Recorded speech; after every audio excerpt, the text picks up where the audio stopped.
Hey there, everybody. Welcome back to another Magic Monday stream. I am your local cat slime, Ceylon Cross. And, oh boy, have we got a lovely little brew that I found on MTG Goldfish for you guys today. So, this is a mono green Tron deck that ended up placing by Physic Man, I believe is the name, Physic Man. Went 5-0 in a league, and wow, this I like. It is big Timmy energy for days. So we've got our usual Tron startup. We got our Urzer's Mine power plant in tower. We've got forests. This is just mono green. The tiniest blue splash for Wretched Griff, but we'll get to that. We got Candy Trail, Chromatic Star, Expedition Map, our low investment artifacts to help us hit our colors and lands. We've got Ancient Stirrings, Crop Rotation, and Malevolent Rumble for our card selection. Again, crop rotation to help get missing Tron lands, or perhaps a forest or Crystal Grotto. I threw in a Crystal Grotto. This was not in Physic Man's original list. I just feel more comfortable with this, so I'm playing one. But Malevolent Rumble and Ancient Stirrings are phenomenal, especially Ancient Stirrings because it hits 12 creatures, which is great. It does miss on some of the bigger dudes, but that's okay.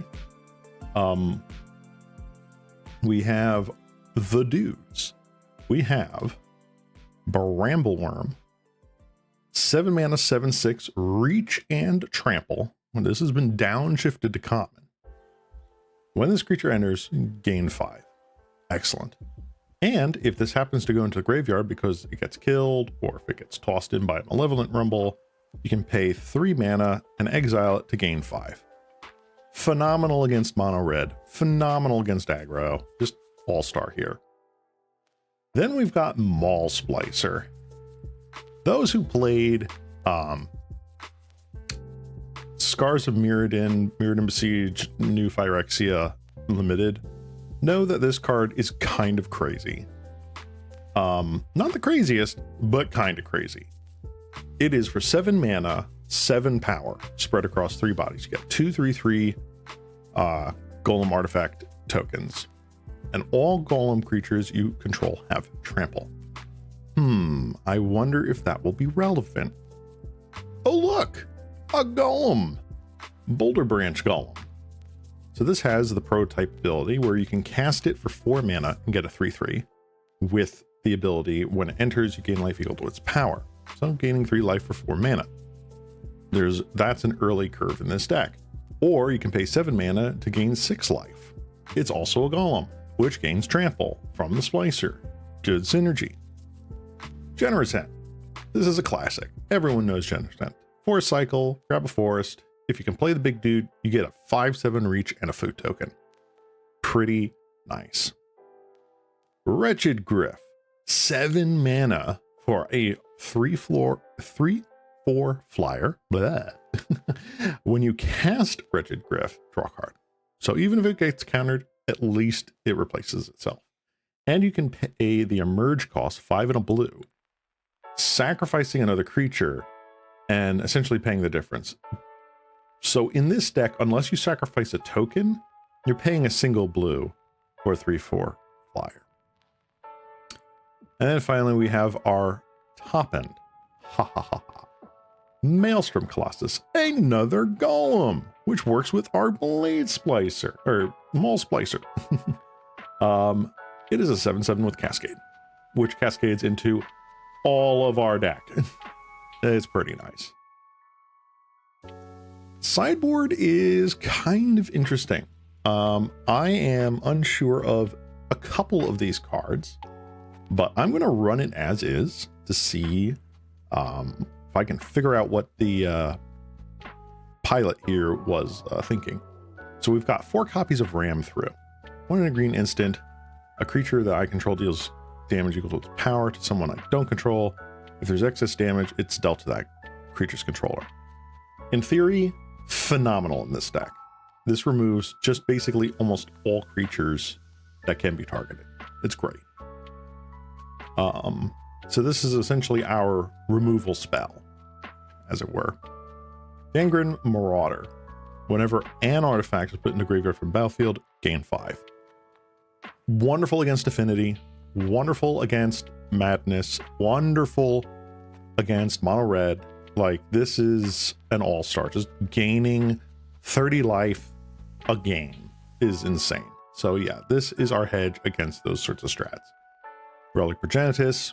Again, this is probably against Madness, against Tolarian Terror, Dredge. Yeah. Only one that I'm a little confused on is Ulamog's Crusher. I'm not sure specifically where this one comes in. It is not a bad card by any stretch of the imagination. An 8/8 with Annihilator 2 is pretty strong. So I don't know where this comes in. Maybe this comes in instead of, I don't know, Maul Splicer. Maybe it's in against the red-green ramp deck. I don't know. We'll have to see. But yeah, sweet deck list here. And I really cannot wait to jam this into a league. Last week, we hit an all-time high. We piloted Green, White, and Boggles to a 5-0 undefeated trophy. It was outstanding. I am so happy with how that turned out. The games were great and varied. There was a lot of wonderful decks that we went up against. It was a lot of fun. I think I'm going to take this week off from Boggles as much as I probably should. Keep grinding it to get better. I want to play Golems. I want to play Tron. I want to play something different. And this is Big Timmy Energy, the deck. I can't argue with that. So, with all that being said, introductions out of the way, let's get going into our first league match, shall we? Boop. And a boop. I cannot wait to see how this deck does, if at all, in a league. I am super stoked. Super stoked to try and play this somewhere. Had a very long week at work and at home, so I am super stoked to play something fun and just brain dead almost. This is not bad. This is almost natural Tron. I'm pretty sure we just keep. Let's go turn one mine into star and pass. So yeah, if you guys missed the wonderful 5-0 from last week, it is up on my VODs channel. Definitely go and check that out. I highly recommend it. The follow-up league that we did after that, also really cool. All right, so on their end step, I'm probably chromatic starring here. Crop rotating away one of the mines. Ooh, they're going for their own. All right. And getting a power plant. End step. All right.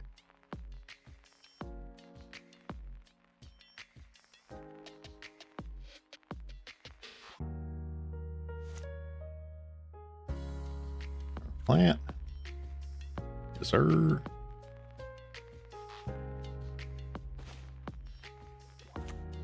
So good.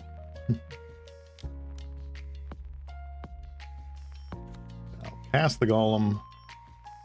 We shall pass turn. 6-5. 6-5, big. Let's go.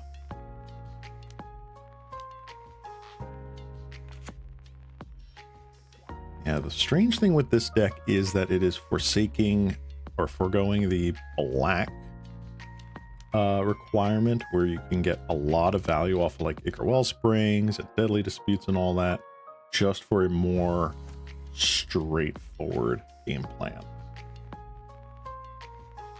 Let's go.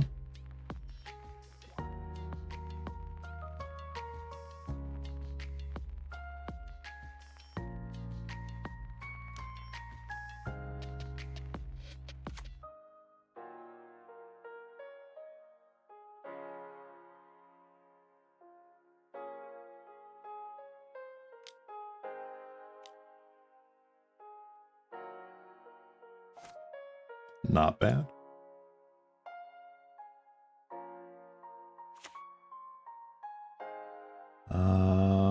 What do we want to do here? Do we want a Malevolent Rumble or do we want Ancient Stirrings? That's Ancient Stirrings. Griff is fun. Candy Trail, we've already got that. We'll just Griff. Any order.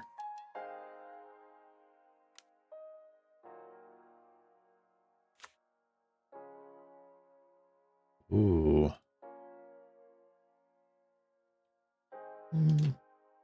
We'll crack it.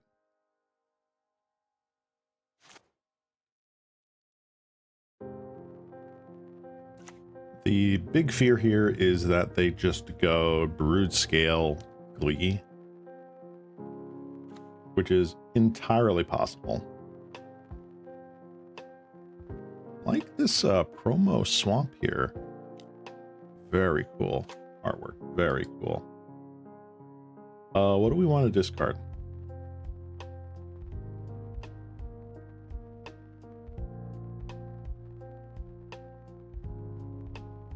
Honestly, I think I'll get rid of Wretched Griff. Rockland Shaman.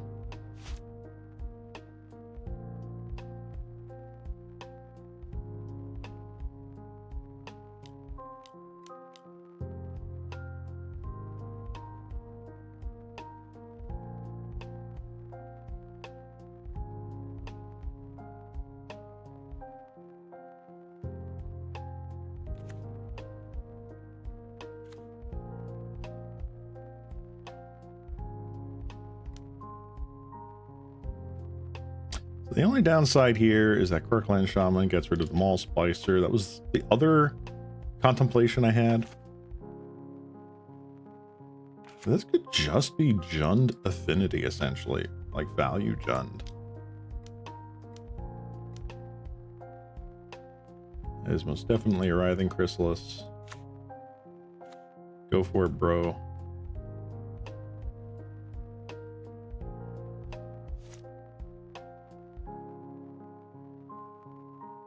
It's not terrible.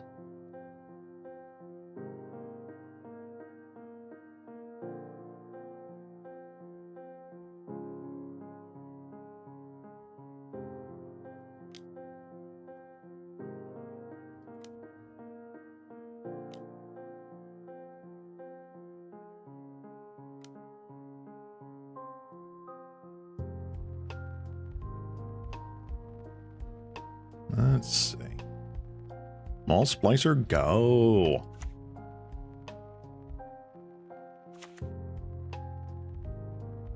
I'm okay with this.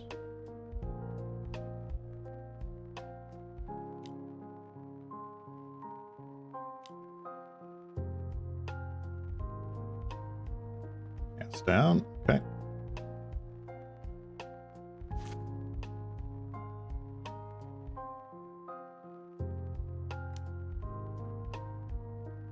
Another cast down. Very interesting.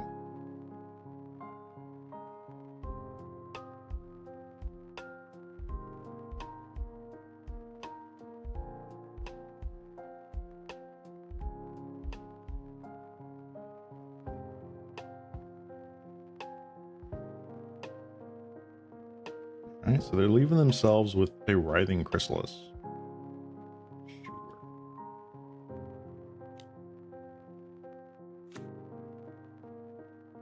most likely getting back Clan Shaman and a familiar here, if I had to guess. It do appear to be that.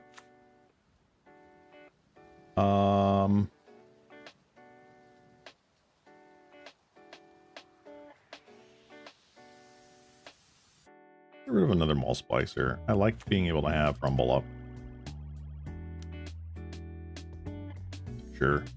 I have way too much life.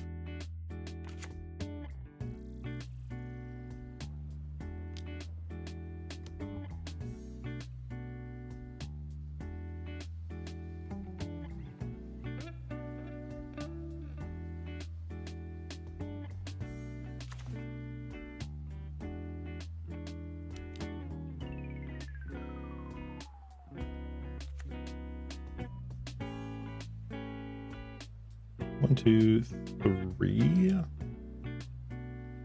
No, I'm good.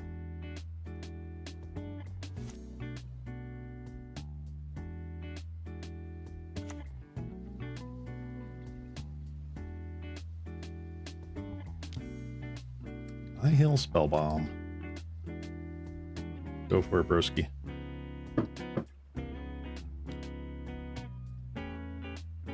Bringing in Fangren Marauder against this deck is going to be incredible.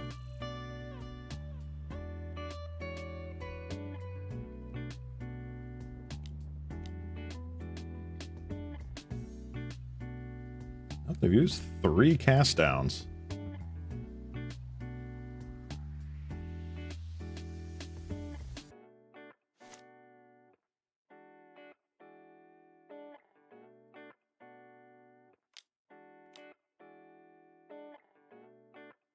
One, two, three, 4, 5, 6. Nah. I'll just cast. Draw a card. Chromatic Star. That's a good one.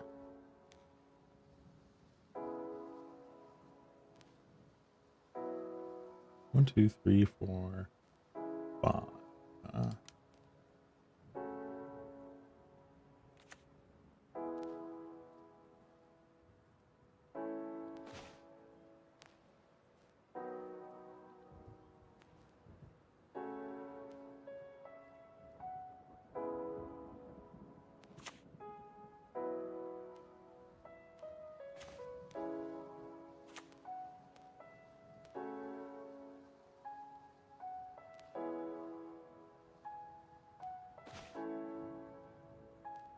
Okay, and I'll just stop it there. We did not hit one of our cantrip card selection spells. Another great pick here. I love the basic land choices from our opponent.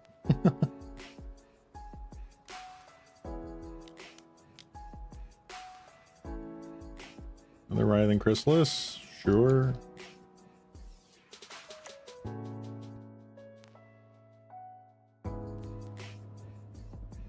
If you want to attack for 4, you may.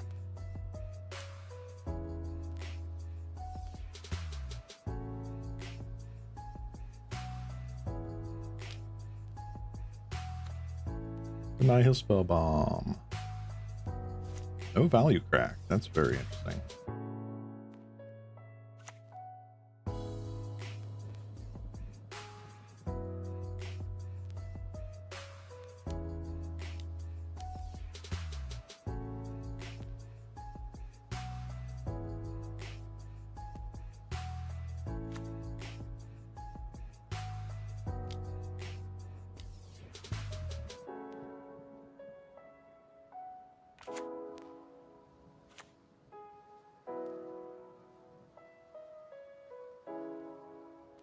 Yeah, Richard Griff unfortunately cannot attack into this. That is unfortunate.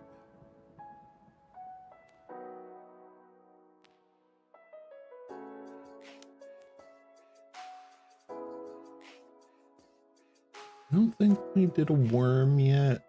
No, we hadn't. We didn't miss out. Weird how this has the trample text like whited out over it. So crazy. Oh, Magic Online. Blood token, y'all. Keep doing your thing.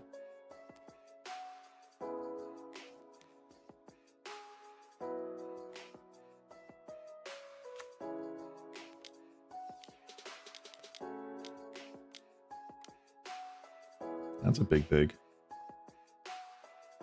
Okay. What is this, a Hydra? This appears to be Hydra.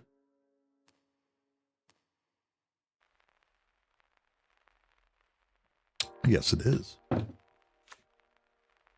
Okay.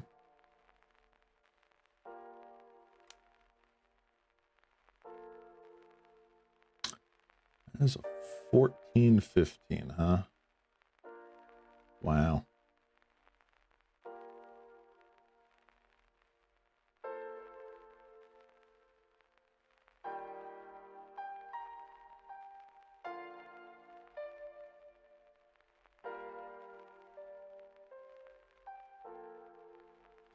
All right, well, the Mall Splicers, I think, come out. Definitely the Fangren Marauders.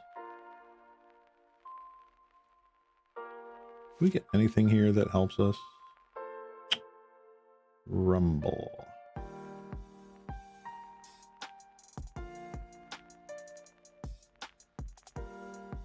I don't think we do.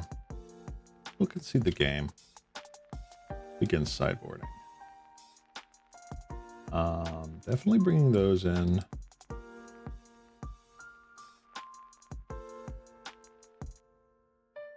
I feel like some ram throughs are pretty good here. I don't think that's doing much for us. That's really nice against some of those. Wretched Grift, while nice, I don't know if that is doing it for us. I think I'm doing that. That way we have some ram throughs to help get rid of Writhing Chrysalis. Hopefully before it gets insane with a Hydra kick. Yeah, that is a no-go.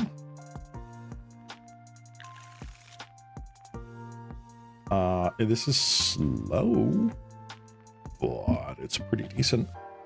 Probably getting rid of you.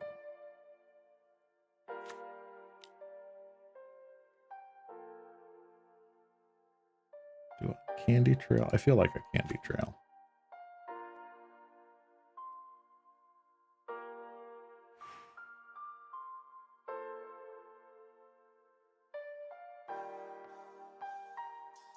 Expedition map is fun.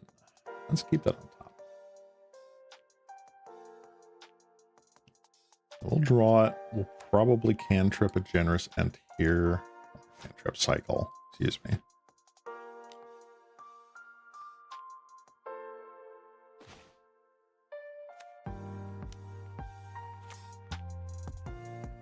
And we'll see what we draw.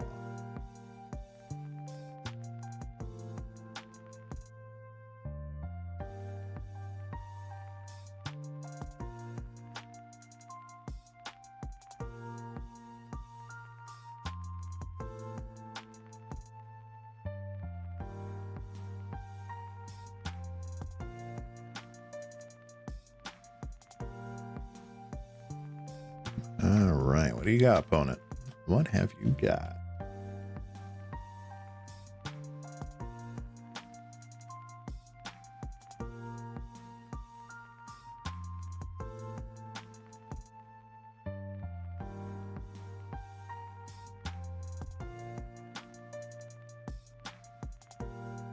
Opponent is deep in the tank.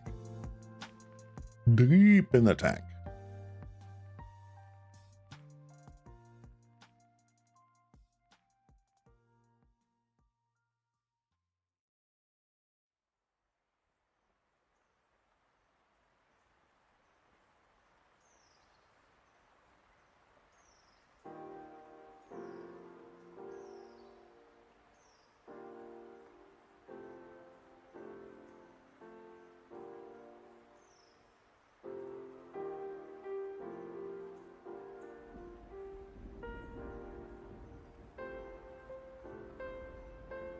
Don't mind me, I'm just vibing here.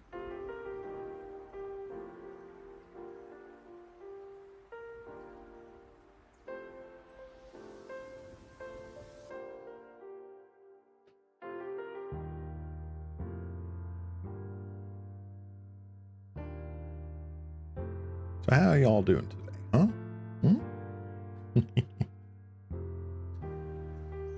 I'm enjoying this nice, lazy Monday.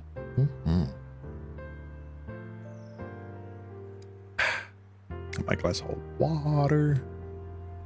Got a nice, sweet-looking magic deck. And we've got an opponent that decided to go AFK for a little bit.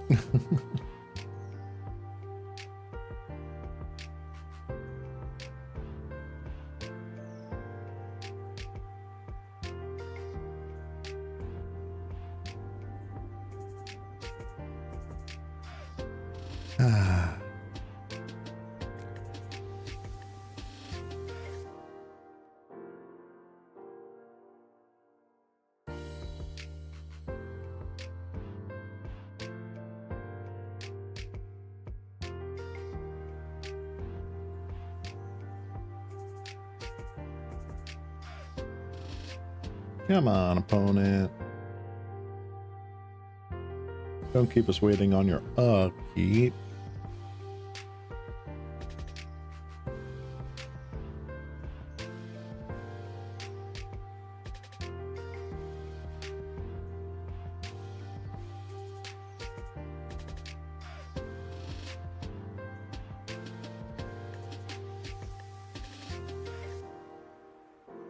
Come on.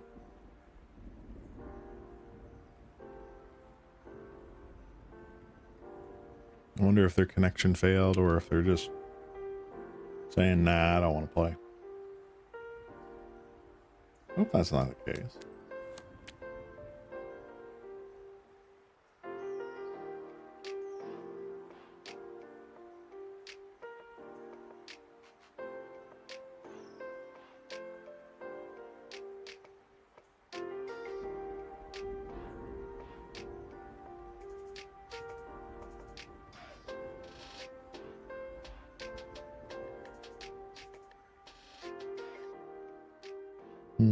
Well, unfortunately, it looks like our opponent is going to be leaving us for a little while.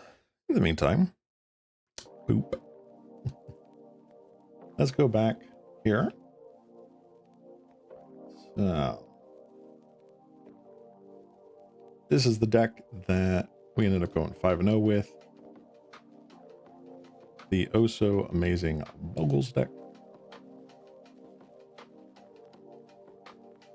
I just really like it. I think it's just nice and compact. It functions, it's sleek, it's wonderful. Got a good sideboard plan against a variety of decks.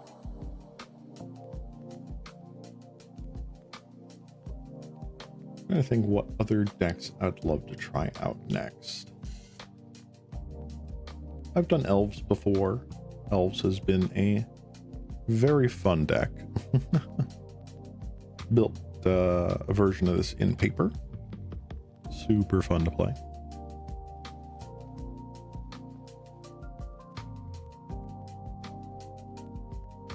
Let's see here.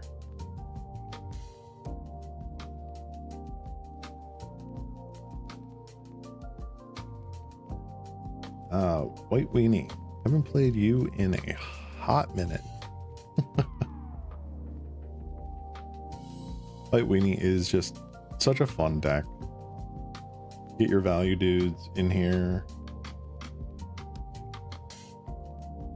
All sorts of great just value all over the place. Definitely could use a bit of an update though. This was a little while ago, so might be worth giving this an update at some point.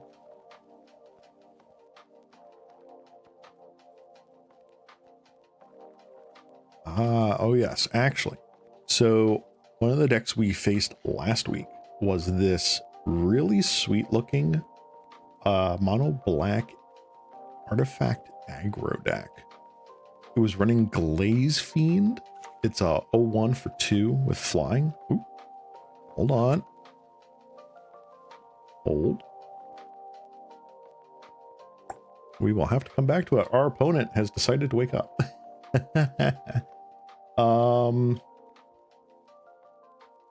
Oof, what do I do here? Do I get rid of crop rotation? Get rid of crop rotation. All right, opponent's back. We luck sack into the power plant.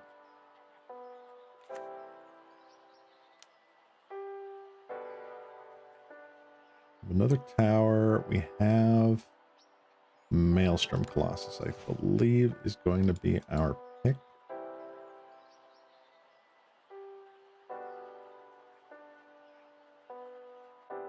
And we'll just go. We'll probably end of turn expedition map. Grab our mine. And then windmill slam this Colossus next turn.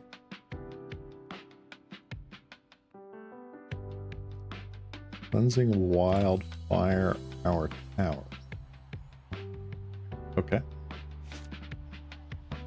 Yes.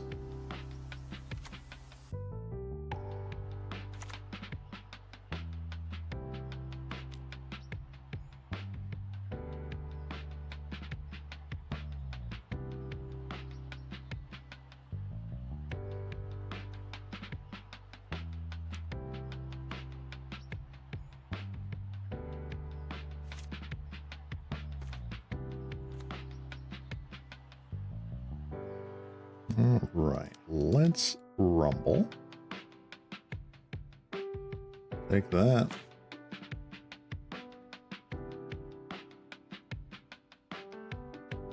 And 1, 2, 3. So 1, 2, 3, 4, 5 here.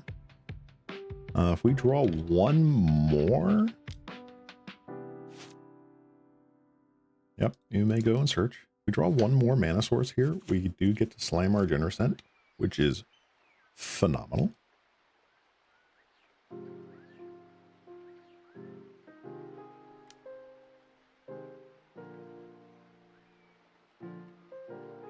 Sure.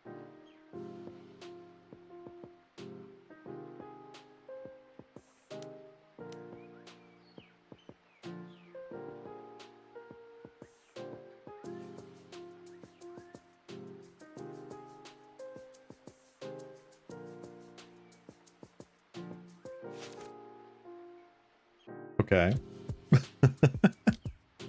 Get in there for the 2. That is totally fine.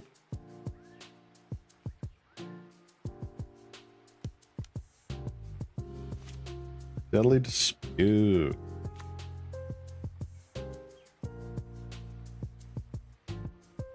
Come on. Come on. Come on. I know you want to go to your end step.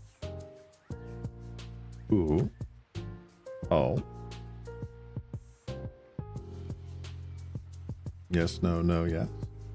Another refurbished familiar. Okay.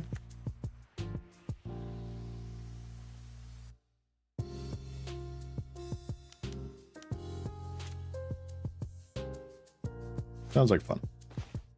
Darn. Well, it's not that bad.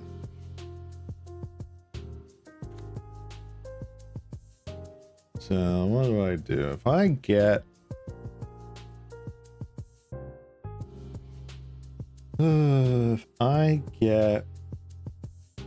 tower, right? So let's say I get tower. 1, 2. So 1, 2, 3, 4, 5, 6. Huh?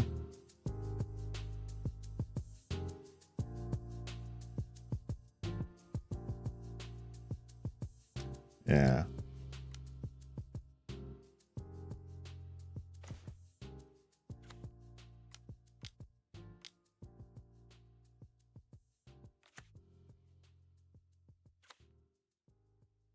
They probably have cast down for it. That's fine. I don't mind doing a 1-for-1 trade here.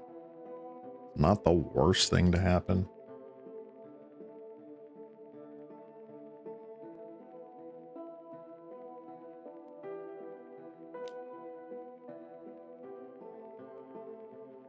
Sure. I'm pretty sure you've got like a toxin analysis in hand.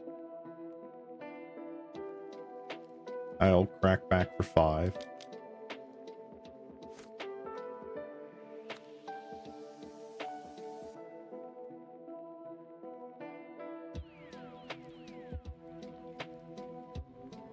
Kind of amazed that after that shaky start,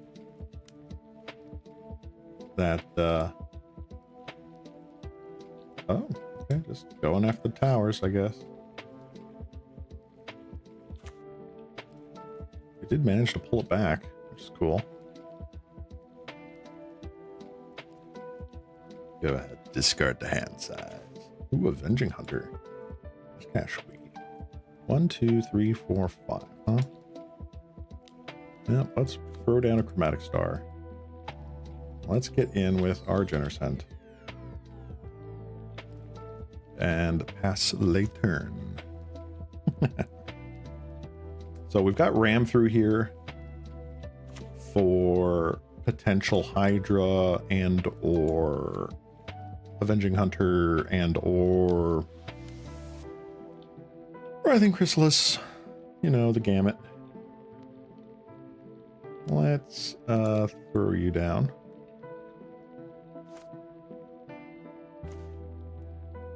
Cool. 1, 2, 3, 4, 5, 6. Get in there for 5. Beep beep. The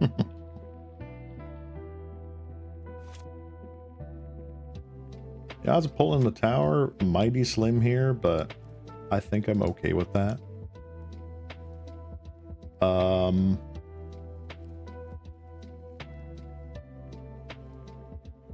Okay. I'll discard Maelstrom Colossus. Not casting it for another 2 turns.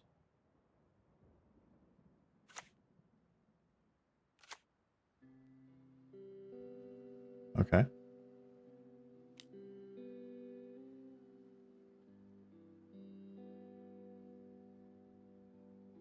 Let's draw a card. Oh. Better lucky than good. Choose to control damage. Don't control to be dealt damage. Beep beep.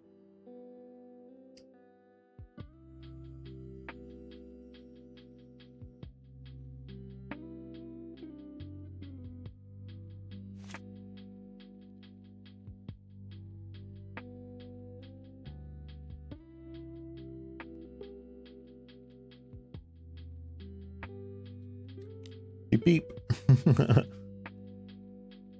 Here comes the truck.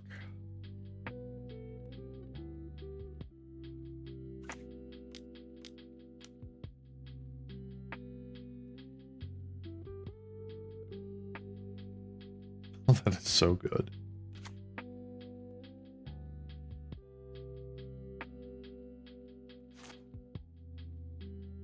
Having something with trample is going to be so good right now. So good. This stops them attacking with the familiar. Ooh, Quarkland Shannon.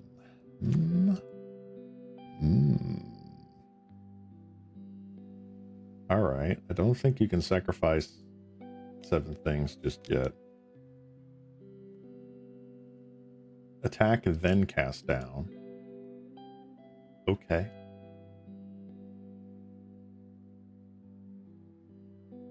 Sure.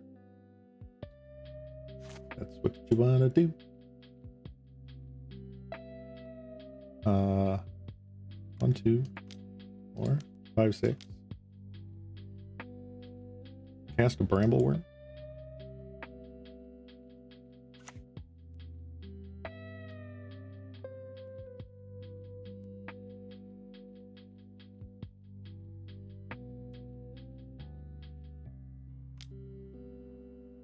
I mean, if you got the toxin analysis, you clear the board either way.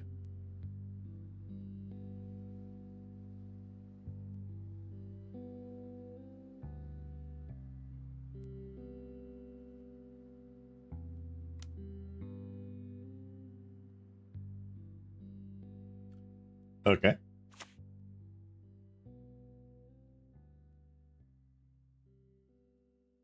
I definitely did not sequence that correctly in that case. Should have definitely played Bramble Worm phase 2 here, main phase 2.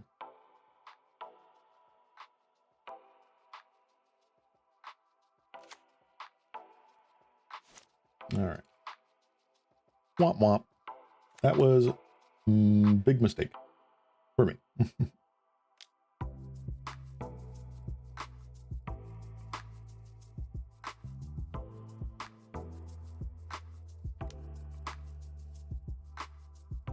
Sure.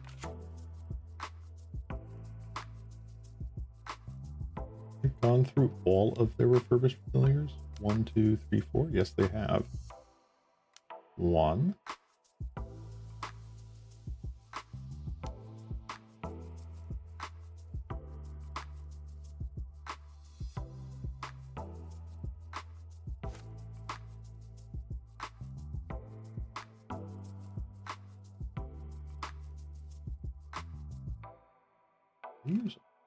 No, just 3.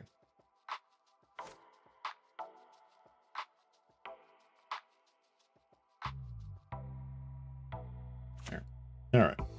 Now I can cast Maelstrom Colossus off the top. Very upset that I haven't hit a Fangren Marauder at all. Definitely feeling the pain of having terribly sequenced that turn.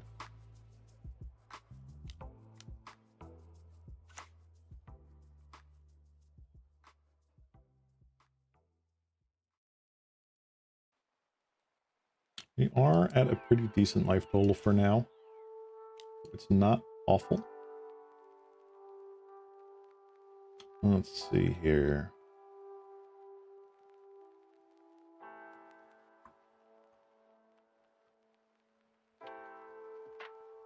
I probably take the map again. This is just sort of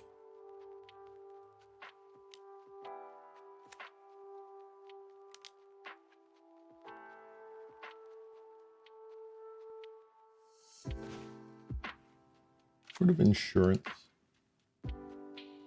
Let's put the star on the bottom and we'll pass the turn. We want to try to thin the deck as much as we can. Put a star on the bottom, which is not like the greatest thing in the world. It's a redraw, but I might as well just get the draw. Go ahead. And 18. Blood Fountain. Y'all probably going to grab a couple more familiars. No, Writhing Chrysalis and Avenging Hunter. Most. Oh, they're going to cast a Writhing Chrysalis Throne right now. Do they have? Yeah, they have 4. Darn. Yeah, so definitely punished from that misplay.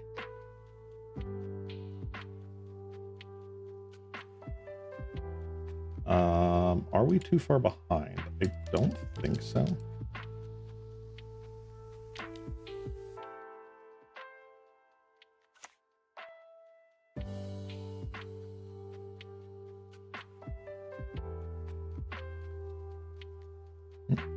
Pass down, snuff out.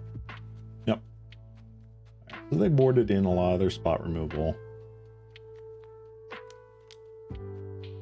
We're in top deck mode. They've got an infinite amount of card draw. I think this is pretty much game.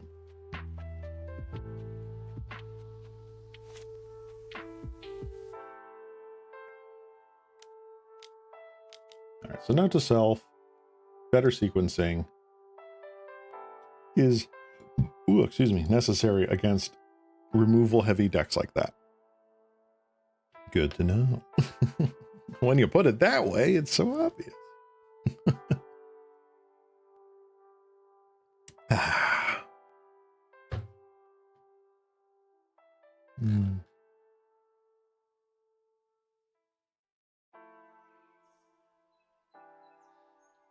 See, can I find myself on here?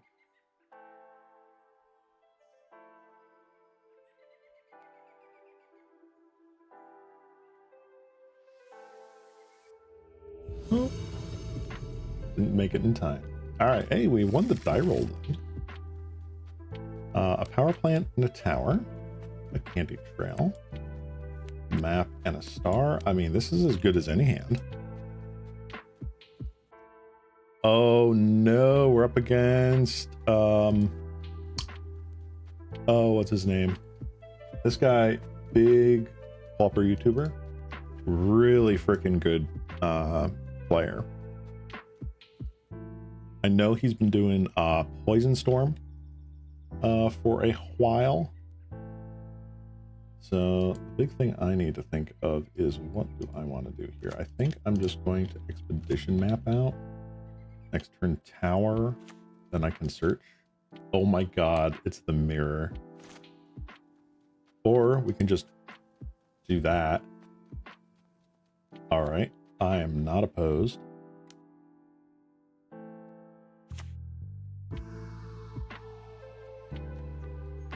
Boulder Branch Golem is pretty interesting. Do I want that over another mine?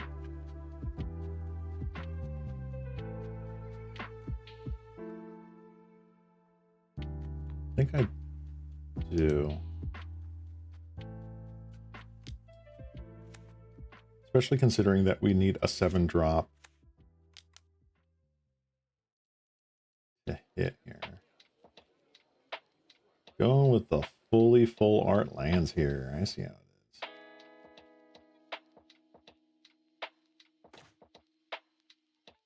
is. Natural Tron, because of course we did. I still feel like Brambleworm is the choice. Very nice. All right, Aster. So what flavor of Tron are they on? Oh, they're on Alter Tron. And they've got the 2 mirror retrievers already. So good. Okay.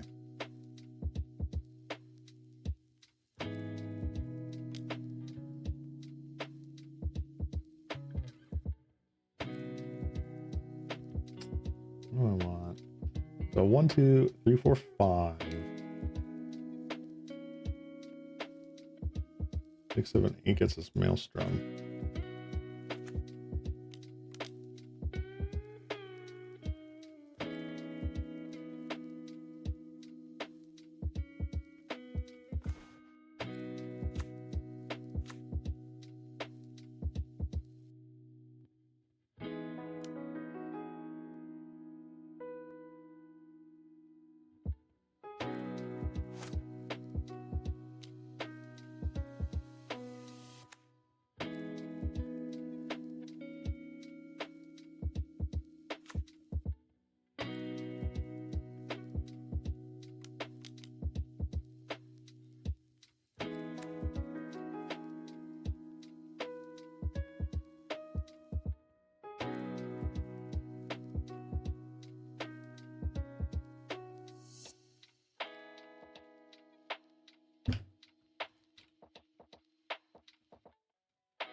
Sorry there, guys. I am actually just chatting with our opponent here, telling him I love his channel and his content.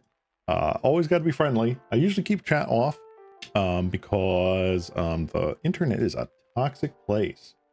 But yeah, let's get going here. What do I want to do? I think we're just going to go in, go burr. I don't mind the chump blocks here.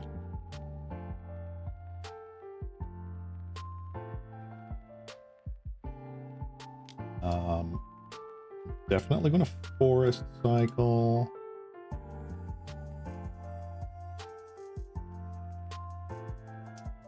Not.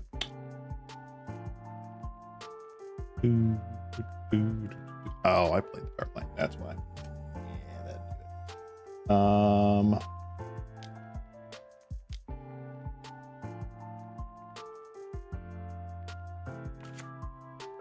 Let's just maximize our value out of that. We will probably... Oh, OG Sphere. OG Sphere is so good. All right, that I'm going to have to do. Oh, at least that's only when enters. So I'm okay with that. Yep. Yep. Probably a Deadly Dispute here if I had to guess. Let's yield until next end step. All right, so he's got a third Retriever now in and amongst his pool here. That's cool. Oh, just going for it. I'll take it. All right, you're in. You're in. Let's get you out of there.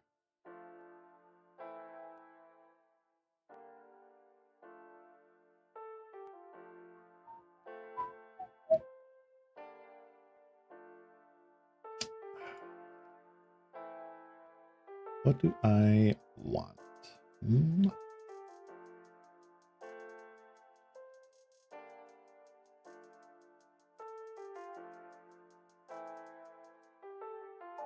Honestly, I'm probably going to cut the super top end.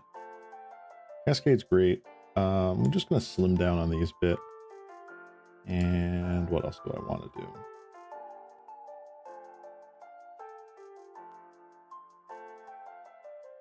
So tough. So tough.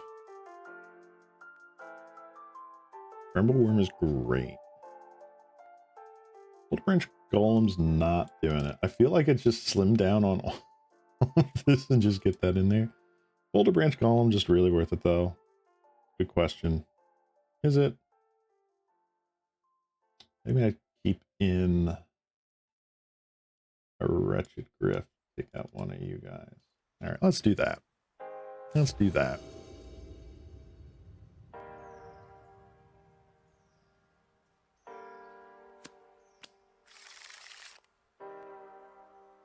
Let's see here. All right, we've got Plant Mine. We've got a generous end for our green source. I mean, it is a hand that does things and stuff. What do we get here? Another mine. Okay. Slower start, which is unfortunate.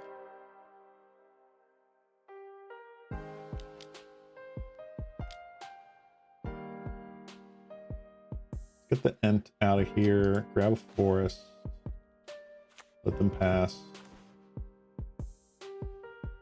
All right. Who hits Tron first? They do. Ooh, Golem Foundry. So good. And then we do. Sweet.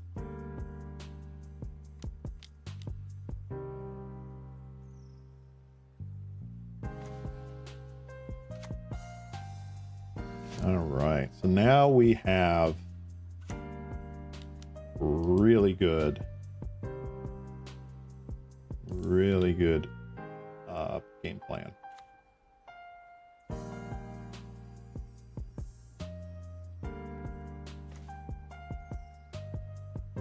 right, first things first, we shall attack.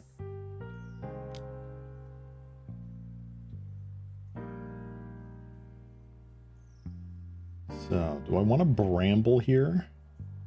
Do I want a Colossus here?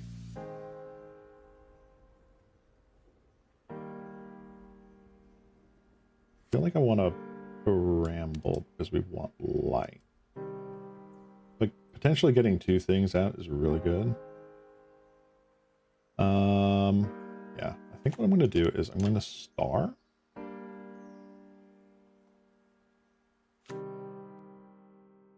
rid of that. Get a green. Be good.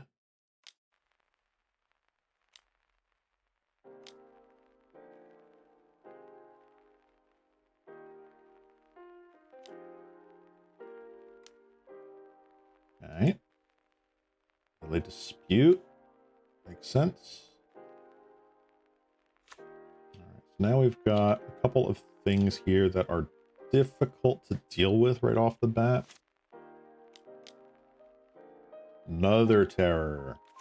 Ooh, that's going to be pretty darn scary. Shocking us per artifact.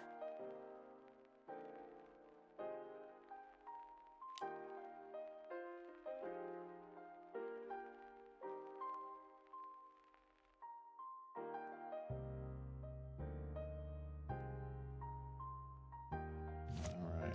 Crop rotation. Alright. Probably another tower. Yup. Anti-trail. Yup. This Tron list with Pactol Terror. Oops, I don't have my card preview up. Hold on, let me fix that. Sorry, guys.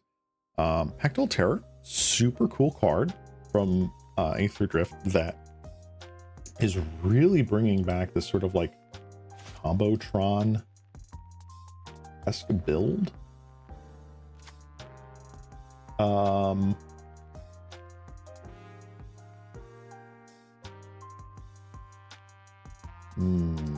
Okay. We'll get in there. Especially because it's a drain. It's not just I get dealt damage. They just gained like 12, 14 life there. Alright. Dum-de-dum-dum-dum-dum-dum.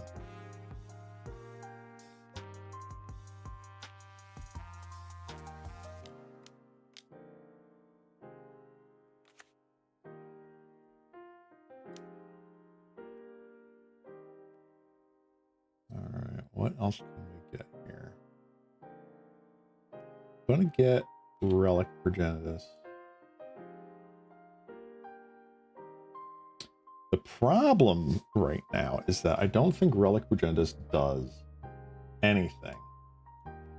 It gets rid of a Eviscerator's Insight, but I think that's about it. We did draw another Relic, which is phenomenal. Foundry Street Inspector, yeah. Okay. I wonder, I don't recall, are Foundry Street Inspector, not Foundry Street, Foundry Inspector's main deck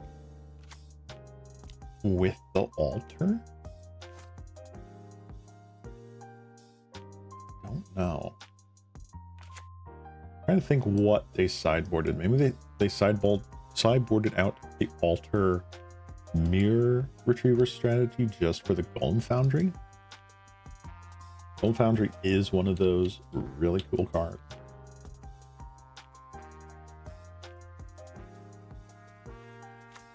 What they need is just a string of really good draws.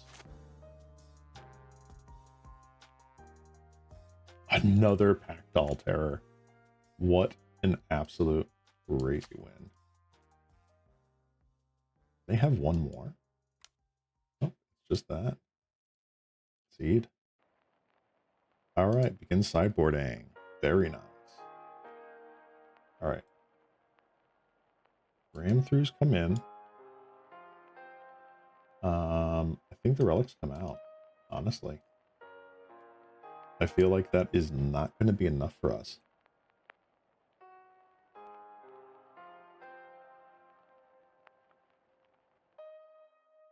We got Fingered Marauders. We've got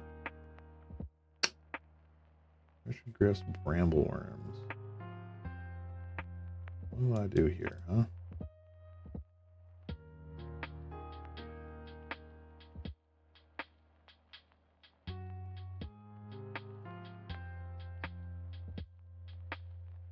You just take those two out, put in 2 relics. Yeah, that's what I'll do. I'll just take out the boulder branch columns. Yep, let's go.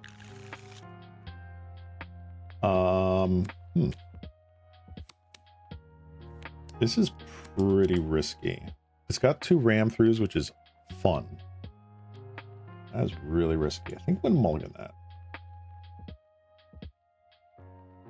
This is better. This is better.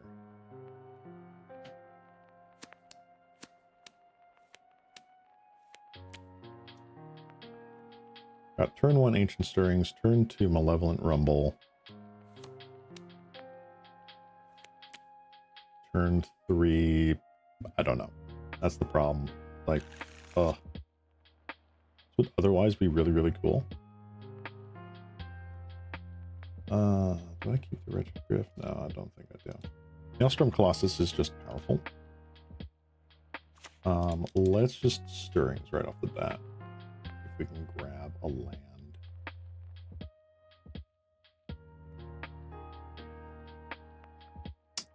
Chromatic Star, Reverse Candy Trail.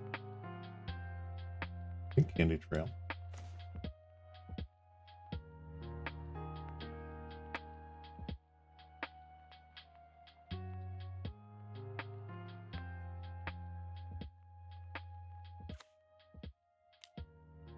Expedition map, very good.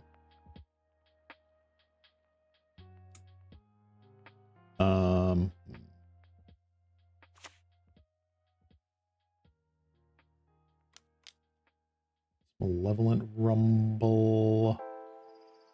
I don't need another Maelstrom Colossus. Ram through is rough.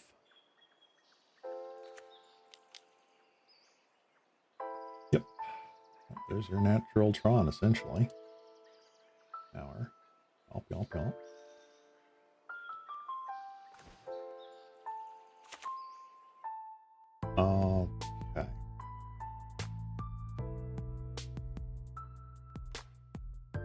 Get you down. Power plant.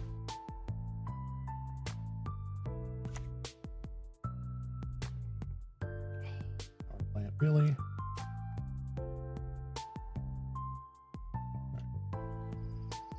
No power plant.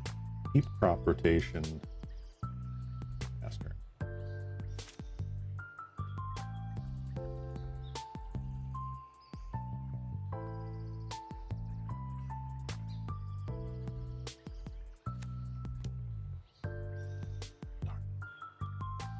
Okay. This is definitely a battle where it's the race is against one another. Like, who can Tron out more? And at the moment, it is not me.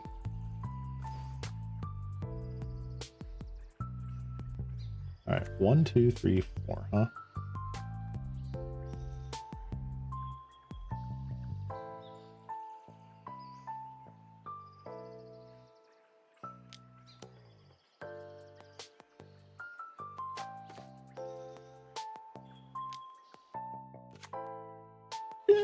Just in case.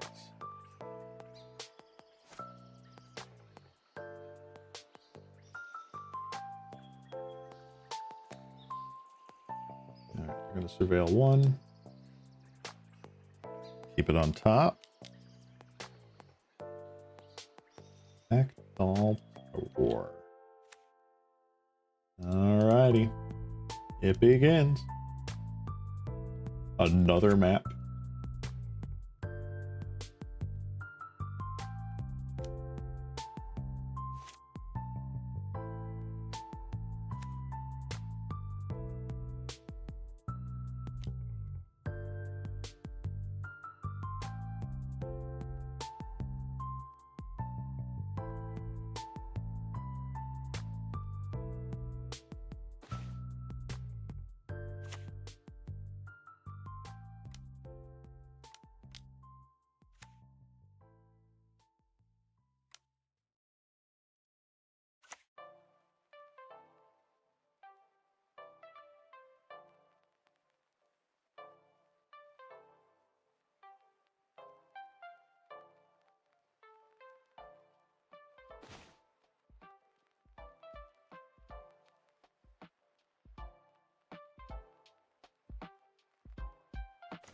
Very nice. And pass turn. All right, Fangren.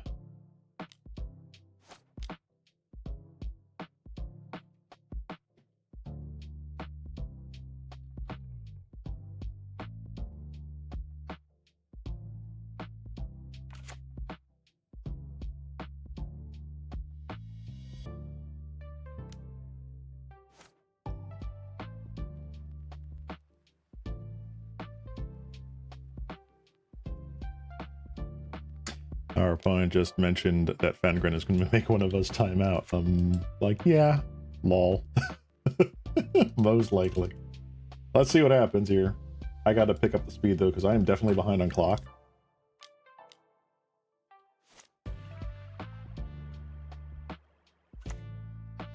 We're gaining more than they're gaining until they get multiples of that in there. So, we shall see if they manage to get deeper into their deck.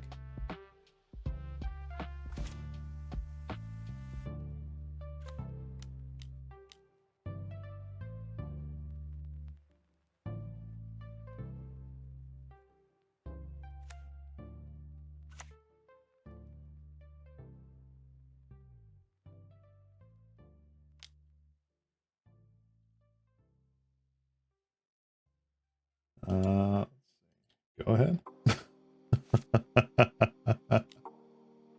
Let's see. Another terror. No deadly dispute. Let's go. Oh, I should have probably yielded to that. Womp womp.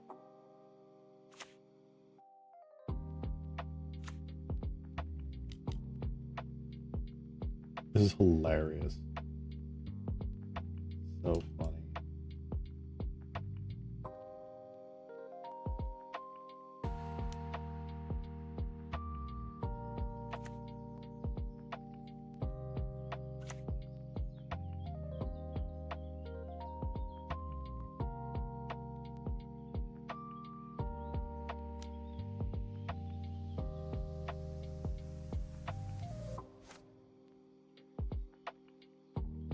Another tower? Another mine. Okay. There's the altar. There's Ent.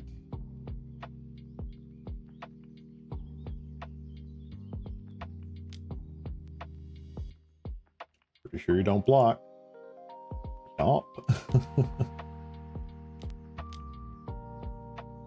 see. 1, 2, 3, 4, 5. See what happens here. Marauder.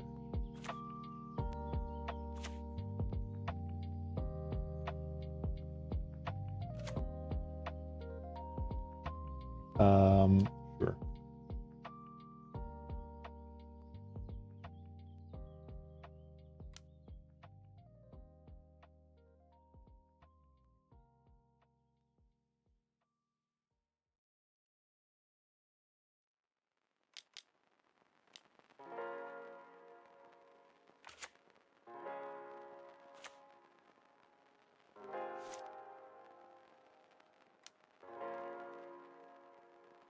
Here's Fangren Marauder.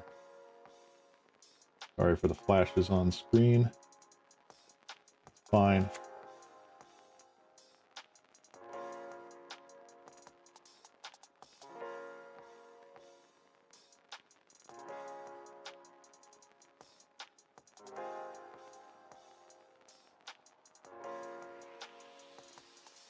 Wow, really?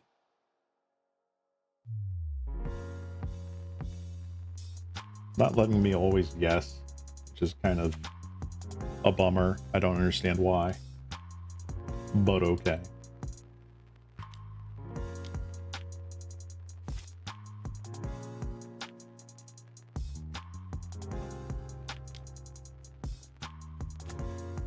Ooh, another Pactol Terror.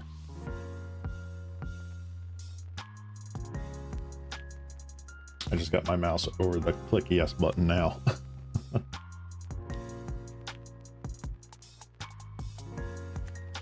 Here's your Refractor. Y'all.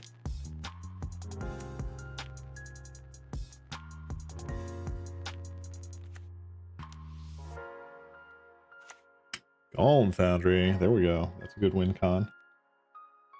You know, aside from everything else.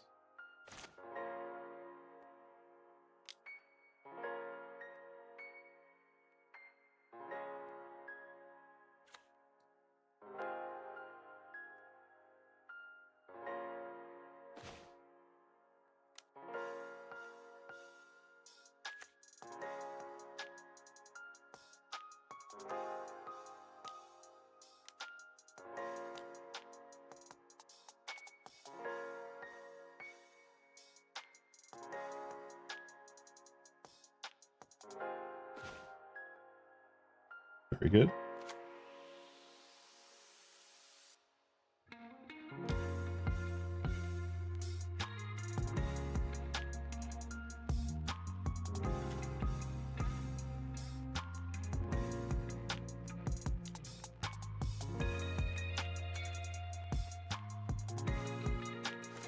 Okay. That is amazing. All right. Oh, I gotta yield that Golem Foundry.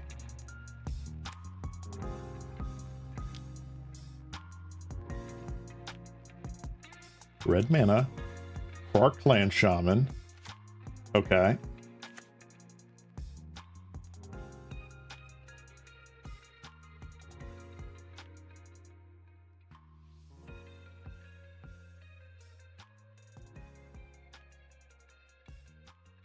I don't know what the game plan is right now. This is just fun. This is just fun. Thank you, opponent. You are an incredible dude. Yes. All right, we're officially triple digits. Let's go. Do it. Woo. All right.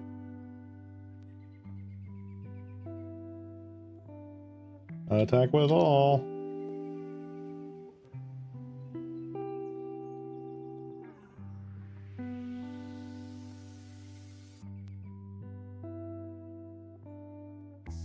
All right.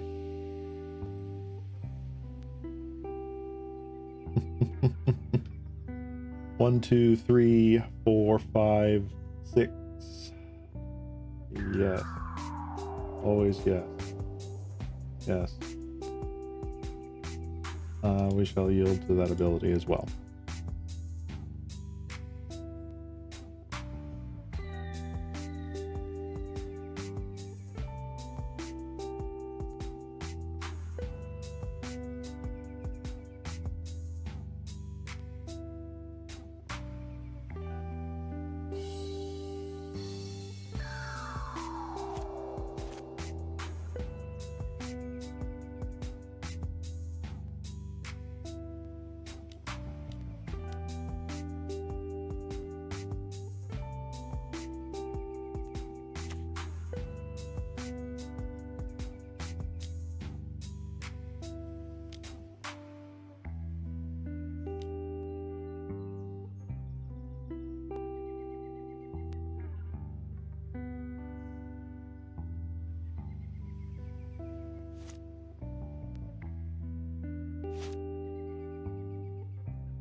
Oh, I keep forgetting to yield that.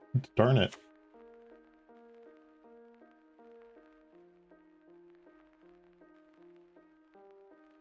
The last three cards have got to be absolutely insane here.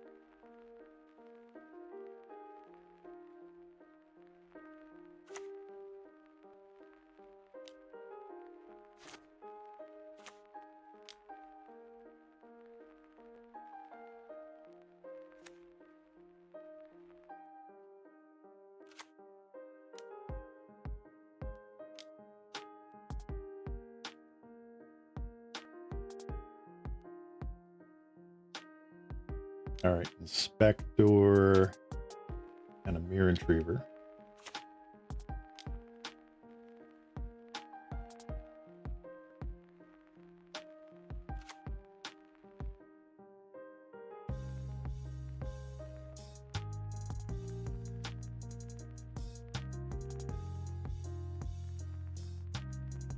All right, right now he's cycling with Blood Fountain.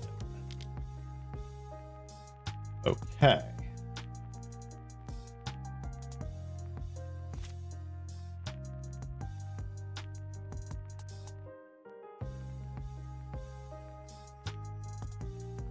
Question is, does our opponent have infinite?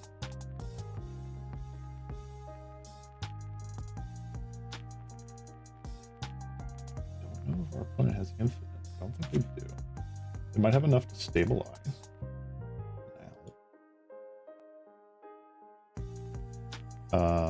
Blood Fountain, yeah. Blood Fountain's back.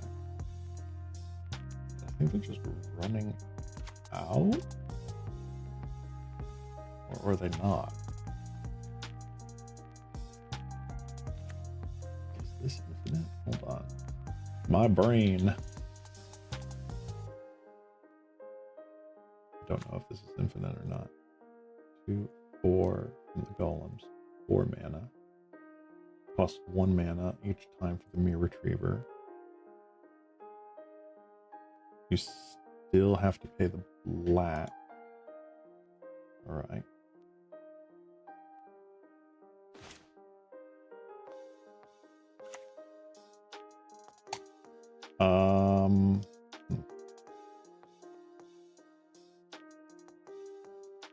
Just attack. See what happens. We have to get in there no matter what.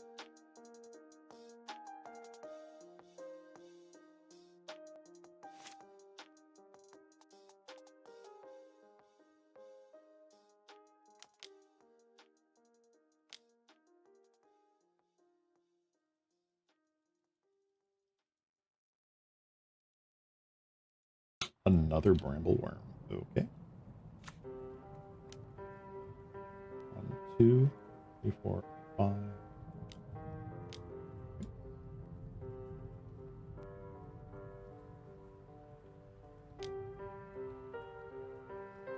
Ah, yes, 7. Duh. All right.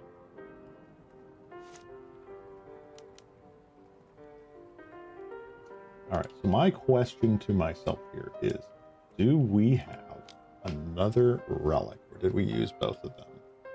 We have used both relics. Okay.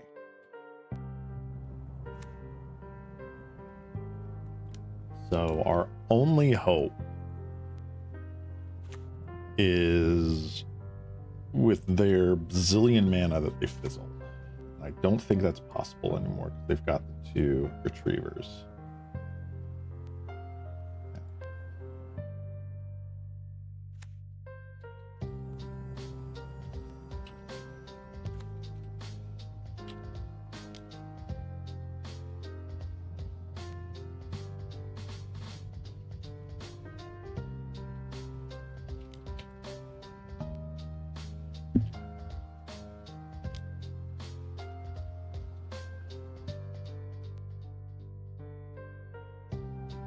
All right, we are going to concede there to a very worthy opponent. Wonderful job, dude. Cannot wait to see you post that video. He is way the heck up here. That guy. An absolutely amazing content creator. Love it. Love it, love it, love it. So, oops. Well, I still have this up here. Let me change back my chat low. Yes. Yes. Okay. That's not what I wanted. And card preview. Card preview? Card preview. Yay. All right. Darn. All right. So we were off to a 2-loss start, which is not great. But man, was that last game fun. I enjoyed myself incredibly with that. Yeah, I can't be salty. One, really skilled player. Happy to lose to them. Two, a Tron mirror match. And it's not even the same Tron deck. So I was like, cool.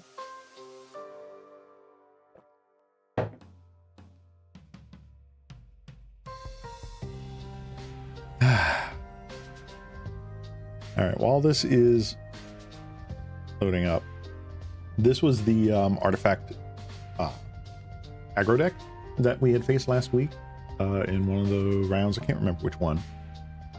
Glaze Fiend, Packed All Terror. Hey, that looks familiar. Purpose familiar. Glaze Fiend going absolutely crazy with whenever another artifact enters. +2/+2 until end of turn, and it's a flyer. So like between these two can get really crazy. And again, we're making map tokens, we're making treasure tokens, blood tokens. We've got Grim Bauble for some kind of spot removal here. Yeah, the deck's pretty crazy. Tron right now, it's got a huge power up, as you can see.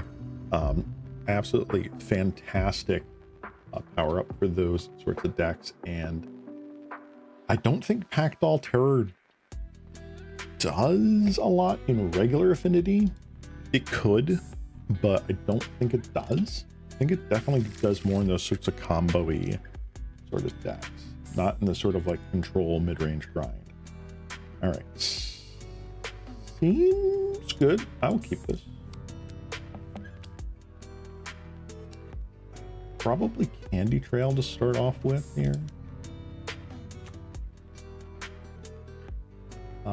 Don't need you.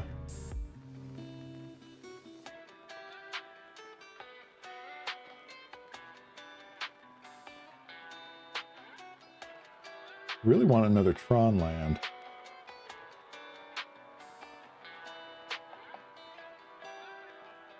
How greedy is that?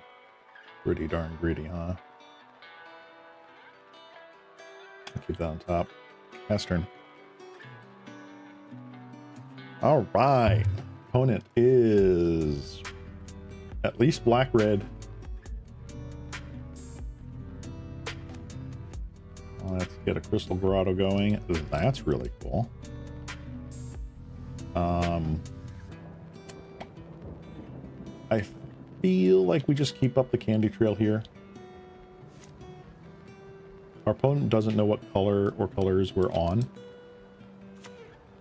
Jund. All right.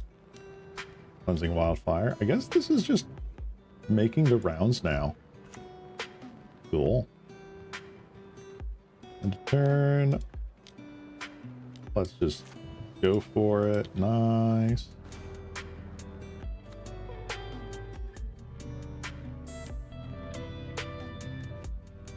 All right.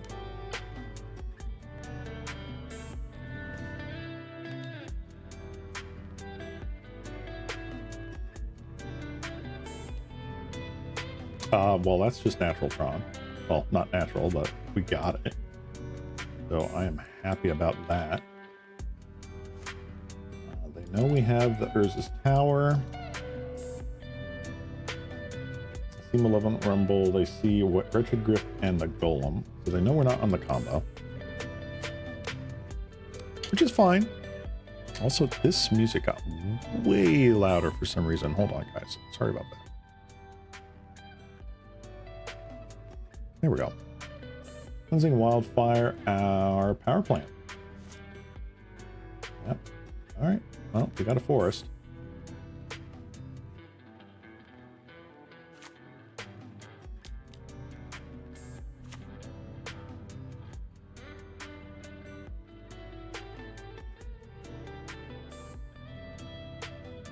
Alrighty.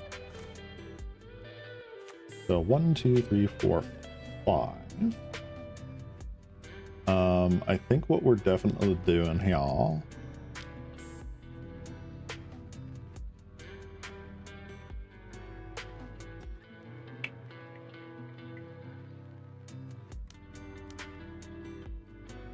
We're going to cast this with Prototype.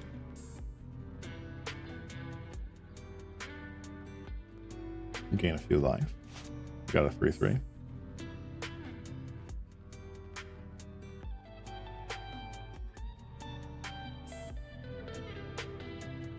Unsure which flavor of Jund with artifact lands this is.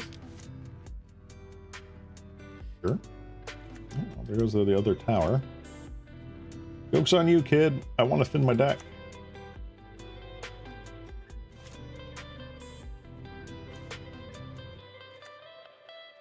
One, two, three, 4, 5, and 6. Huh?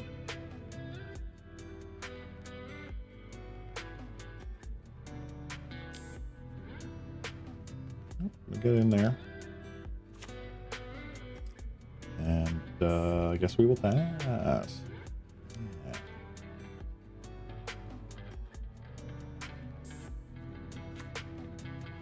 So, unless they do something crazy here, I'm probably expeditioning map 4. Another power plant. Or maybe a tower. Something, at any rate. Writhing Chrysalis. Yes, sir. Okay, so this looks like it's just value at the moment. I haven't seen anything that makes me think it is statistically combo.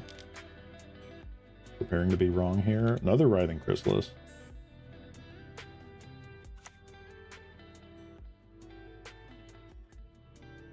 I mean, I'll pretty much set these two back here. Yeah. Okay. 6, 7, huh? We can do better than that.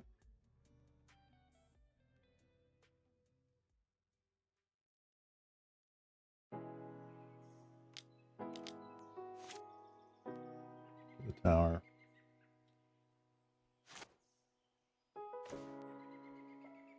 Excellent. So 1, 2, 3, 4, 5, 6, 7.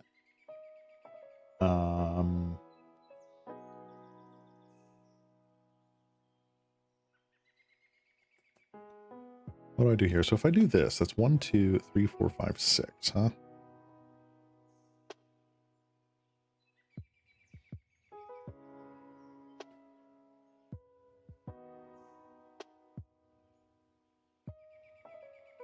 I still think that's correct.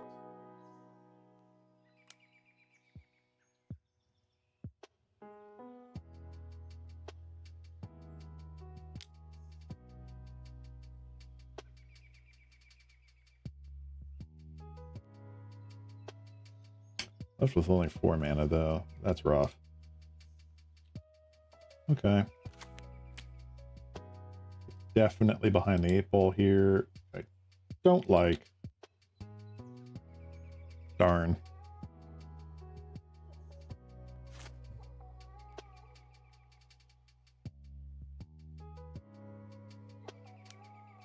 Probably want to hide this part. Don't mind that. Let's get rid of mine.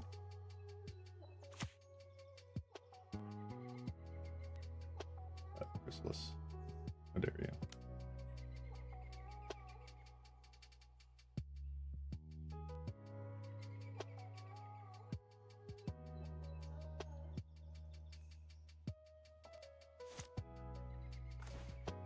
One, 2, 3, 4, 5, 6.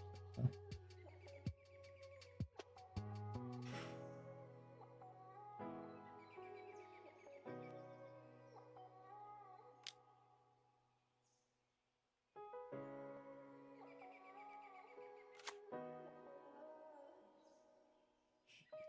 Okay. Well, let's see. Do we luck sack into it? We don't. Very sad. Another tower.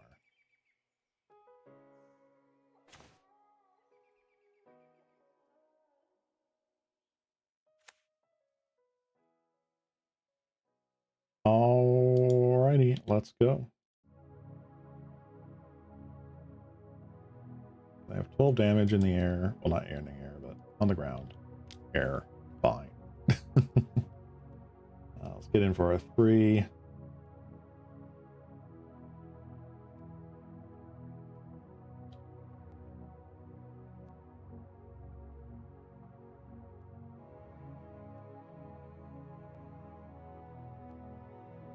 What do we want to do here, huh?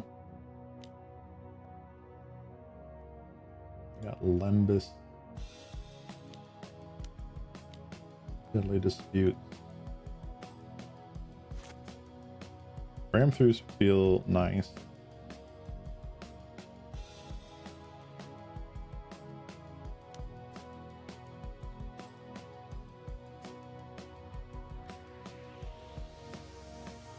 Maelstrom Colossus has got to hit something really good.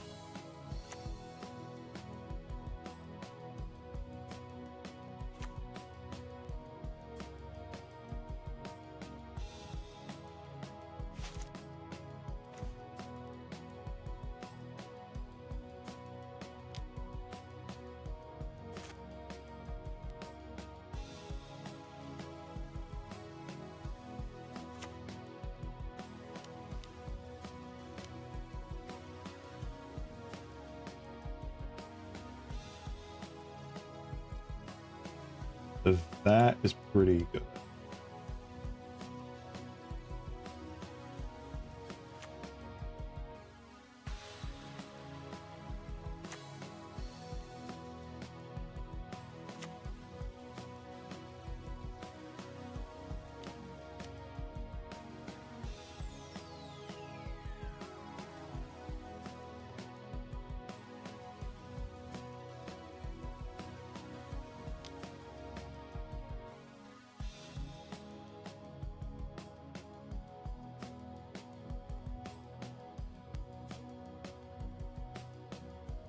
Ram throughs feel pretty nice. Snuff out, of course. Guess not. Nope, we're dead. All right, you just had all the removal. Cool. All right.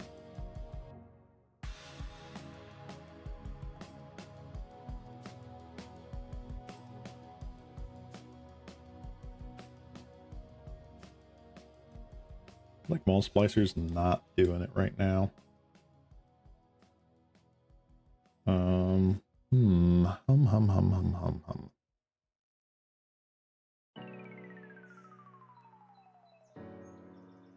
I really don't know if Branch Golem's doing it either. Angry Marauder's cool. Especially with them being more...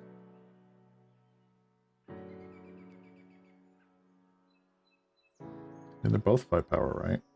This gain 6. I feel like bringing in a couple of these is good.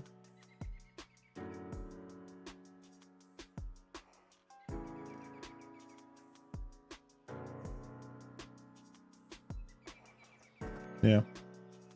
We'll go there. See if that's good enough.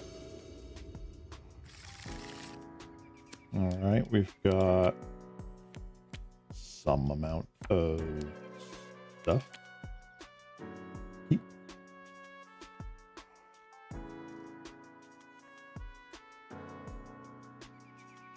Turn 1 mine into trail. Turn 2... I don't know. I don't know. Map is great. Stirrings is great. Ooh. I feel like I want both. So we're gonna get both.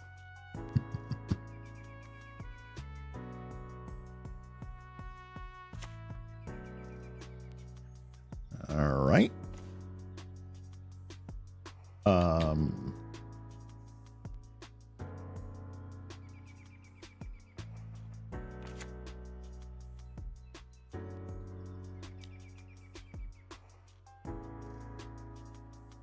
I'm gonna do this right now. Yeah, we'll do that right now. And pass turn.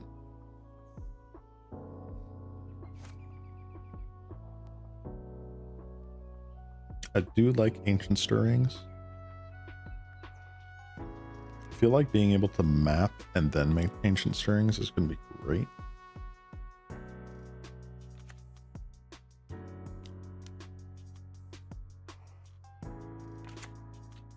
Lembus, I'm not scared about.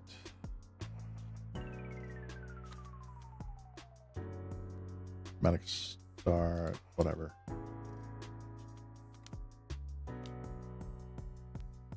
Let's get our plant.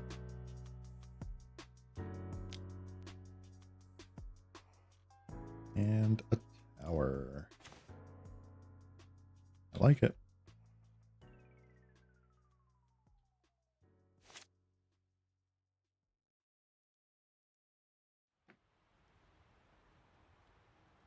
So they could go and destroy our mine. They could blow up the mine.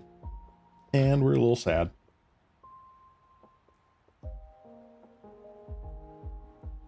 But it also means they're not exactly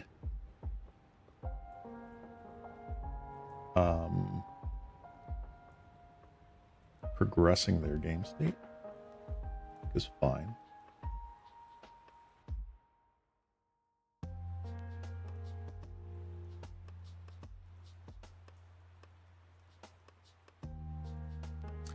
Get the rat. Ooh, another power plant. 2, 3, 4, huh?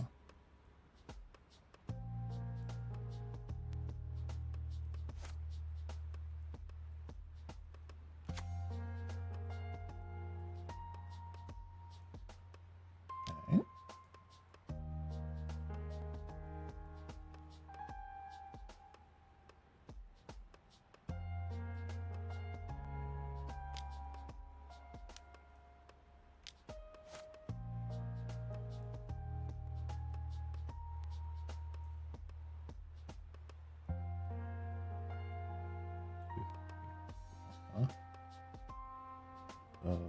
We're going to go tower. We're going to go Maelstrom Colossus, right? I don't think I changed my play. I don't think I get rid of Int just yet.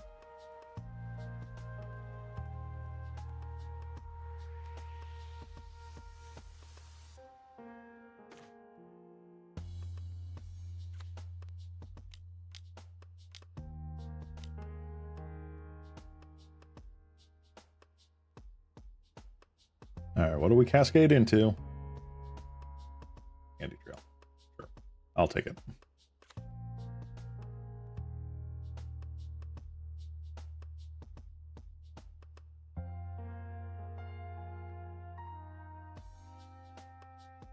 I actually kind of don't want that.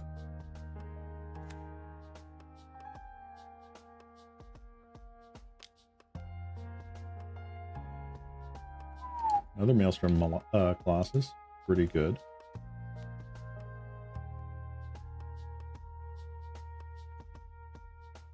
Even if they cast down it and or snuff out it, which it looks like they're going to do. Nope, they don't. They just deadly dispute. We have a backup. We have backups upon backups.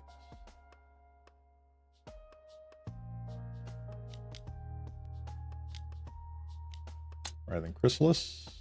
Y'all. Maybe, is this the matchup that Ulamog's Crusher's good in? Is it? I don't know.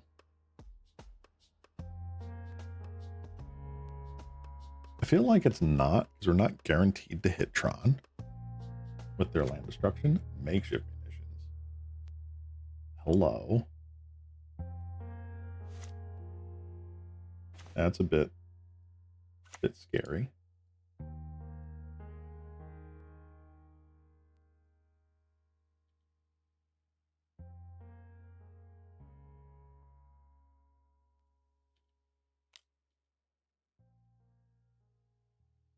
All right, going in.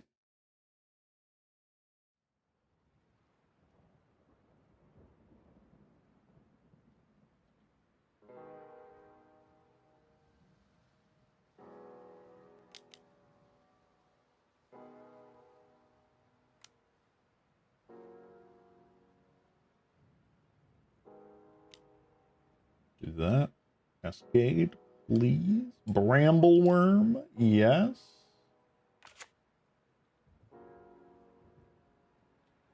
Phenomenal. Yes, please.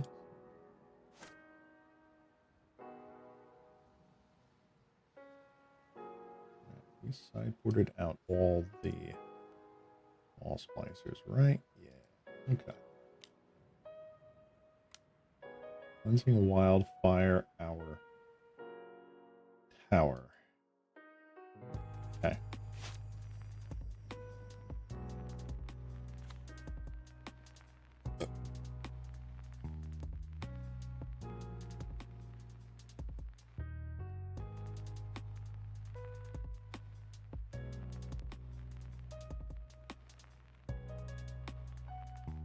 Honestly, we're not that bad off here.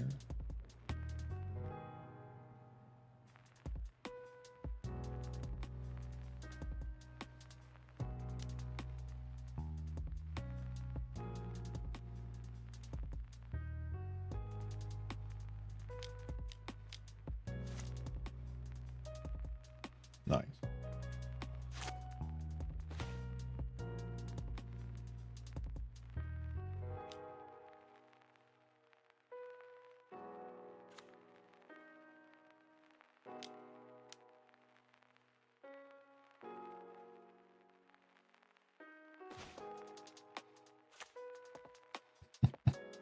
Okay.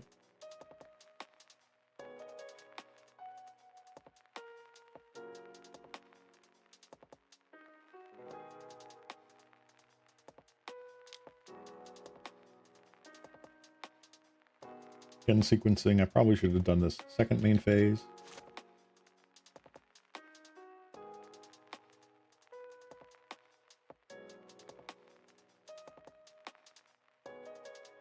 One, two, three, four, five, six, seven, eight.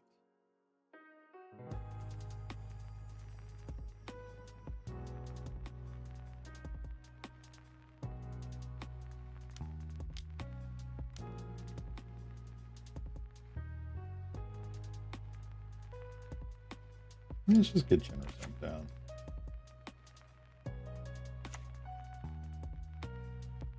It's still a really good blocker for either the Familiar or the Chrysalis until they cast the second Chrysalis. But even then, it just bounces. It doesn't kill. Being the second Chrysalis. Hello.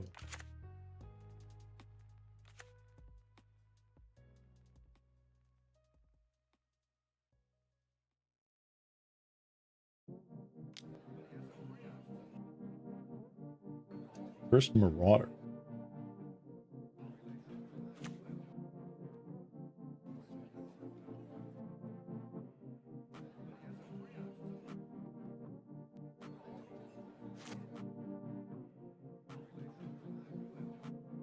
Sure, buddy.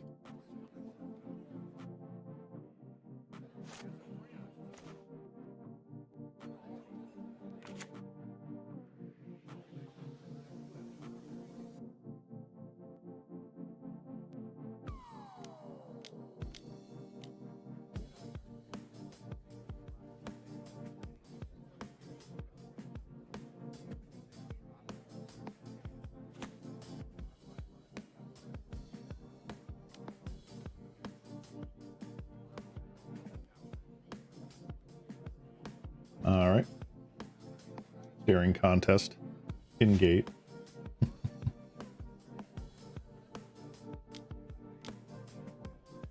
Another Chrysalis.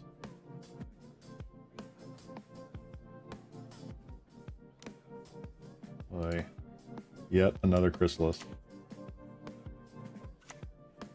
I'm glad at least it's not brute scale combo.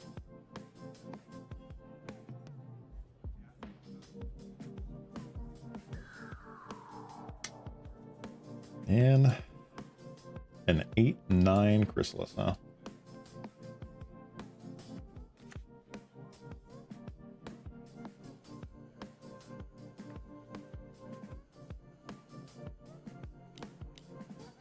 Cleansing Wildfire.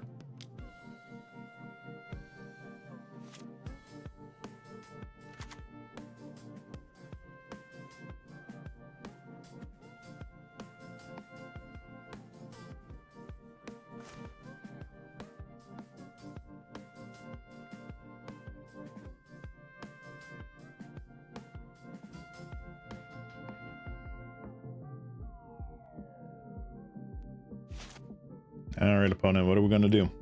What are we going to do? Fizzled your draw spell.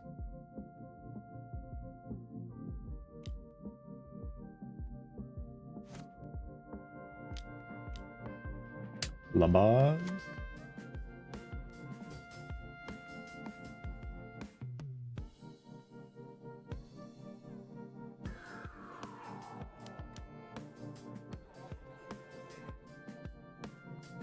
Alright. The dispute. So much card draw. So much card draw.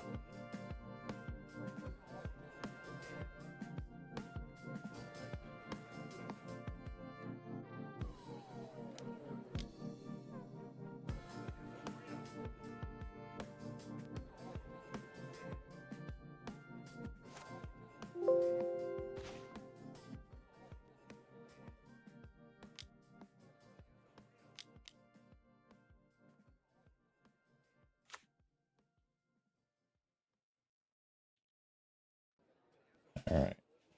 I'm not entirely sure how we break through at this point. I still feel like it's going to be some amounts of ram throughs. We just have to draw them.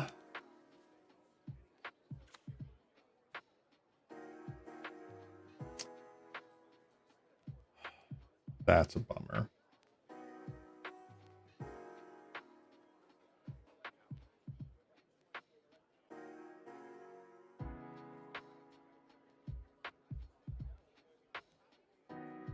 All right.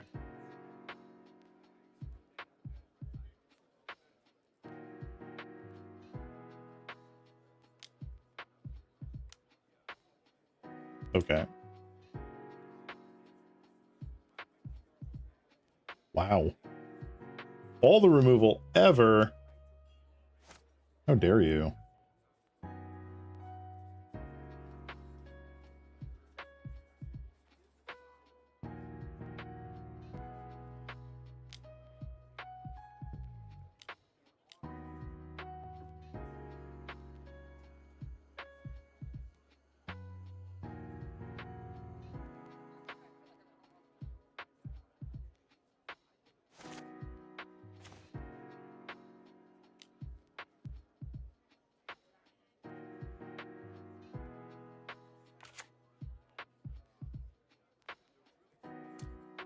That doesn't do it. That doesn't do it.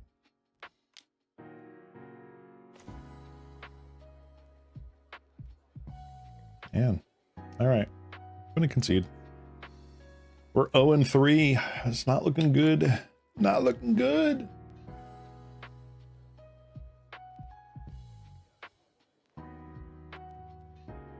I cannot imagine that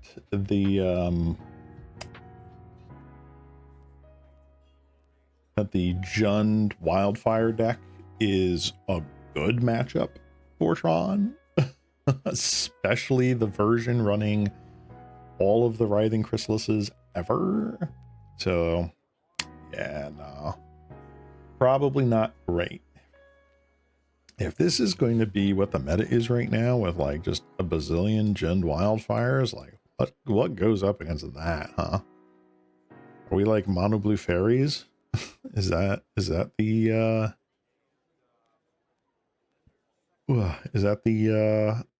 go ahead counter spell decks?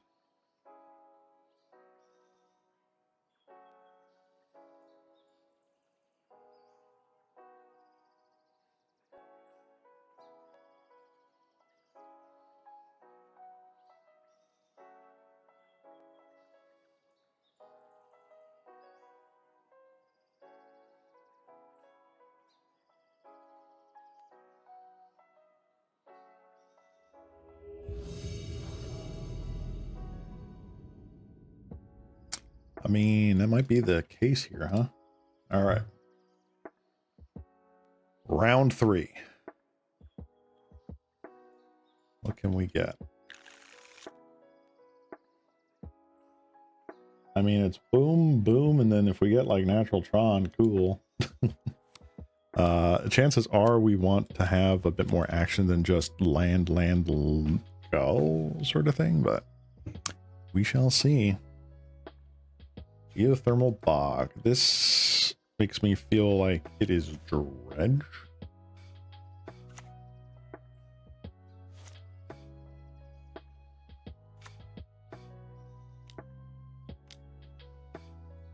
Malevolent rumble. Yes, this is a dredge. Took Satyr Wayfinder.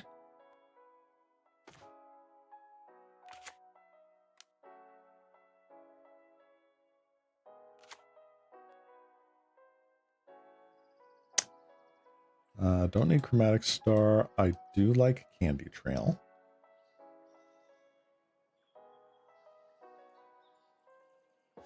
So dredge is an interesting one.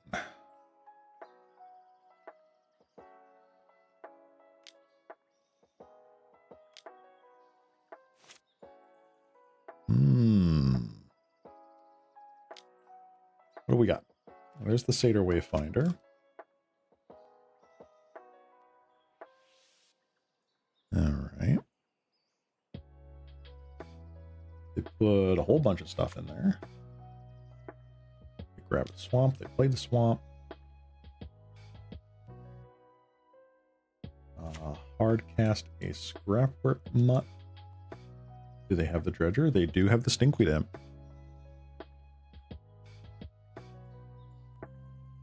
Exhume. All right, so they're on the Exhume variant.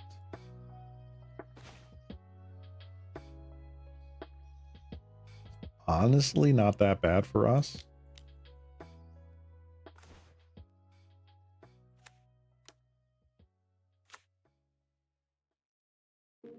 Oh my friggin' god. I feel like I have to keep this on top because I'd rather just have a blocker. We will run it.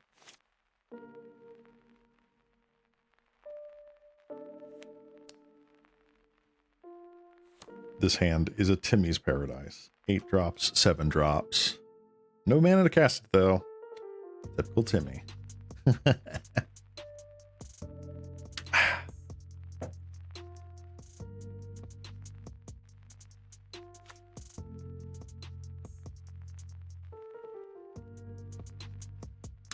Mortuary Mire. Okay, that's unusual. I don't recall them playing Mortuary Mire. Huh.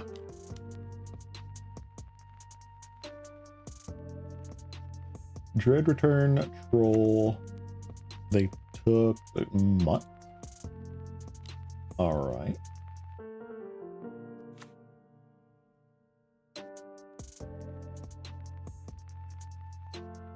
They can Dread Return an awful lot of things here. Thoughtless Giant domes us for 12.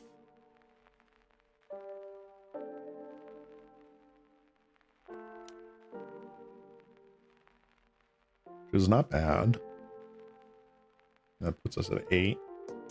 And if they think we're fumbling, which we are, couple turn clock.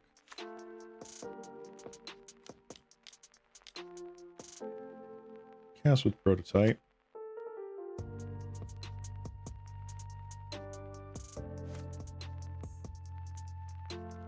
I am curious. I am very curious.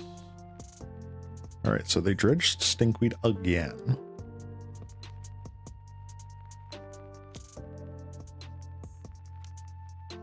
Satyr Wayfinder again. What do they take here? I'm pretty sure they take the Ridgeline, right? Yeah. So many Dread Returns. So many Dread Returns. And get the Mutt back. Yeah. All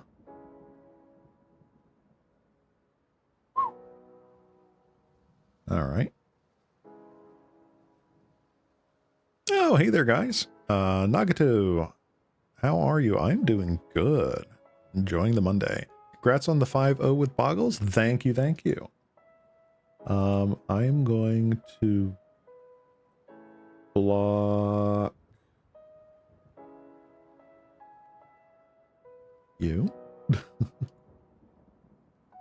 Toucan, I like Cascade. I do too. Big dumb Cascade beater. Sign me up.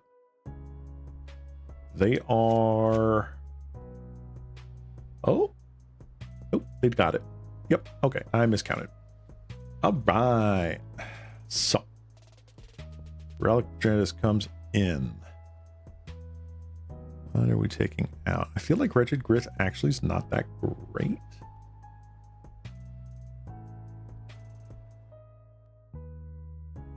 Honestly, I don't mind trying this with the Crusher strat. They're not going to run on a lot of stuff. As per usual, my schedule keeps throwing you off. What? I'm actually posting my schedules now on Twitter and Blue Sky. So I think I've been doing it each Sunday or Saturday. There's a new update. So far, I've been pretty consistent though. Mondays and Thursdays. Let's see. Boom, boom, boom, boom. I did take off quite a bit during the holiday season though. Okay, this is better. Whack-a-mole splicer. I don't need two of them. Took off like a month and a half from the holiday season over like Christmas and New Year's. But now I'm back playing a bunch of Pauper, and I'm working on a EDH Commander deck building project.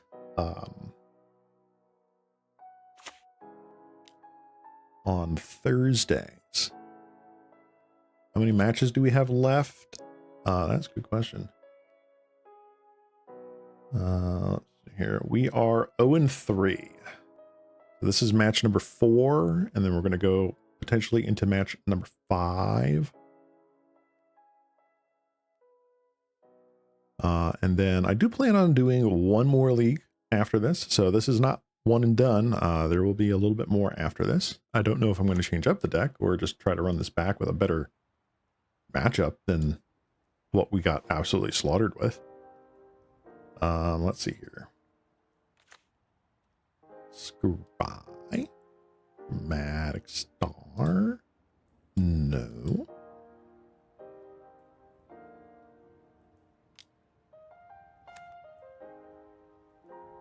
Alrighty.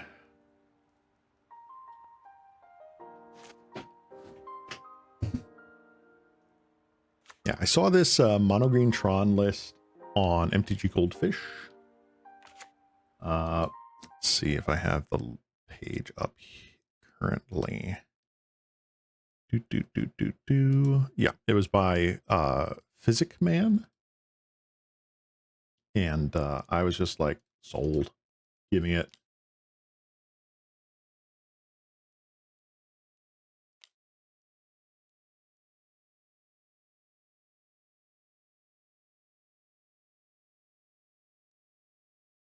Oops. Accidentally pressed stop on my music. Sorry about that. Ominous silence. See, I'm glad I'm not the only one running Mall Splicer and Monster Tron. It has a lot of unintentional synergy. You are correct. The Colossus, the Maelstrom Colossus, the Branch Golem that gains life. A lot of good stuff there. Ooh. Spicy. Let's just get you out of there. And let's just get you out of there. So we are a ways away from being able to do anything right now, but that's okay. I'd rather have a 1/1 facing me than Stinkweed Imp and garbage. This deck gains a terrible amount of life, so I'm not upset with it. Blanchwood, double Satyr Wayfinder. I'm not afraid of that. Brambleworm. Alrighty. We are on the slow path today. Everyone's on about Tron because of the Pactol Terror. Yup. We faced that today too. Slime still plays the big guys Tron. Honestly, respect. I felt in a Timmy mood, honestly. I was just like, I want to play big dumb creatures and do big dumb things. So like, that's me right now.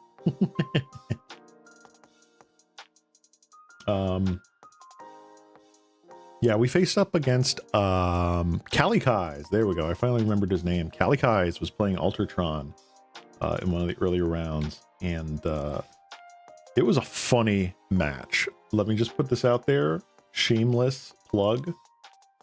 Go check out the VOD once this gets uploaded to YouTube.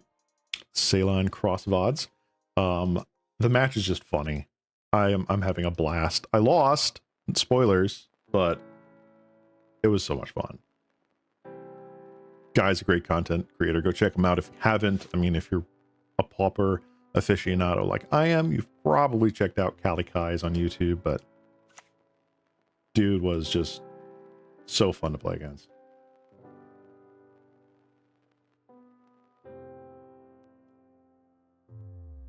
Ah, the no attacks. Honestly, I would totally be playing Tron right now. Like, I feel like it's a fun go-to deck for it now, but and it's strong. It's super strong. If there wasn't nearly as much life gain as we have in this deck, we would have lost handedly earlier than like we did.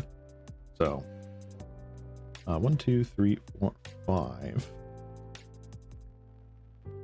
I'm gonna get in there. Let's go.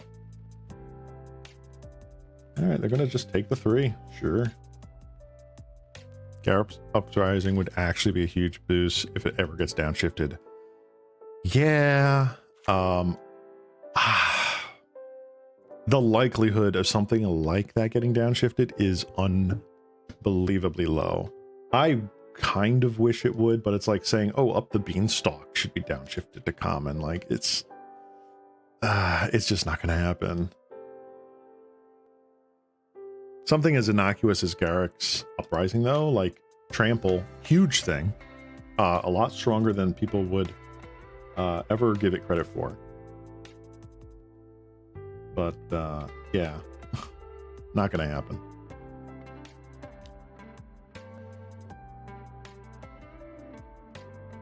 I'm still sort of hoping and praying that the Pauper committee gets to banning sadistically. Having played against it a lot, I just do not care for a turn 3, turn 4. Do you have it? Do you not? In the deck, in Pauper. Certain decks can be fast, and that's fine. Holy smokes, Batman.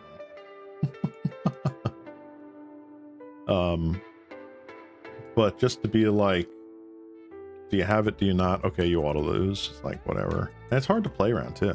You can't just say keep open Doomblade or whatever. It's not that easy. And the cards that are designed to like stop infinite token makers don't work against it. Stinky.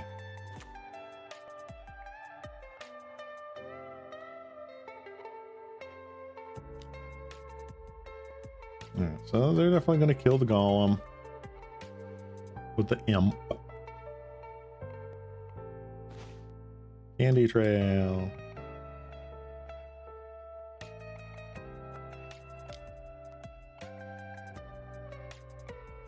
There's no way they have a instant speed draw, right?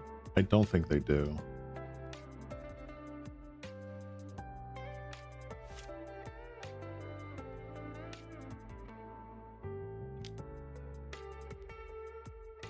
Yep, I was correct. All right, Candy Trail.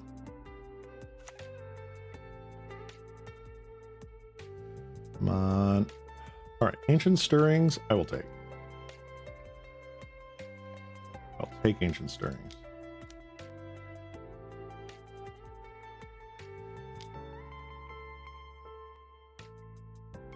tower. Yay. All right.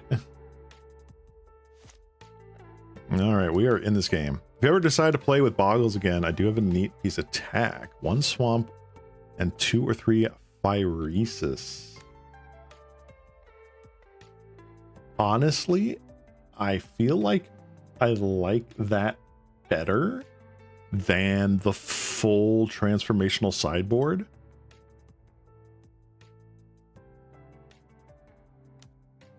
Like having to swap out 8 cards or 9 cards or whatever is kind of tedious.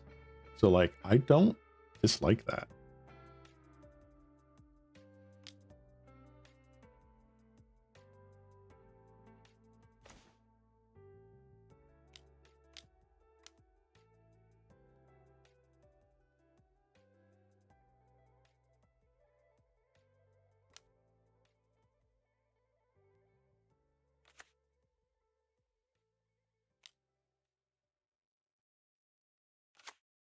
All right, we've got a Crusher down.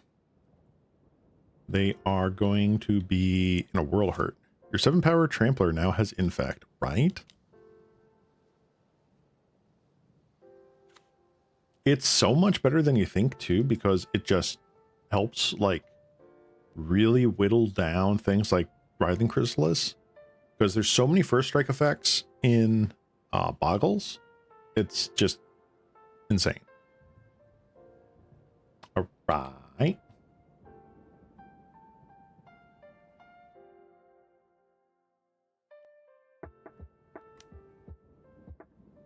No blocks.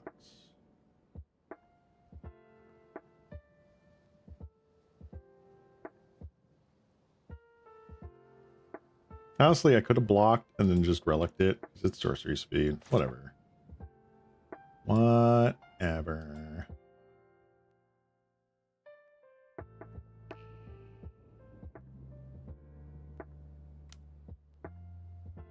All right, opponent, choose 2.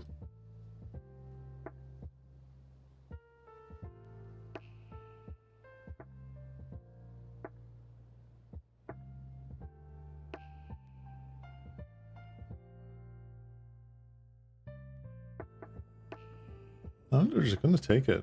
Okay.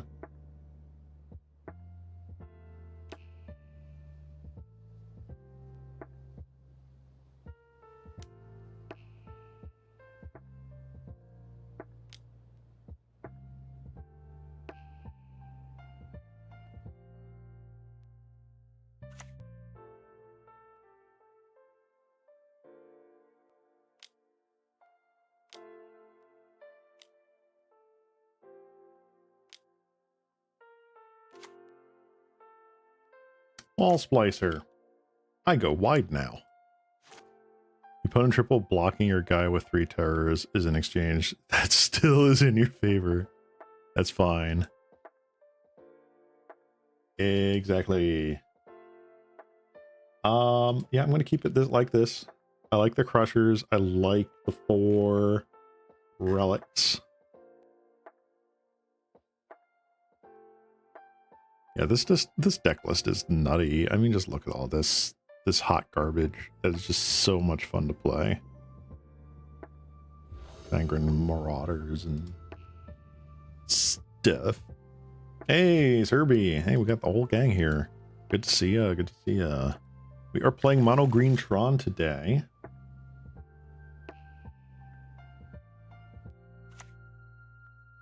We are losing horribly. We are 0-3 going into round 4 right here. Let's get you out early. But the deck's fun. The deck is fun. We went up against Kalikai's in like round 2, I think. He was playing Altertron with the new Packdoll card. And it was a hoot. I tell you what. So very happy about that. It was a lot of fun. Again, plugging the VODs channel when this goes up on VODs. Check it out. Ceylon Cross VODs. Let's see here. I probably should have hit that. Whatever.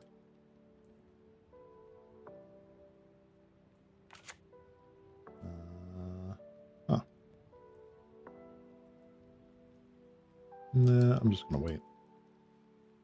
We got Boulder Branch Golem that we can put down on turn 4. I'm probably cycling the end here, if I had to guess. I'm assuming they play the Haunted Mire. They do.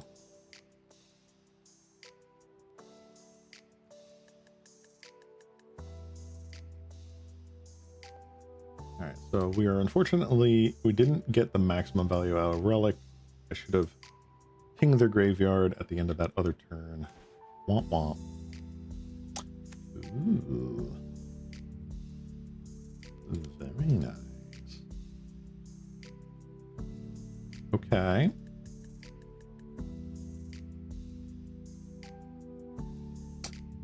Do I take a second one or do I just go for Tron? Do I go for another relic or do I go towards Tron? Let's go for let's go for it. Any order. And we'll pass the turn. They know what's coming. Seeing a list dropping Ancient Stirrings for Malevolent Rumble for Cash Grab. Interesting. I don't know about Cash Grab, but Malevolent Rumble has definitely solidified its place as a good overall card. So I cannot be upset with that. Please exhume. You're not exhuming. Darn it.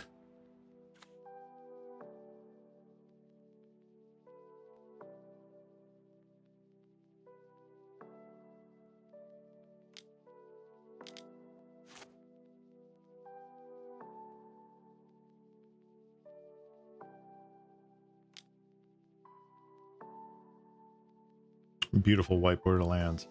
I love the 8th edition Tron lands. If I was really so bothered, I'd try to foil them out on Moto, but I'm really not bothered.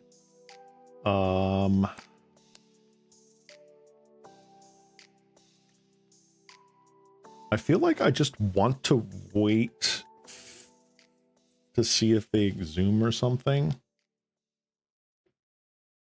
It's a generous end.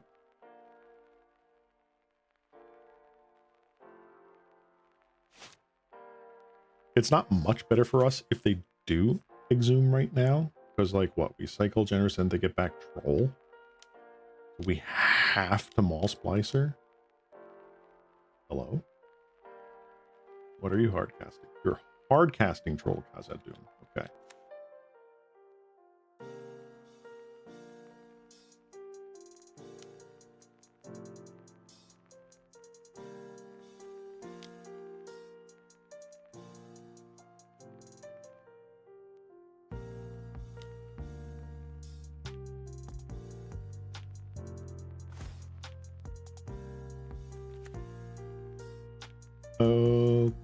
Okay.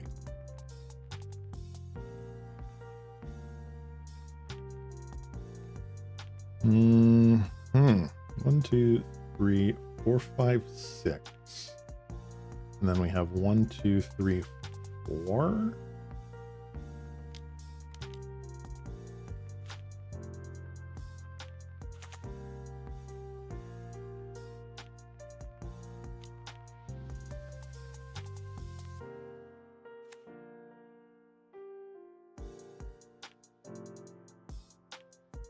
All right, attempt to attack with your troll now. I will 1-for-1 your trade. Let's see. Cash Grab gives the deck some sort of play on the opponent's turn. That is true. That is true.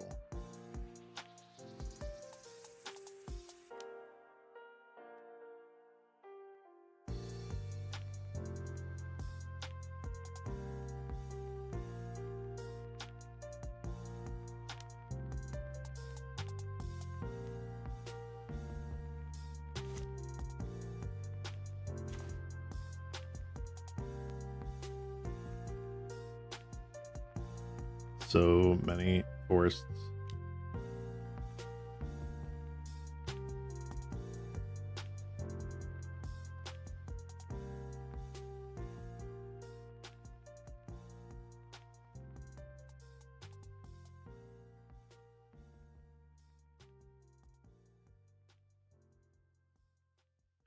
All right. Wonder if Tron will become some sort of mainstay in Pauper, or if it's just new toy syndrome. I think it's a bit of new toy syndrome. People are experimenting with it. Granted, the new toy, literally a toy, is just that good. It's really good. So maybe it becomes a new pillar. But my fear, which I've not seen justified yet, but my big fear is, does it end up in Affinity? Does that somehow, some way end up as an Affinity thing? And I really, really hope it doesn't. 1, 2, 3, 4, 5. Do I want to just do that for full value? No, I don't care.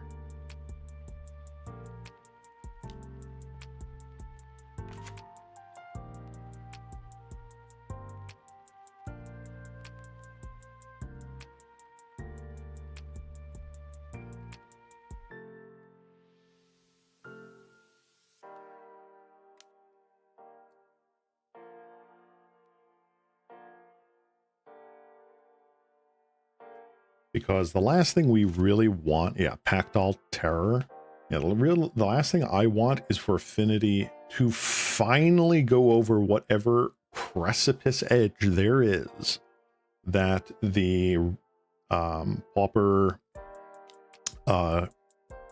committee goes, crap, we have to do something about this. And then we just annihilate Affinity from the sky.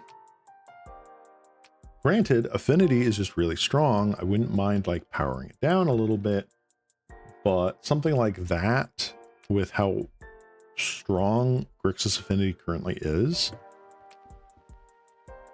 I mean, it could just be nuked.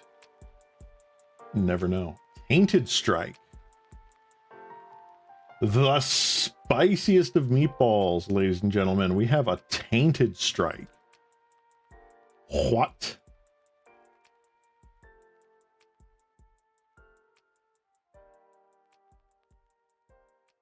Dang.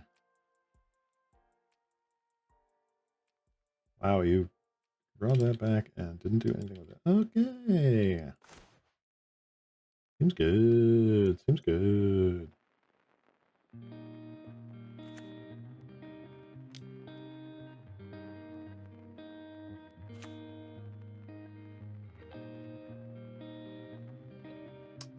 Tower and Mine, neither of those are really helping right now.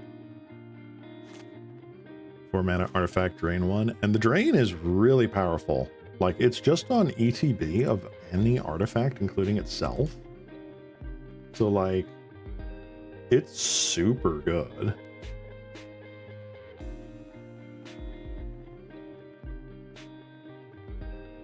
Yeah, I mean, makeshift munitions is just not nearly as good. It's great. Let's put it this way. Makeshift munitions is great for like against a fairies matchup, against a mono red matchup, whatever. Hackdoll has that reach baked in and the protection baked in against mono red aggro. It's a 3/4. What are they going to do against it? The drain life is huge. You can just get map tokens, blood tokens, treasure tokens, and drain. It's so good.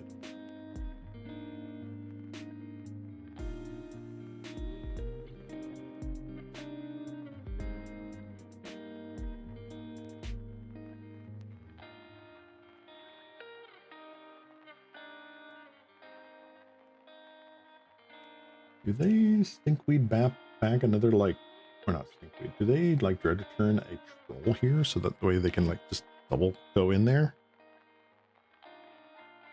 I don't know. I don't know what the call is. Also, it doesn't cost more mana, right?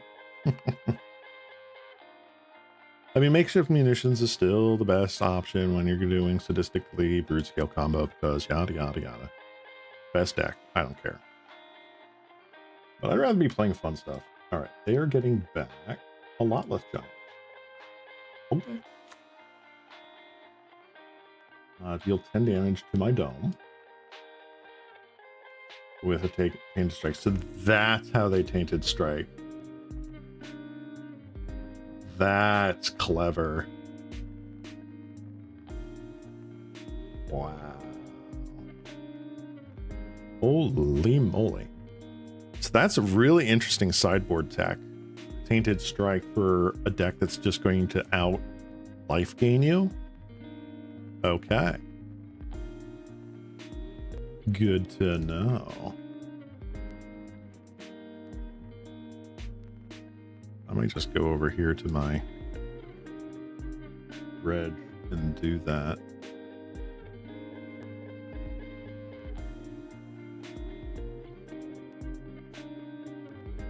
Yeah, screw it. Tainted strike.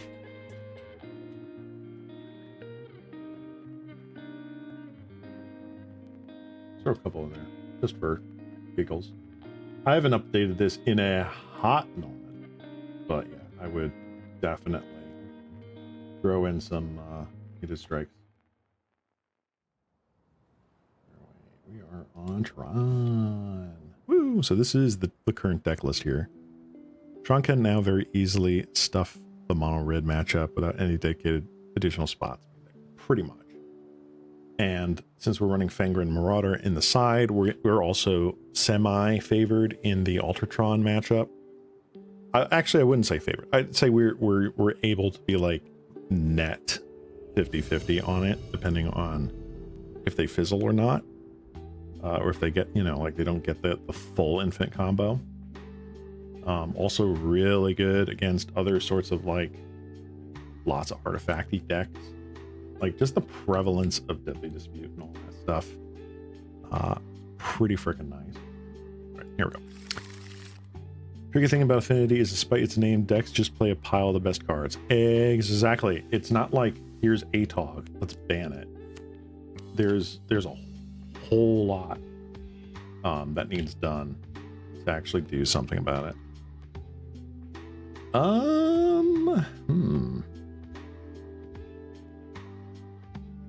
I feel like because we're not immediately cracking Expedition map, like I'm not seeing it, we do go Candy Trail. That is a big note right there. Glad we did Candy Trail. Yeah. Ooh, Guru Land. Okay. Oh, and here we go. We're either up against Mono Red or Madness. Super happy fun times. Didn't I put you on the bottom of the deck? What's up with that?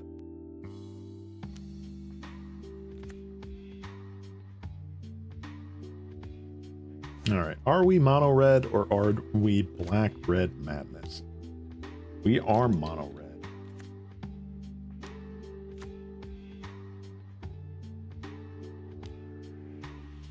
Wow. I'm going to crop rotate this immediately to grab a mine. All right, with Malevolent Rumble, which does literally nothing for us right now. Tower. Yippee-ki-yay. And next turn we gain 6 life. All right. A prototype and 2 splicers on the field. Might there be a world where you want to add in some sort of self-balance into the deck? I don't know. I genuinely don't know. Also, this starts kind of insane from our opponent. Like, that's really cool. 2, 4, 6, 8, 9, or 6.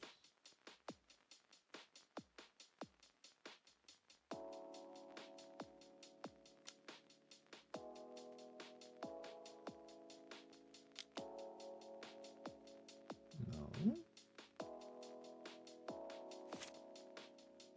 Okay. Opponent forgetting that we had life gain on board, I guess.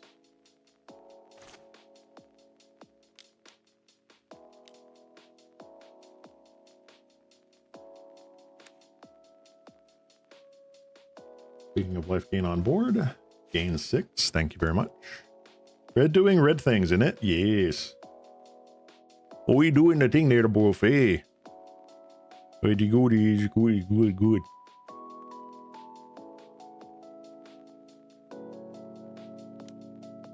All right.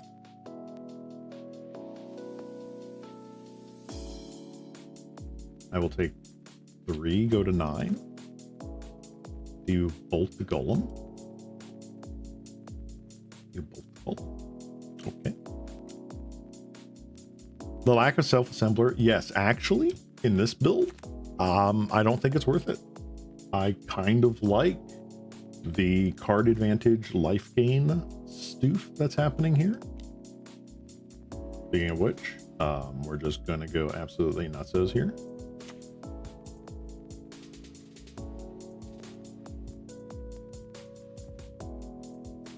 Get another tower.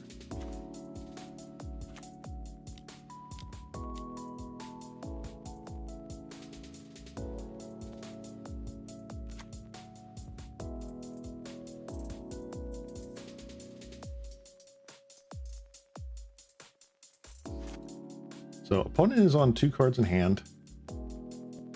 Guaranteed one of them is a bushwhacker. Nope, another rebirth. Is it rebirth into another bushwhacker? That would be insane.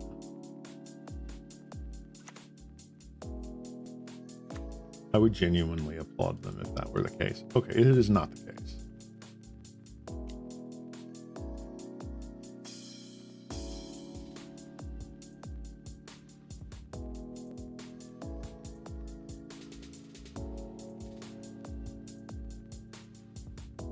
I was also never the biggest fan of Monster Tron with just 16 lands, even with 4 generous ends. Yeah, that's why you got to go with the extra card digging. You'd need the card advantage to get there. Wretched Griff, just the cantrip off of it is great. The fact that it's a 3/4 flyer too is just wonderful against things like the Refurbished Familiar, Delver. Neat.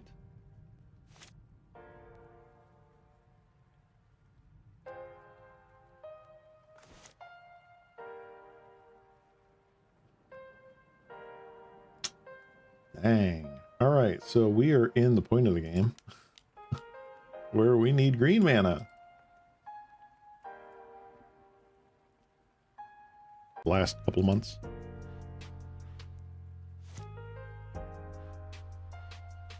Might be on your end. I don't seem to be dropping.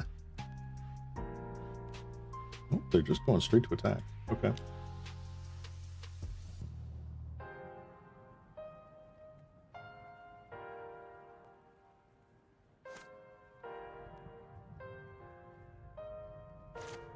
Oh my gosh. Oh man.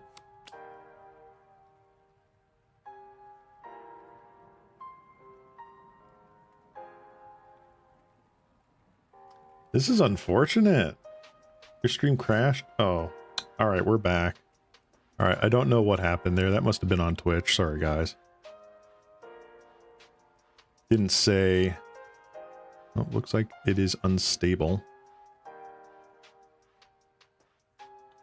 Yeah, Twitch is being stupid. All right.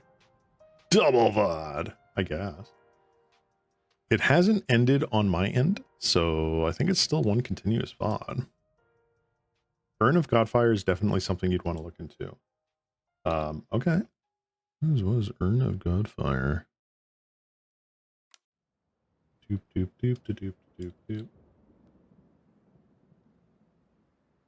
I mean, we died to Lightning Bolt.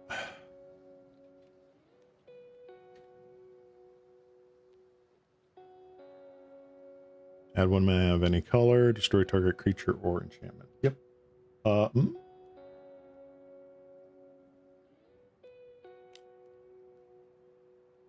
Now you win. Okay. Dang.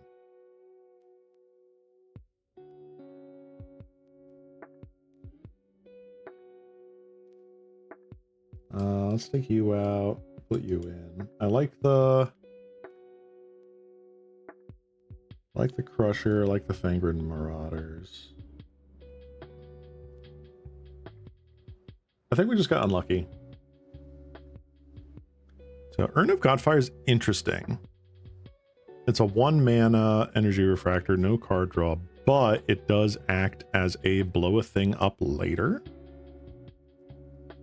Not bad.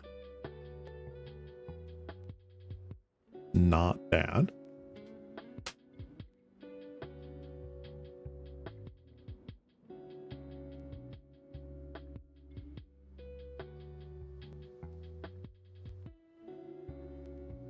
So the original version of this deck that I saw on Magic Online, again, I'm going to plug them, Physic Man, was running 4 forests and not Crystal Grotto. That was my change. I just like the Grotto. Honestly, after having played it a bit, yeah, the Scry has been helpful, but might just be better as a forest.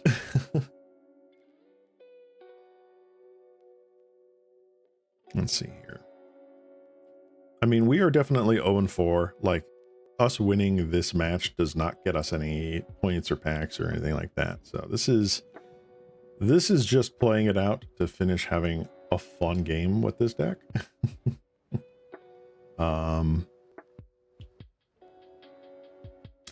What would I want to play after this? I want to play this back, but I want to try something different.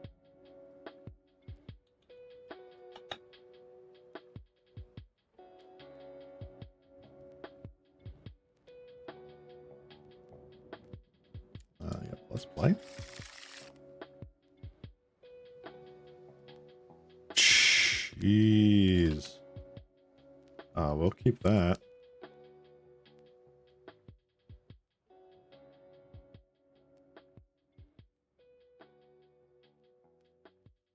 I mean, yeah. I was probably going to tweak the deck anyway.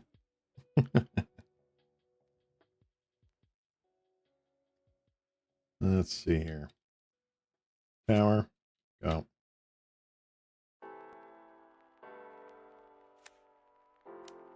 Furnace, 1 drop.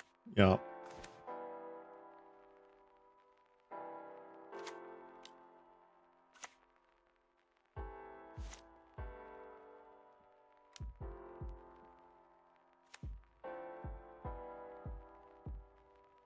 Attack for 3.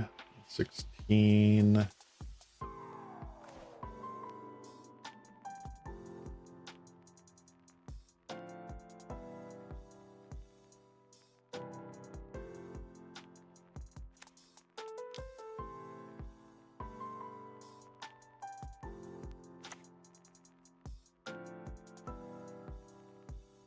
Ooh.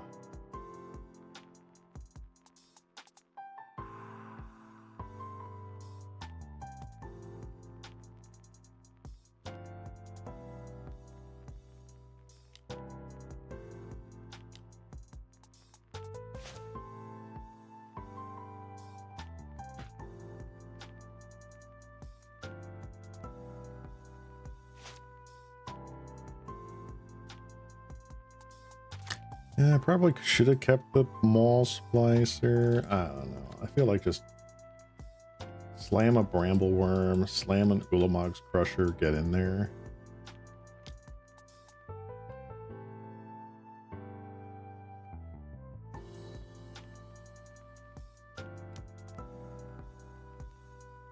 Health Rebirth. Darn.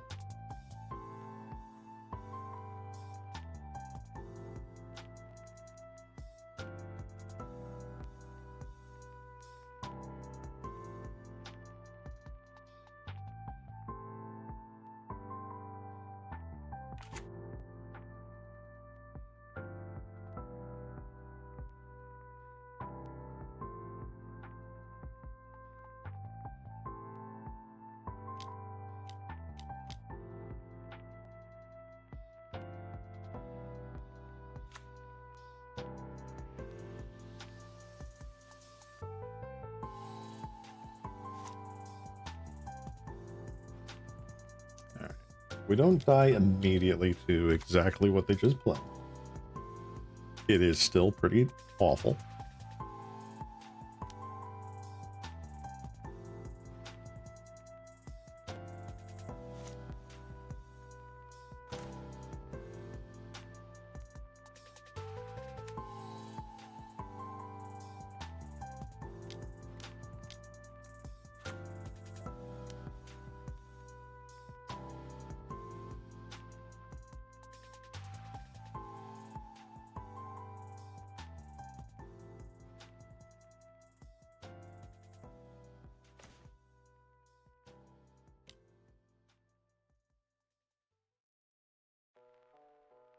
Excellent. All right. Please don't have the second Bushwhacker.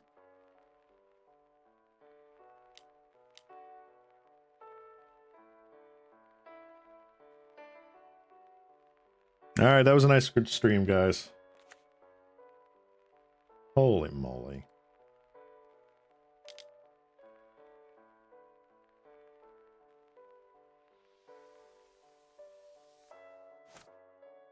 That is unbelievable.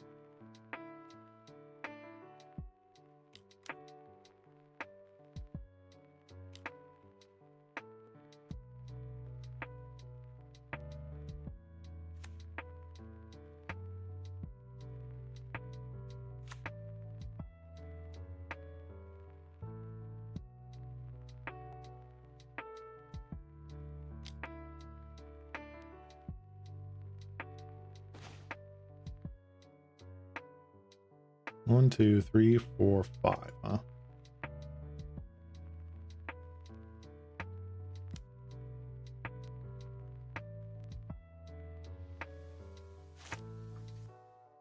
We should be dead 6 ways to Sunday right now.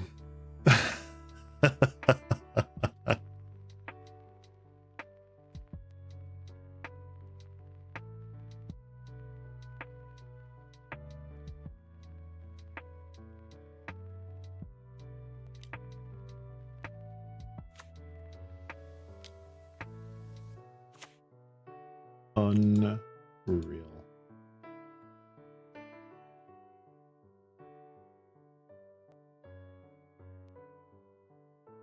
They must be so tilted. Yeah? I hope they are. Oh my gosh.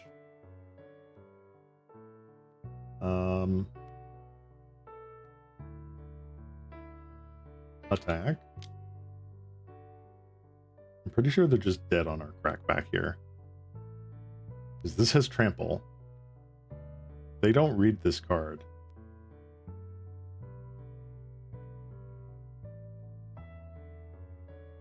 This is they don't read the card. Okay.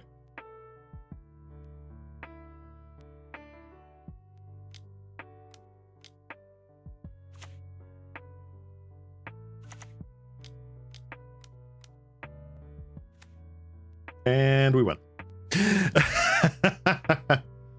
Yeah. Yeah. Oh. Nope. They... Oh. Well, let's see what happens. All right. For a second there, I thought they quit the match. No, they just conceded that game. All right. We are on to the third game of the last round here, where we can get our pity points.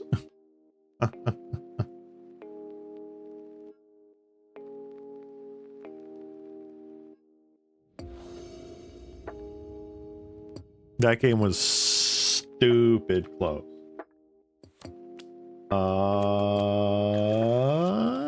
I'll keep it. Why not?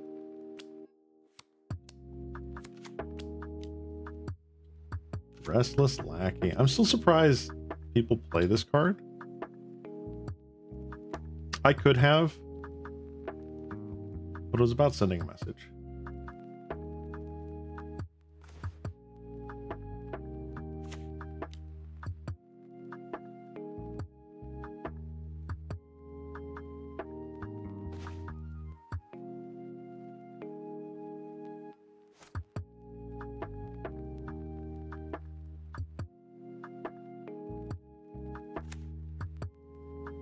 Hello? Really? I haven't seen someone play that in forever.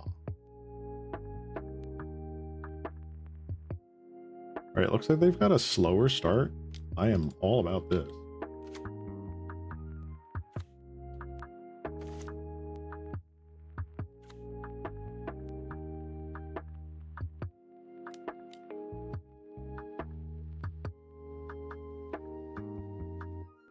Definitely taking you.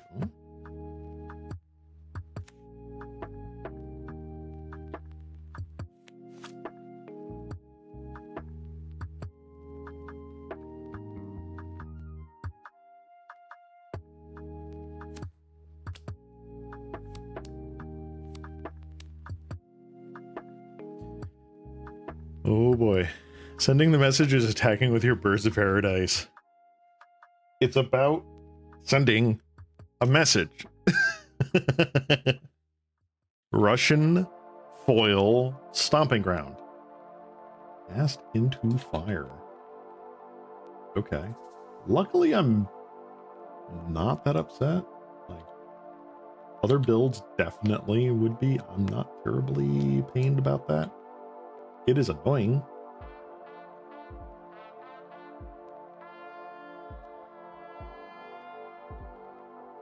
We're not under the most pressure. Soon. Don't get me wrong. Soon.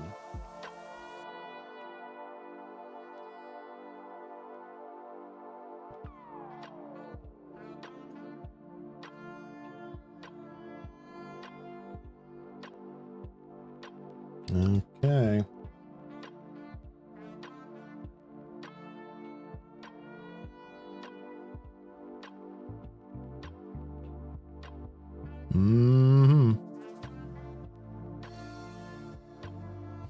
Come on, what do you want to do? Play my fancy Urza's Mine.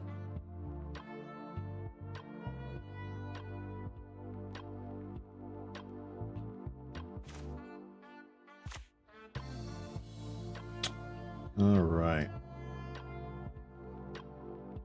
I am mildly upset that I can't just crack and get it now, as well as Force Cycle. But whatever. I guess. All right.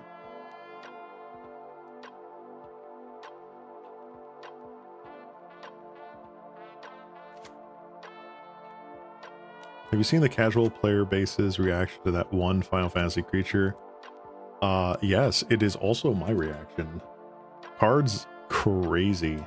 It looks like a lot of fun. It's a... Oh no! I forgot to do the thing. No!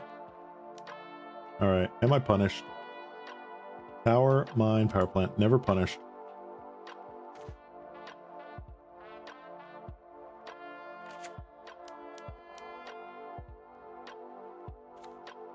Fling, Lamau, yes.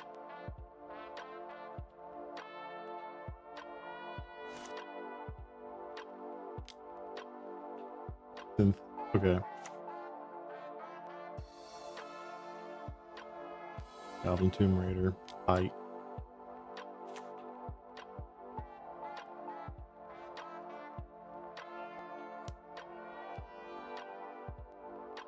What do I want to kill? Probably the 2 power. What do I want to kill? The thing that gets card draw. Probably the thing with 2 power.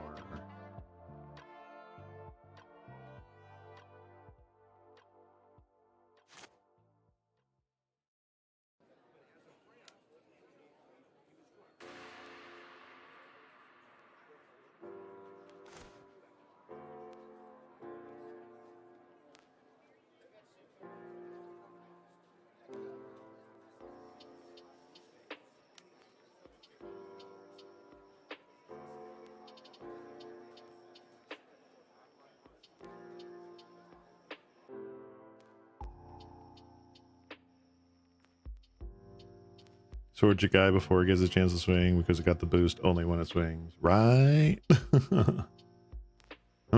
You are now at the 10,000 leaf.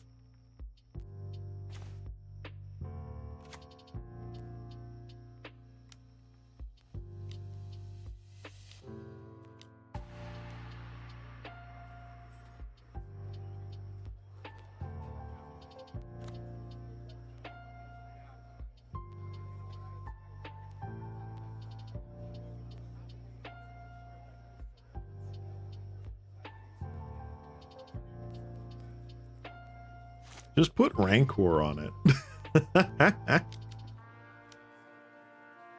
Lightning bolt. How dare you? How dare you get a lightning bolt off of your synthesizer?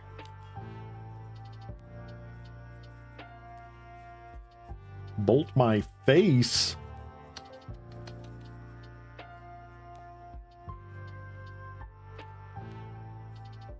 It's also a big idiot that wins the game assuming that they give it trample. It does not have trample, so you can block it with a 1/1 squirrel.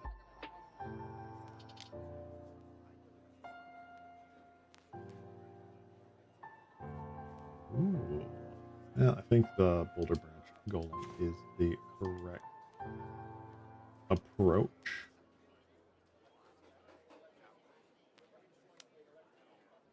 Again, sequencing. I should have done that second main. Darn.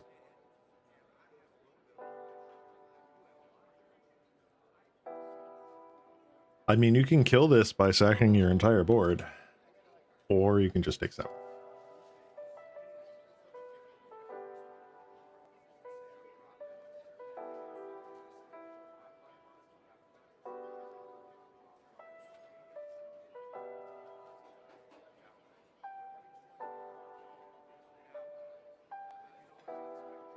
What you gonna do, opponent? What you gonna do, opponent?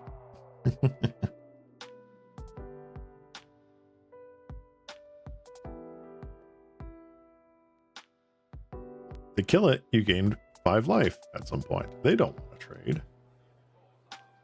Yeah, they could top deck a Goblin Bushwhacker and kill me from this very spot. Aside from the Boulder Branch Golem that I literally just pulled off the top.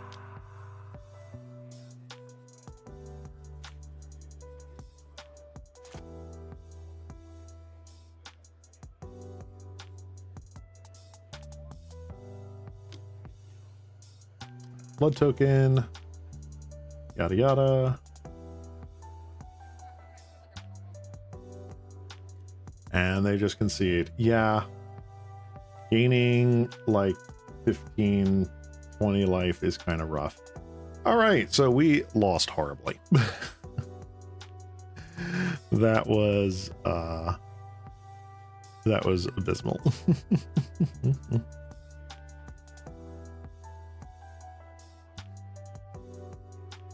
I mean, hey, let the guys have fun with the big Timmy creature, right? Like, come on. I love, like, Colossus of Akros, or whatever it is, the thing that becomes a 20/20 indestructible trample after you put a bazillion mana into it.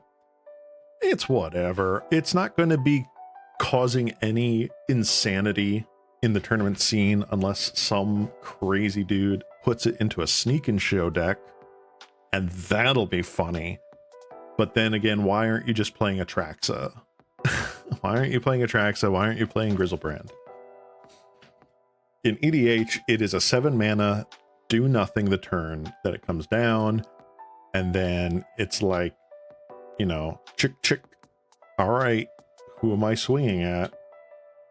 Oh no, I will put this 1/1 blocker in its way, or dies to removal, or whatever.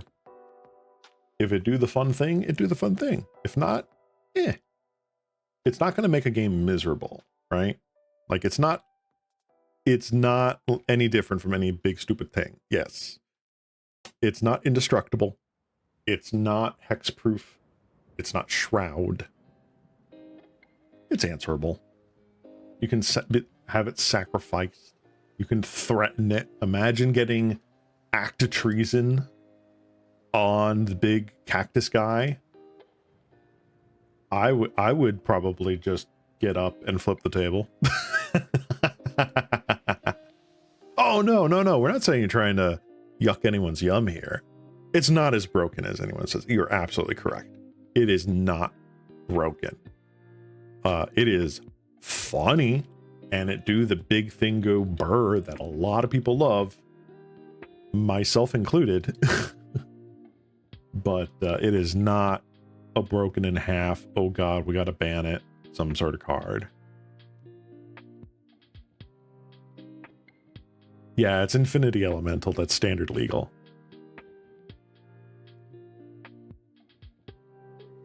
All right. I'm going to go grab a water because my voice is about to go. And when we come back, we are going to find a deck to do one more league with today.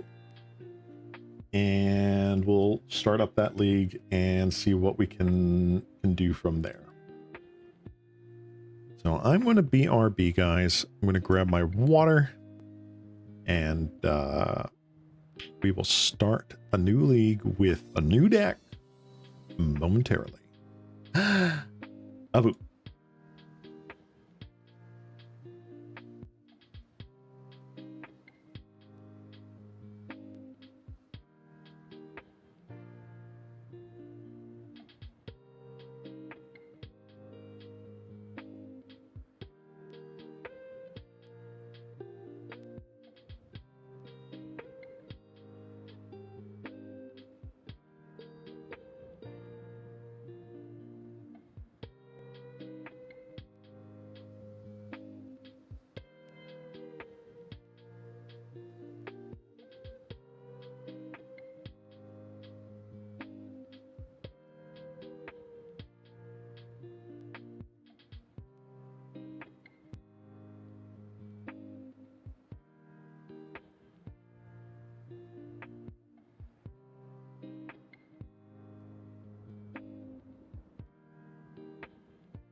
Boop. Hey guys, I am back. Wet my whistle a little bit.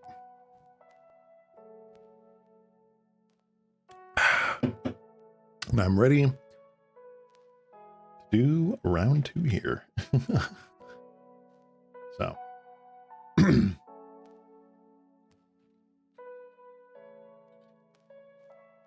So I like the idea of adding in like an urn of Godfire. I'm not entirely sure where.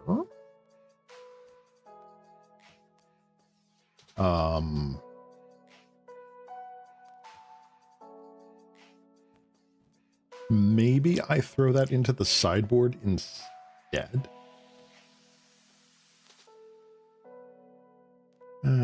Brambleworm's great. Maul Splicer. You know what? Maul Splicer feels like the one that probably could get trimmed. And that doesn't look too bad. So, that's what I'll do for my own thing. Oh yeah, Thangren Marauders here. It's in the sideboard. We do so much life gain already in the deck between worms and Boulder Branch golems that I'm not too terribly worried about these not being main deck. Ram Throughs, Relics, Ulamugs, Crushers actually kind of pulled through there. In the main deck,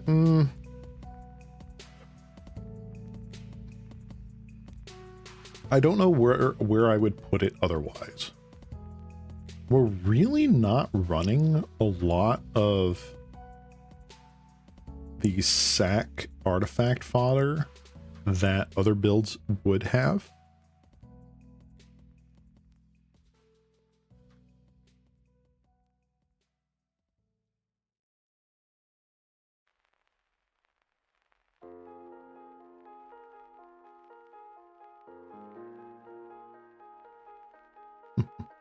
Runaway Boulder. Oh my god.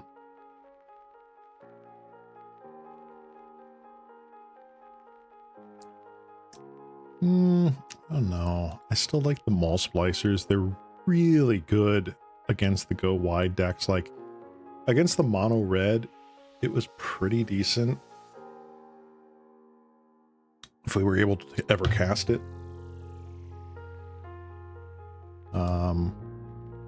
I think I'm just going to make small changes like this first. I don't think I'd want to put Thangren in the main just yet. I see the card draw and card value of these guys. There's just the absolute life gain utility to help slow the game down with Brambleworm and the Golem.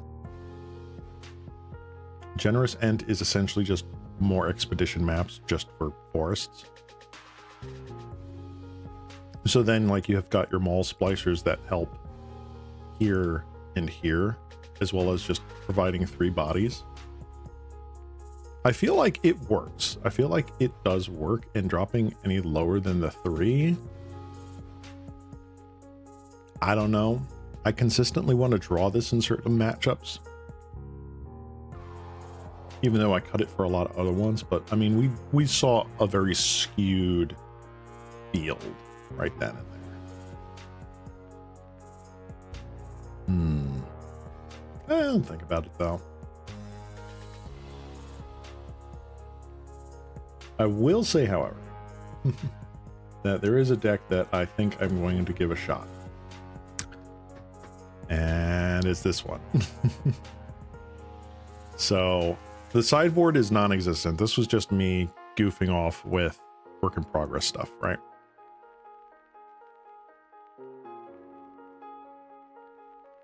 How do you feel about dropping 1 star and 1 candy trail for 2 more urns? I don't think so. I feel like the color fixing card draw of star is just too powerful, and I feel candy trail just gets more done as a 1-drop. The fact that it scries 2 is huge. The fact that it draws a card, gains 3 life is huge.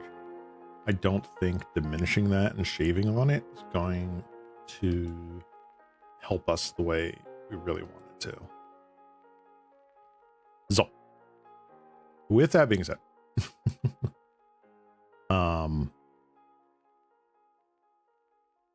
I am really excited to see how this absolute pile works. Earn permanently color fixes though. Yeah, but the fact that it doesn't draw a card, too big. The card advantage is hard to discount in a mono green deck like that. Like, I see where you're coming from. I don't entirely disagree, but I just think like right now I'm just going to tune the knobs very slightly, just tiny modifications, because I think there's something there. I really do. I don't want, like, from my standpoint as like a deck builder, deck tweaker sort of dude, I don't want to change too much too quick. That's just my thought. I highly recommend, though, checking out the original deck list. And if you want to do some stuff, by all means. I found this on MTGO Goldfish, or MTG Goldfish. The deck is by Physic Man, F-I-S-I-C Man. They placed on the March 2nd Pauper League, went 5-0. So definitely going to plug that deck again, because that was super fun. That was super fun. While I've got this here,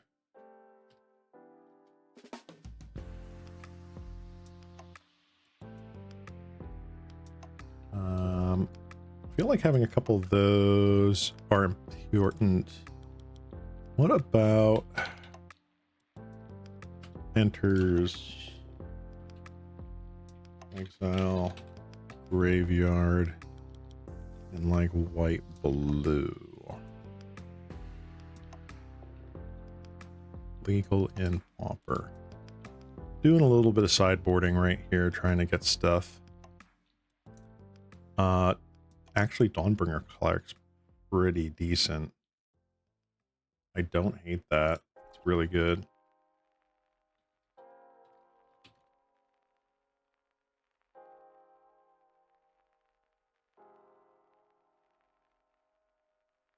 That sounds great. Probably going to bring in Spreading Seas as well.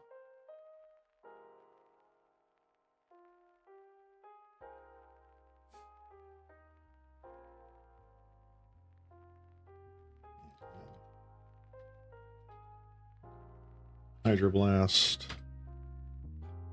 Because of course we want Hydroblasts.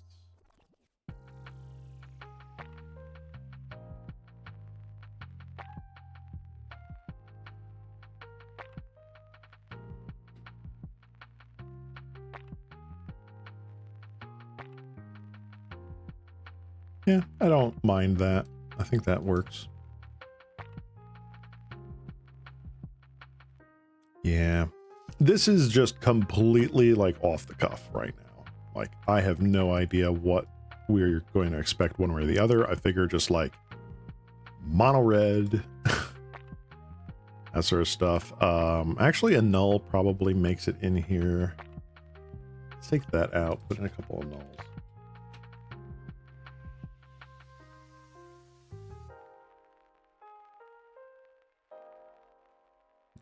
We'll take out 1C. So this is something that I've been working on a little bit in the background. So we've got a Reality Acid deck. For those who were never around during Planar Chaos era, Reality Acid is an insane card. For 3 mana, you enchant any permanent. When it leaves the battlefield, the enchanted permanent controller sacrifices it. So the permanent is just sacrificed. It's gone. Indestructible, don't care. Regenerate, don't care. And this has Vanishing 3. So after 3 turns, this just naturally goes away. But obviously, you don't do that. You Flicker of Fate it, exiling it, returning it, or Core Skyfisher, or Dreamstalker, which was in that limited environment. It's kind of nuts. Fairy's Time Twist, another really cool card. Heliod's Pilgrim goes and finds it, puts it in your hand. Oromancer gets it back from the graveyard if something goes horribly wrong. And Imprisoned in the Moon is just a get rid of something card. We are running a bunch of other things that we don't mind flickering. We have Novice Inspector and Threebus Inspector for card advantage, and Navigator's Compass here, which is purely for life gain. It is not intended to be a color fixer whatsoever. This is just life gain.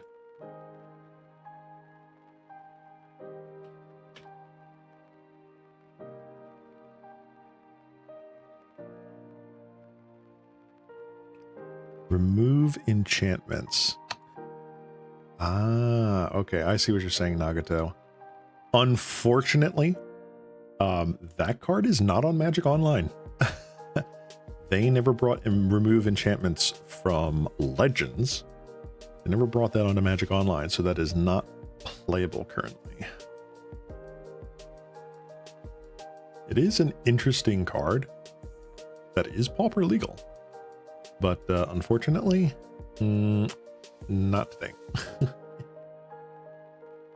But yeah, this came about because I wanted to do a variety on the or variation on the like too much water deck list that I had done previously. So spreading seas, seas claim, convincing mirage, all that jazz. But yeah, this seemed pretty fun.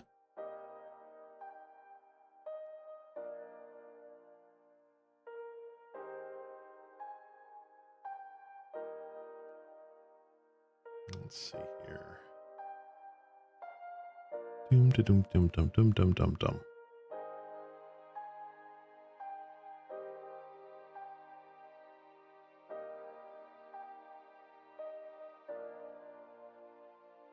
So right now this is, yeah, no way, no, very way. There's a lot of early Magic cards from, you know, the Alpha Beta Unlimited through Ice Age, I'd say, that just have not gotten onto Magic Online because they just didn't, I guess. I don't know. And one of them is that. Like there are a couple of other Pauper cards that just aren't online either. I can't remember which ones those were off the top of my head. Imagine it's super weird stuff, hard to code it. Yeah, it probably is that. The Oracle text on this card is like a mile long. So it was definitely a card that was written and it was just like, oh, you know what this does. It's a shame that Brainstorm never made it onto Magic Online. I know, right? Can barely play Legacy. Yeah. I don't know what really qualified as this was worthy of putting in versus not.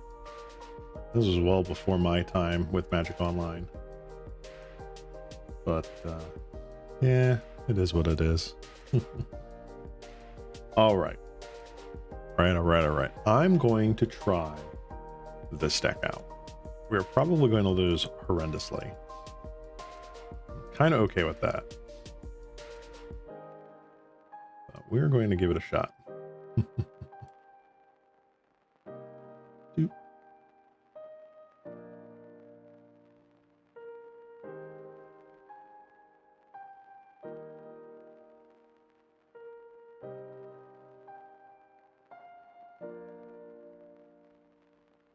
There we go. All right. Let's embrace the jank. Everybody, embrace the jank. Telling me to code it in City in a bottle, but not remove enchantments?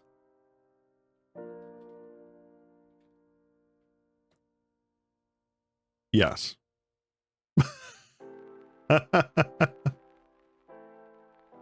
I feel like if I had to play devil's advocate, which I don't, but I'm going to. City in a bottle is just an if-then clause. It's like, if card is legal in this expansion, destroy it. Whereas the other one has a lot of like coding craziness, I bet. I will give these guys credit though. Magic is an insanely difficult game.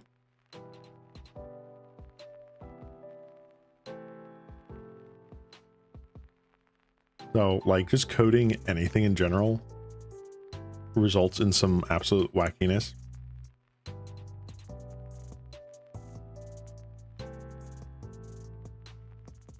It's also just an if-then clause, just a bit more complex. Asterisk. Yes. How long is that asterisk, Serby?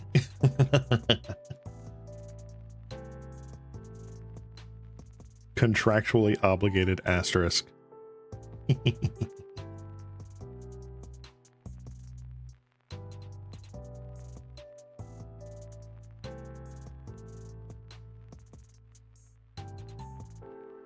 Oh, so it looks like Kalikai's actually got their Altertron through this league because it just got reported on MTG Goldfish. 4 Pack Doll, 3 Foundry Inspector, only 1 Blood Fountain, 2 Ashnod's Altar. Yup. Crazy.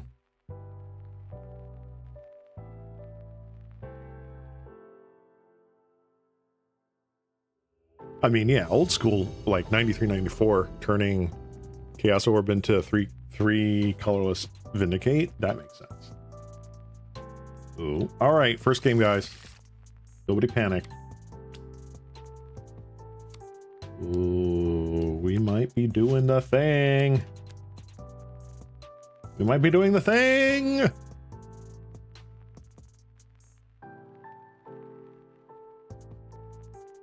It's happening.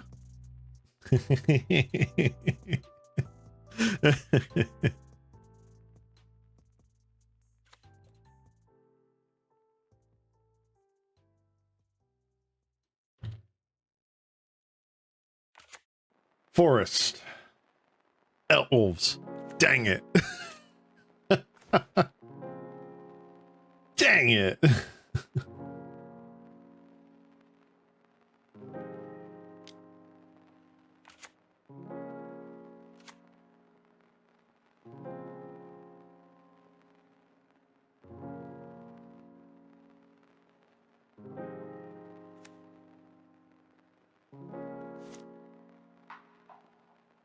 On the edge of my seat.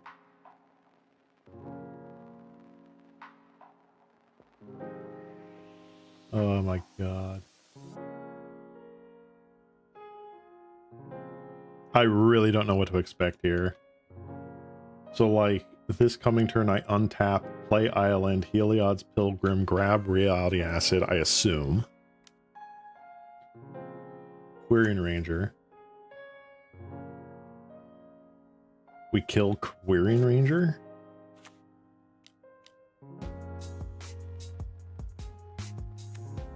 Ugh. Actually, it might be Priest of Titania. We are so slow compared to this. It's unreal. What is going on? Oh, hey, Dreamstalker. How you doing? Yep. Well, we're going with game plan number 1. Let's Reality Acid.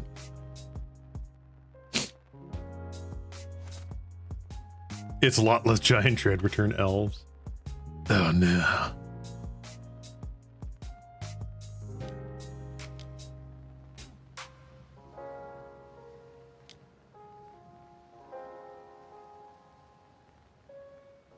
Vine Shaper Prodigy. Wow. Yeah, I'm pretty sure elves just absolutely crush us. Not even a thing.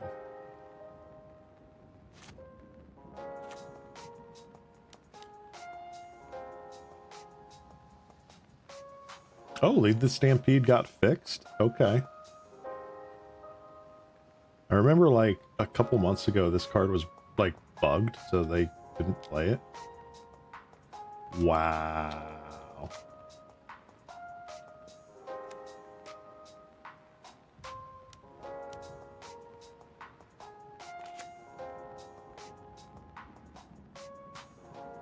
3 Timberwatch elves. Are you absolutely out of your mind?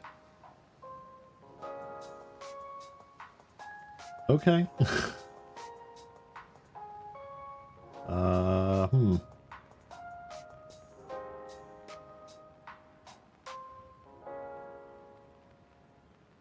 That's fine.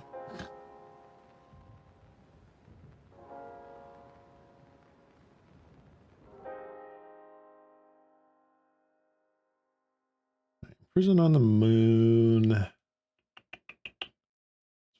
Fine.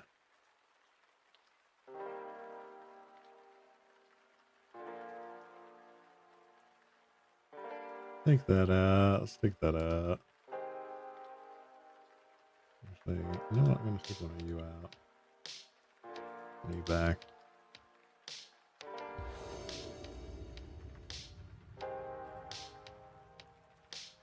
Jesus, relax.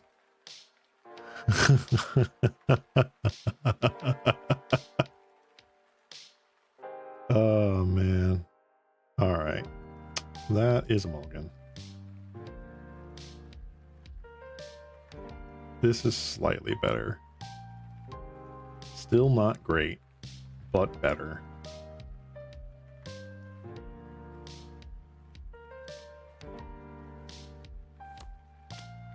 I'll probably put back one of the Skyfishers, at least.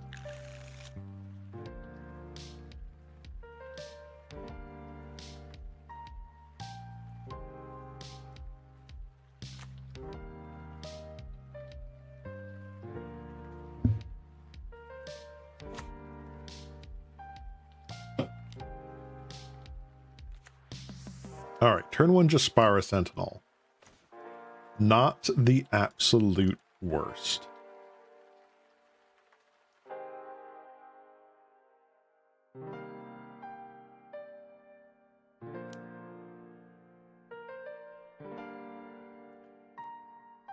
Dum dum dum dum dum dum.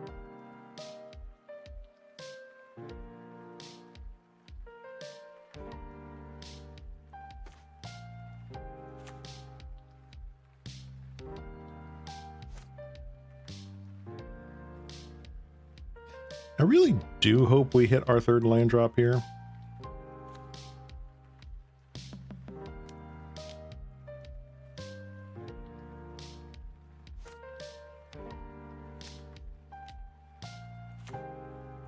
Here's the Titania. Ooh, we did. The finger on the monkey's paw curls.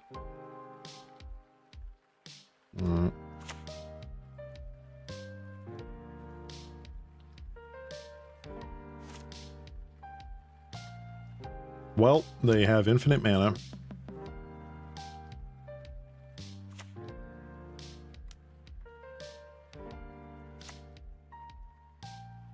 Yeah, I never did this. How come they get the explosive hand, like turn 3 win hands?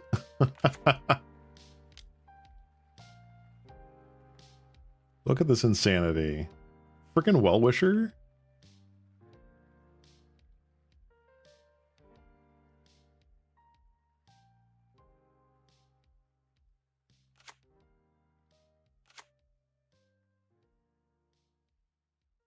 Oh, come on. I know you have one more card to play.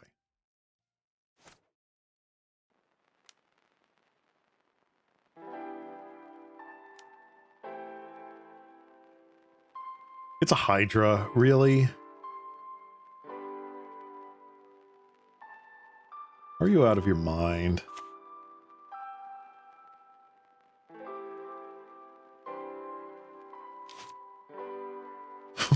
What is this, man?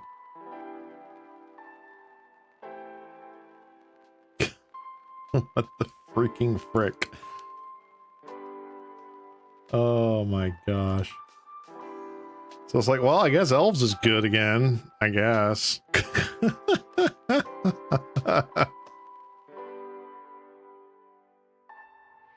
Oh yeah, most of the cards are pre-modern for Elves.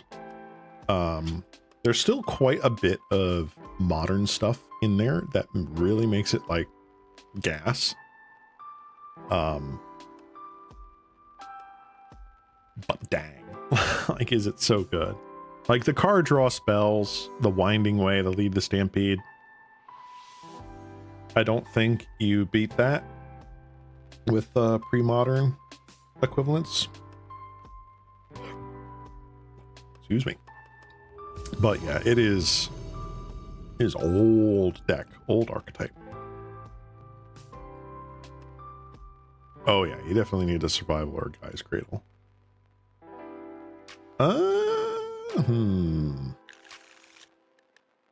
Okay, it's not great. When your game plan starts on turn 3, it's rough. And we're up against fairies. Why are we up against all the aggro decks? What the frick? We just went against a whole bunch of late game decks, and now we're up against aggro, aggro, aggro, aggro. What the heck?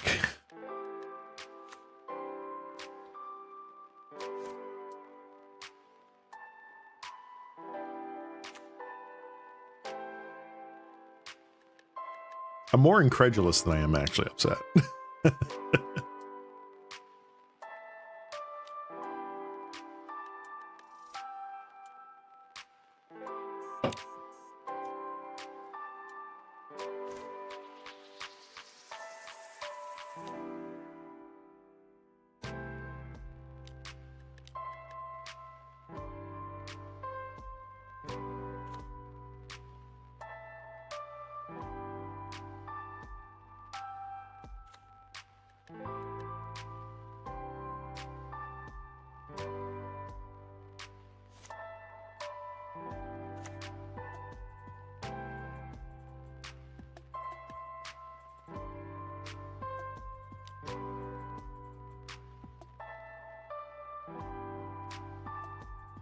Every time I try to play a deck like this, it never happens. Never works like it. Every time I play else, doesn't work like that.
Yeah.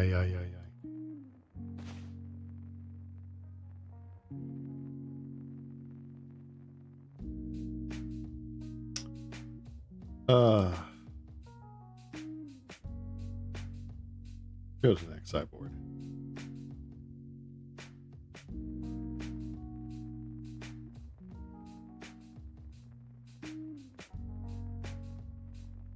Actually, that I do want more removal. I just don't know if that's the right call.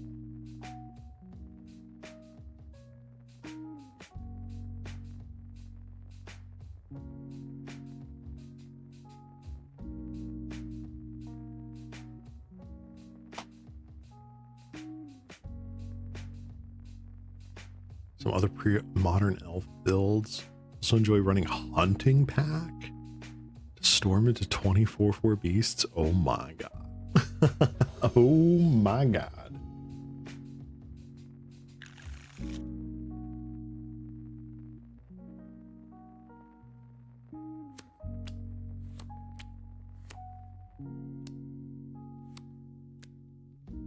Sure, I will keep this.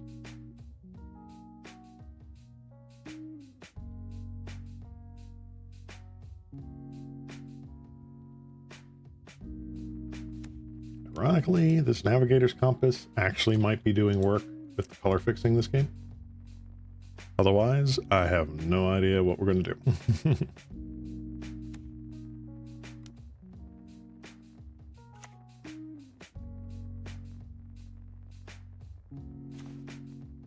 All right.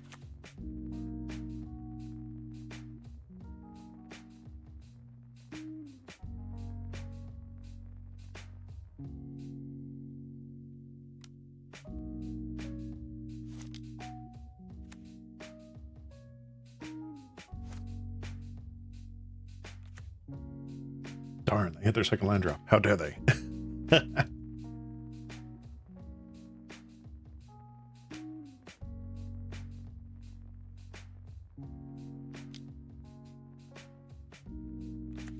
All right.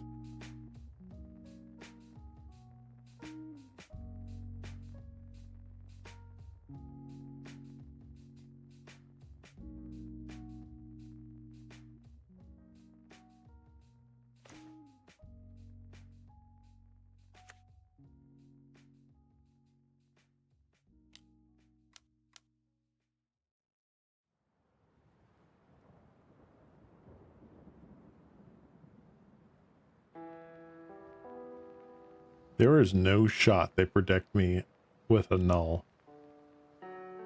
There is no shot they predict me with a null here.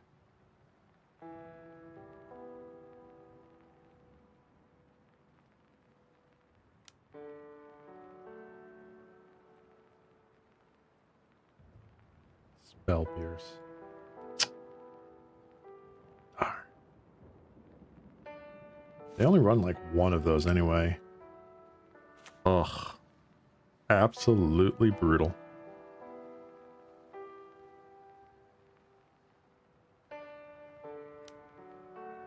Counter spells, stupid fast aggro.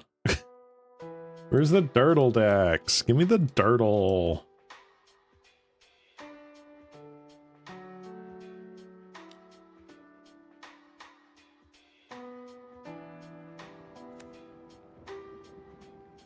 Alright, keeping up spell stutter spread. I see how it is.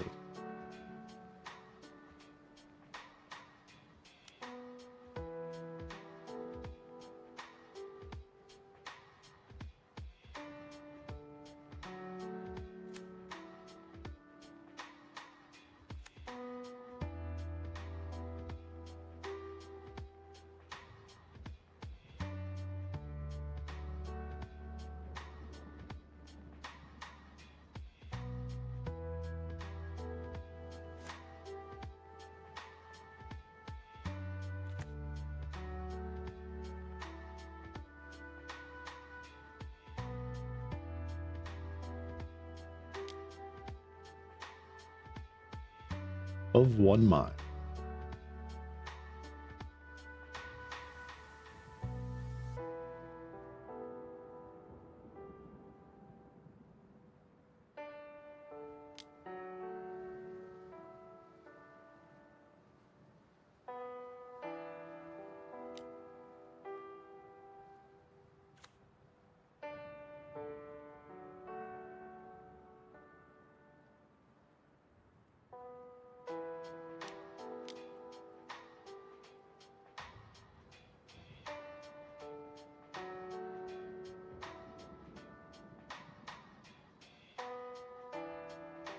Opponent is reading the card.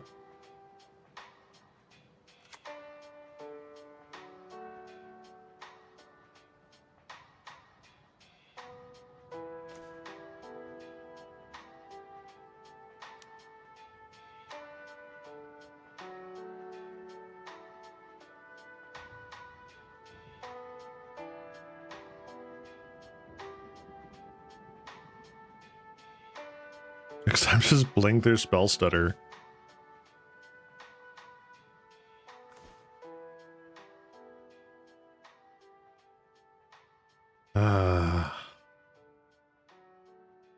Nope.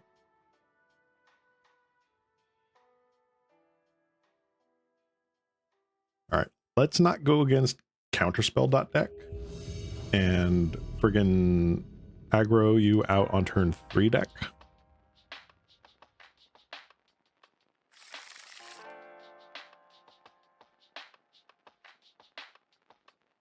right, this is not terrible.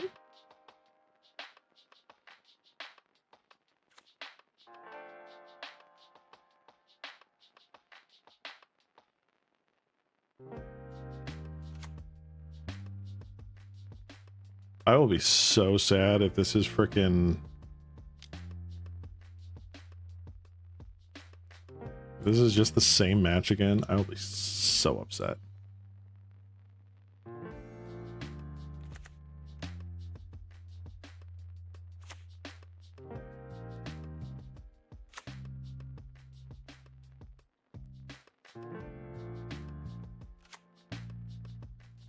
All right.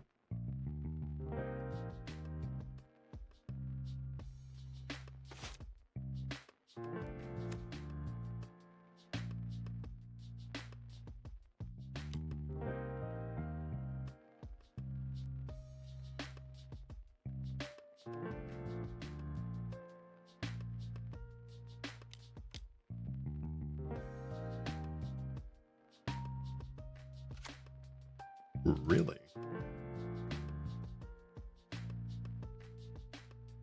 Okay. Spellstar Sprite. It is just the same match again. What? Oh, I am so tilted. What? What in the what? What?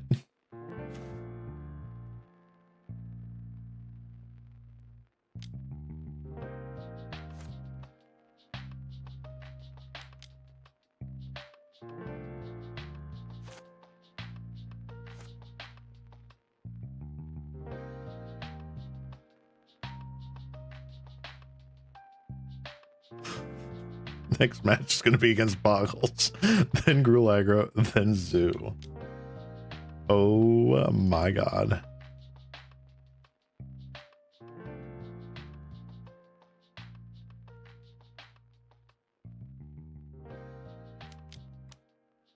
Do you just have actual factual counterspell?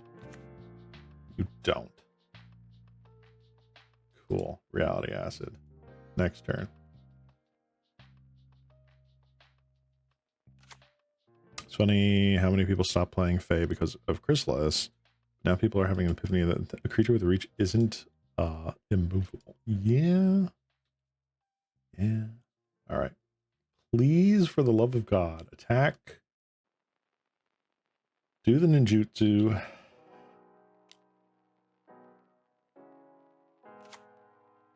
Oh, that one too. Okay.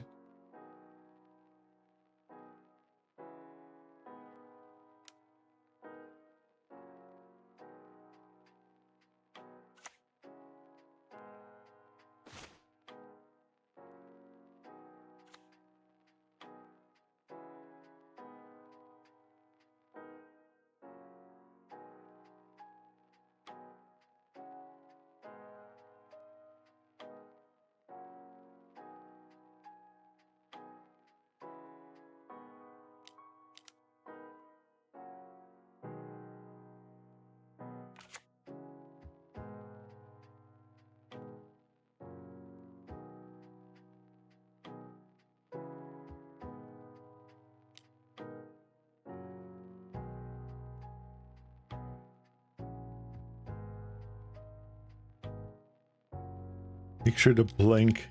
They're very miscreant, right?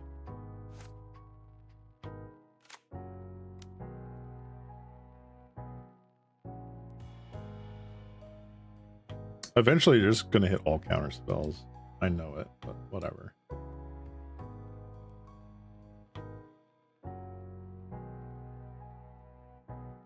I mean, I'm pretty sure I hit Spellstar Sprite here, like, they attack in.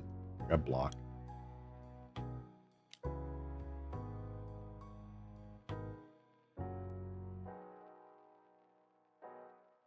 They flash in... okay. Then ninjutsu, I guess. Fine. Is anyone trying to Azorius build on Fae just so they can run Ephemerate and Thraven Charm? That's a good question. I don't know if they have.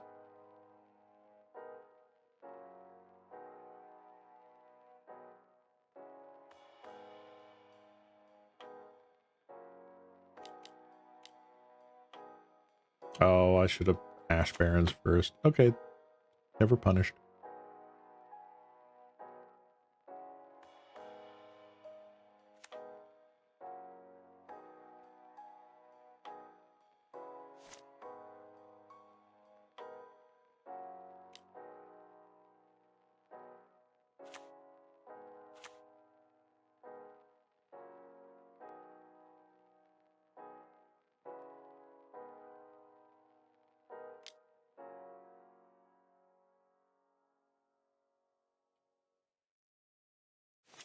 And Dust to Dust. I mean, honestly, Dust to Dust is pretty cool. Very miscreant, y'all. You've got 6 cards in hand, dude. Unless you're mana flooded out the wazoo.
All right, they must have literally 7 lands in hand. I don't know what they're doing.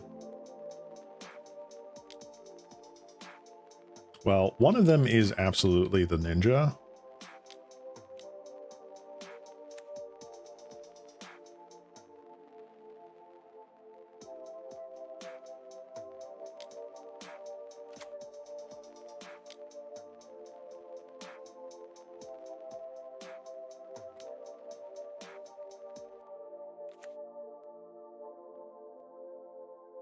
Okay. Do we know the name of the dragon? Is it a dragon or is it a drake? I don't know.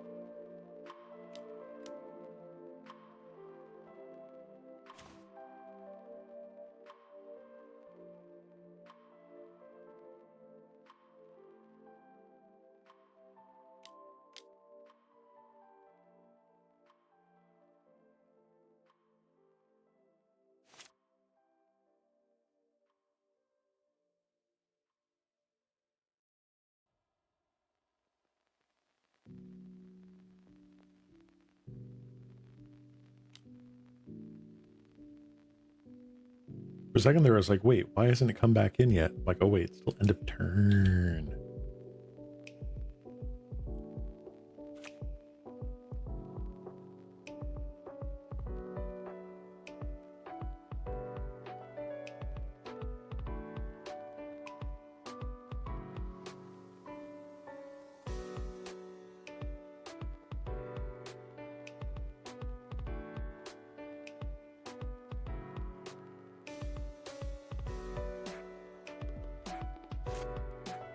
Culligan on Reality Acid.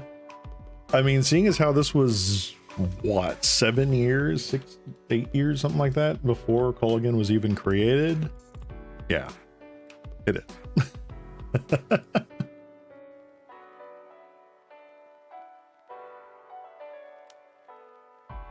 Uh-oh. We got another ninjutsu, guys. Oh, no. Double ninjutsu. Oh, God.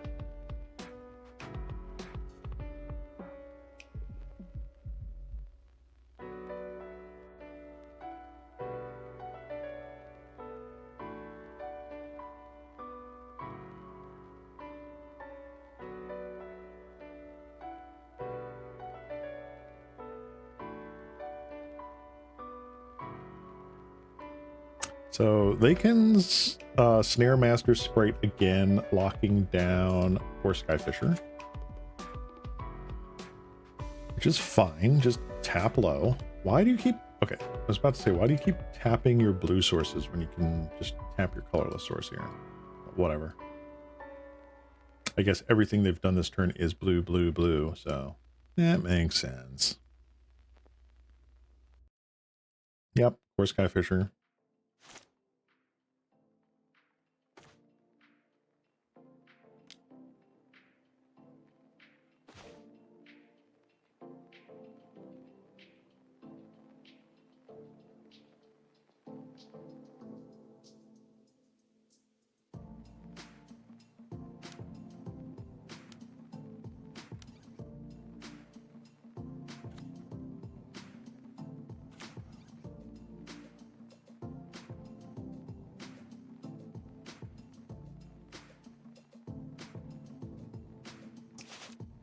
What's funny is that if Reality Acid just vanishes away, then it's cool. Am I crazy for thinking that's Kolagon? I mean, no.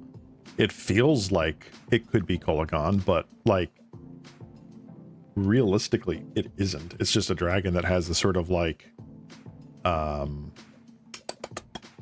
whatever sort of skin flap things are around the head. I don't know what that's called. Frills. Watcha who's it?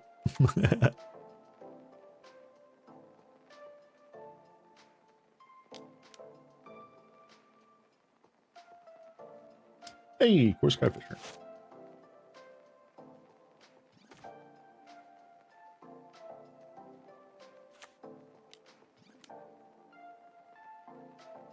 All right, how many counter spells do you have?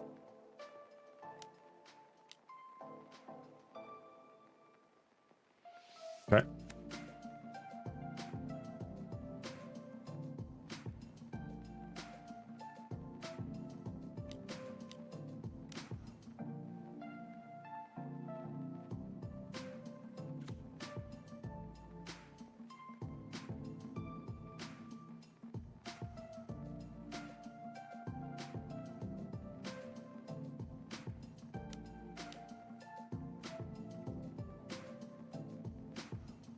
It's one way to get rid of a Spellstar Sprite. I bet you never saw a Spellstar Sprite land before.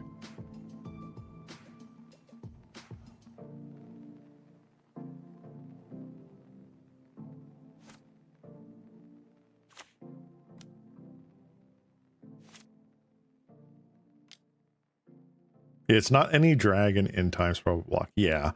It's definitely not any of the wedge dragons like Virash or whatever. I don't know who it would be.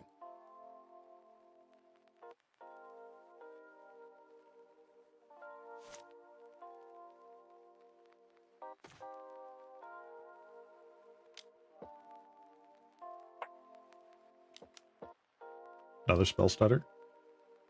Actual counter spell. Okay.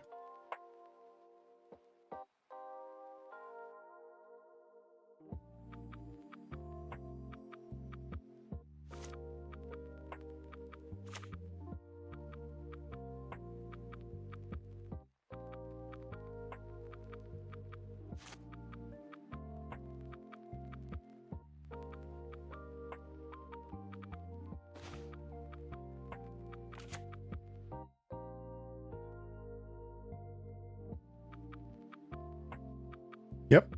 Planar Chaos.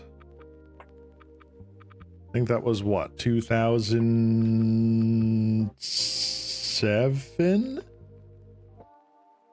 Right? 2007? It obviously doesn't have any of that information on here, does it? No, it doesn't.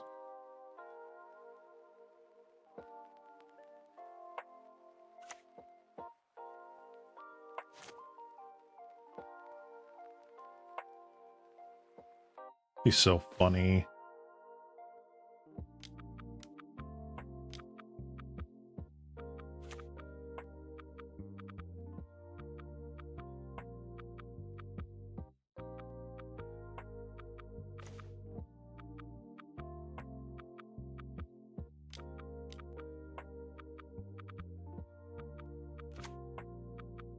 All right. Time Spiral was the end of 2006. Yeah.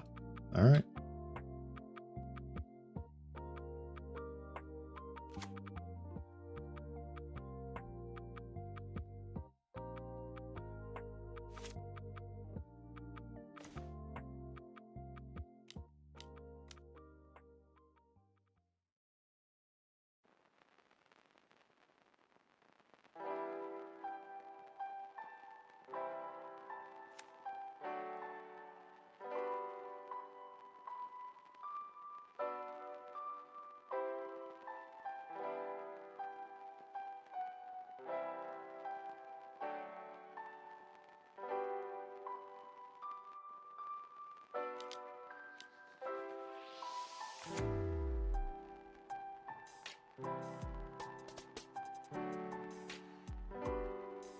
All right, grindy match. Let's go.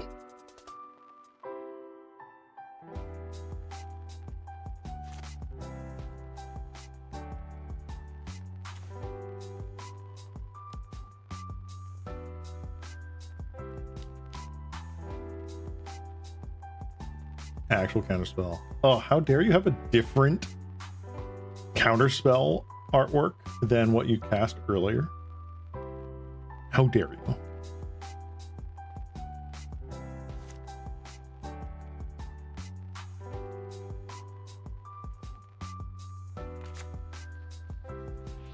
How many counterspells do we have? We have one spell sprite.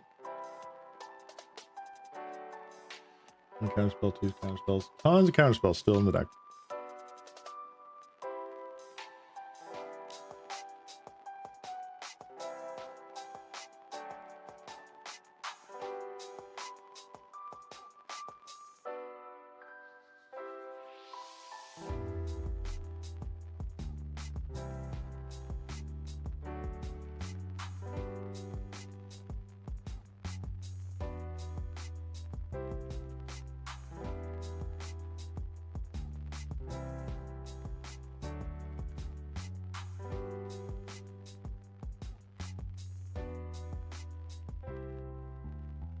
Ooh, fancy.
Oh, all of our reality acids are in the bin.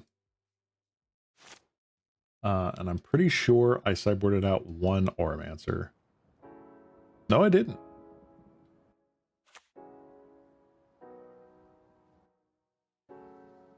Attack with the team. Nope, just the dude. Another ninja. Snap. Okay.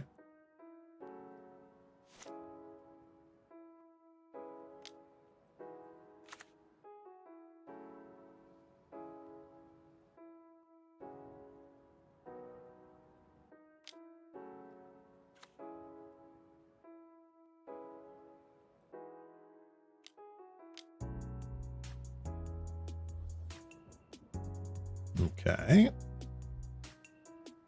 Yup. Yup, yup, yup.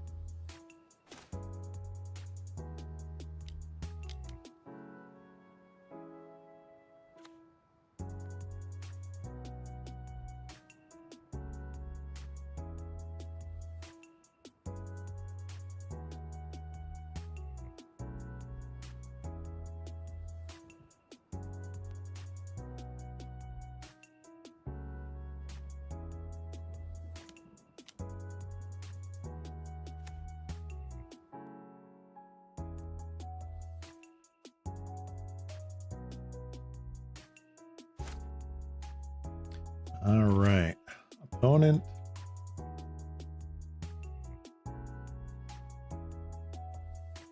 Still getting in with flyers. We've not drawn anything but the one core Skyfisher, which is kind of nuts. And only 2 flicker spells. The Teferi's Time Twist and the Flicker of Fate.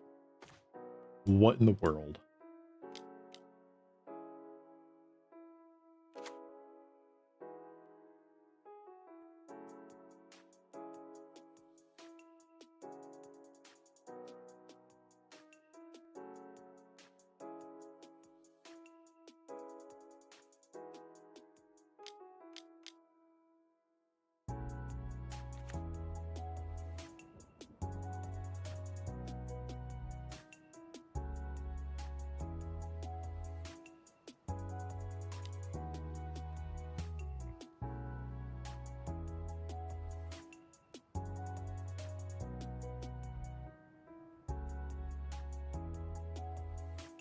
Do you have another Barrow Brine?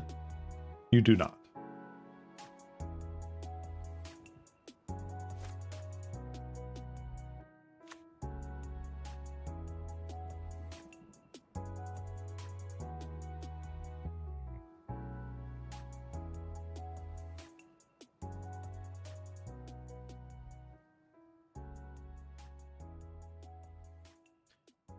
Maybe Ironclad Slayer is a bit better than Oranmancer. It does the same as Oranmancer, but is a 3/2.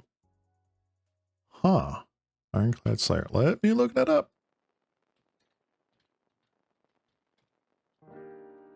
Ironclad Slayer. Eldritch Moon. Let's see. Enters battlefield, return target aura or equipment card from your graveyard to your hand. Huh. I mean, that might just be it.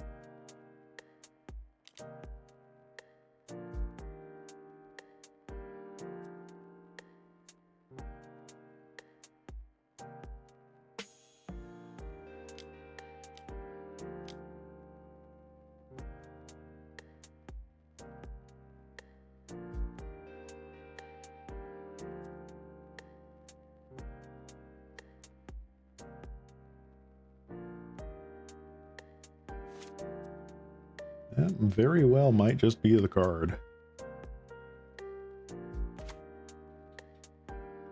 Ironclad. No Journey to Nowhere at the moment. Yeah, that looks like a good card.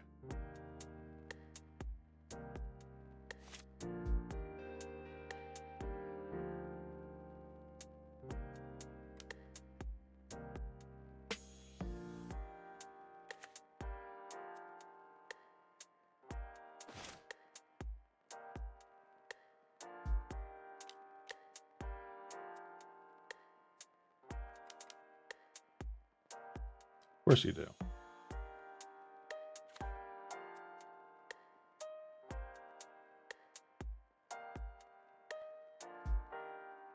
I mean, I probably should have attacked in there. They would have to chomp.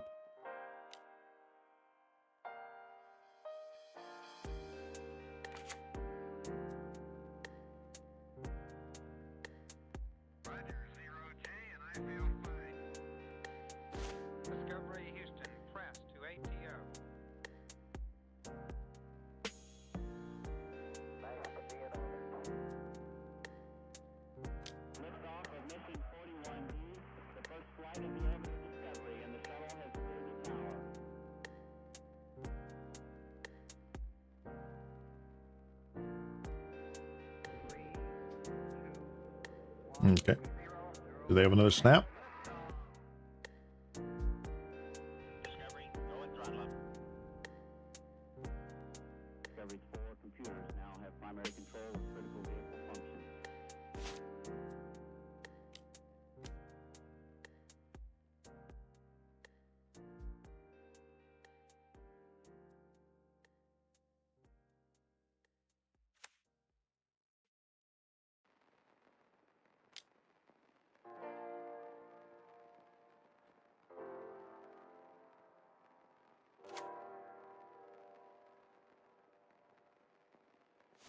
Gaining 3 life is pretty good. Love how the set or how experimental it is. Hope they remaster Future Sight soon. I mean, they did. They did Time Spiral Remastered, which had stuff from all across that block, I believe.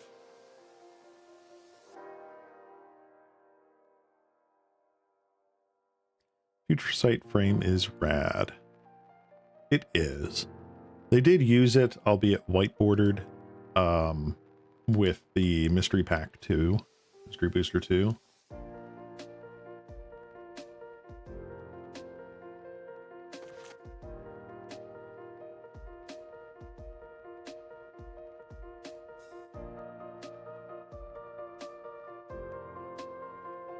All right, so they have 1, 2, 3 flyers.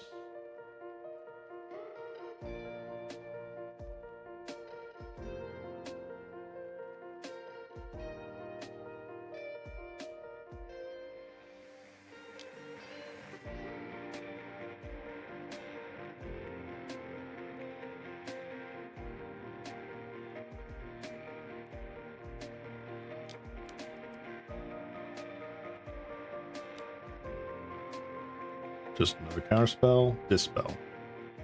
Fun.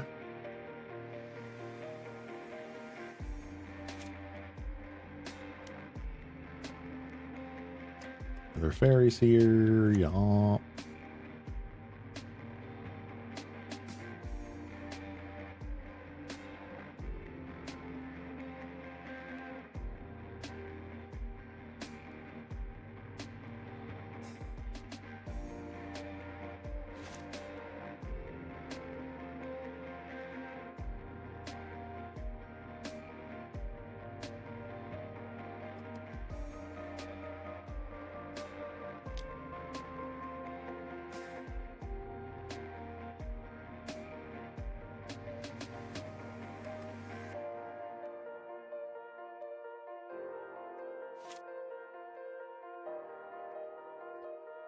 I guess next time I gotta play Mono Blue Fairies.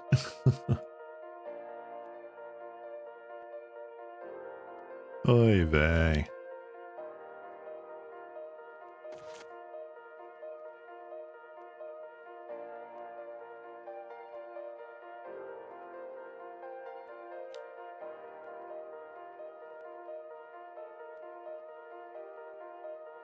Turn 23, let's go!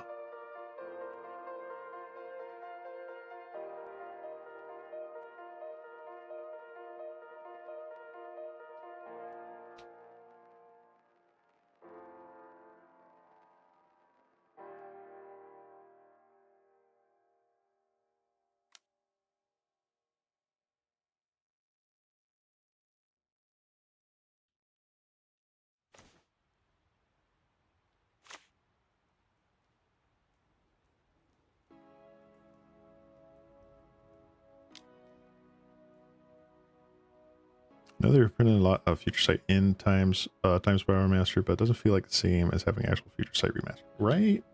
Yeah.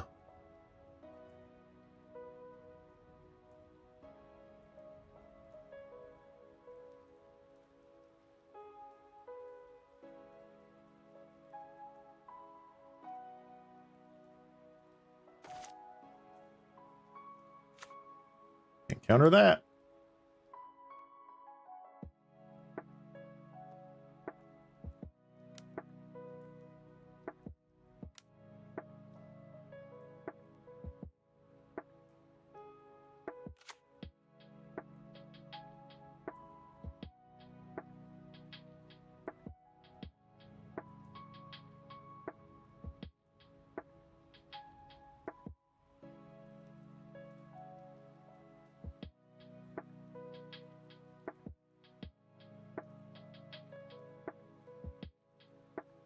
Wow. Really?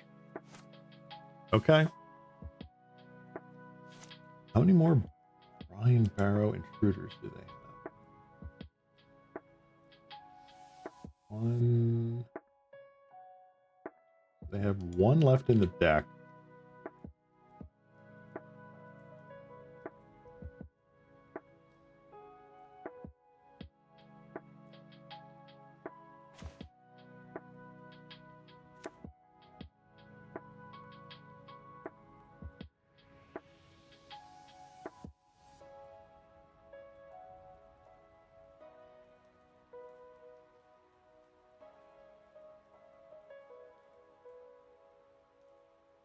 I will eke out this battle win if it is the last thing I do. Fighting for his life. Echoing truth, my core skyfishers. How dare you?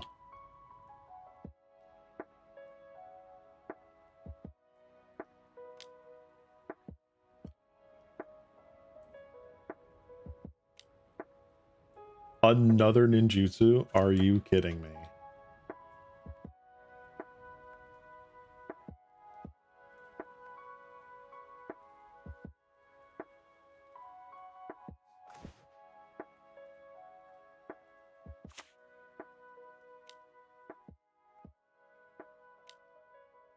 All right, counterspell this.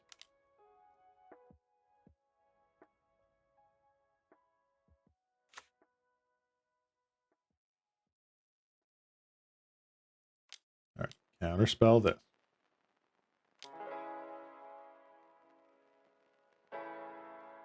Okay. Counterspell this. Ha! You couldn't counterspell it, could you? Ha ha!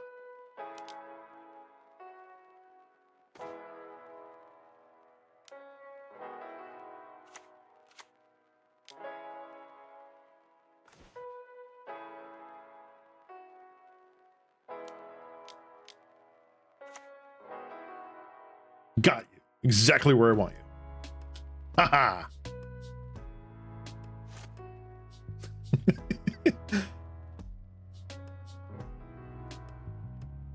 Sonic Classic Common? No. Absolutely not.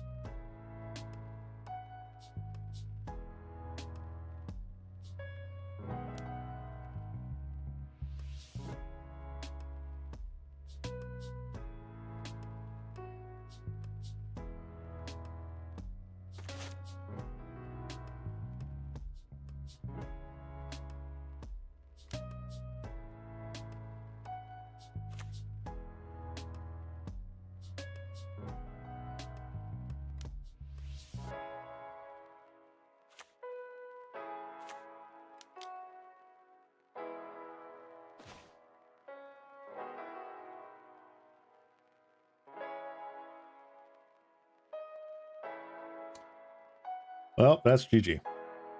And by GG, I mean that was horrible, terrible, no good, very bad.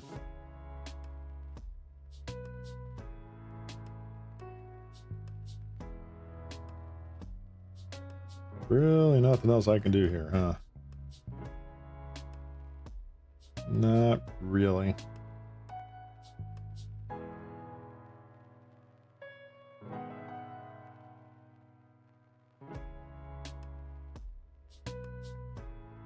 I don't even think Raven Charm really does all that much. Let's go first.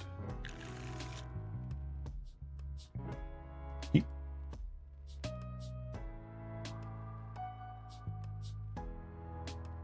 They've mulliganed to 6. Here we go.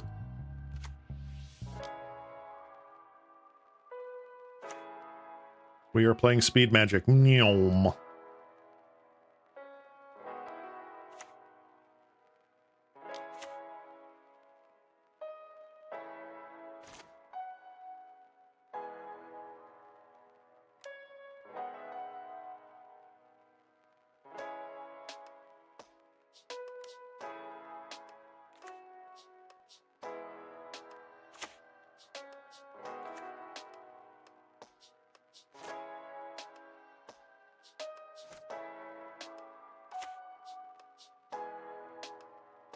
Get in for 1. Leave open Spellstutter Sprite. Like a punk. Oh! Are we ninjutsuing? We are ninjutsuing.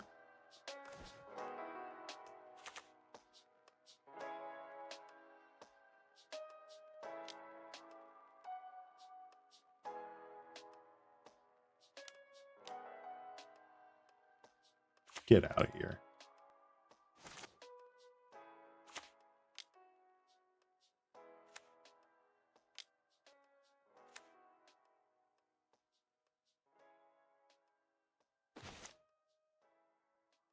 Okay.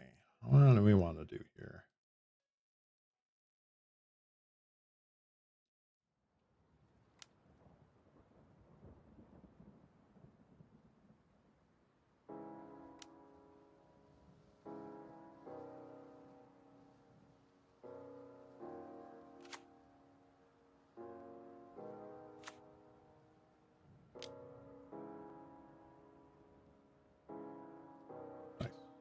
Okay.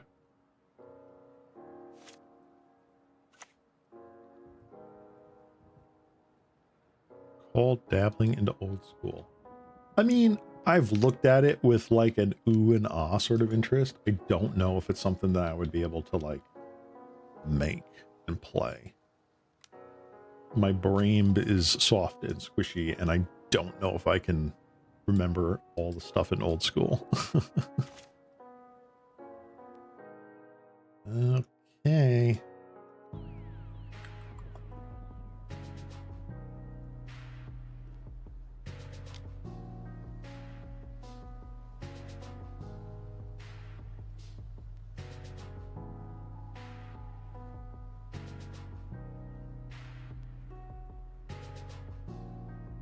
Hmm.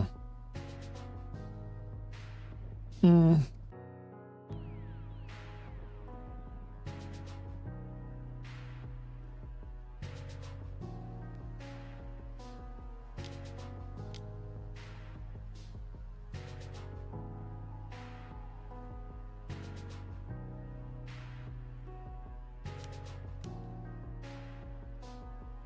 Okie dokie.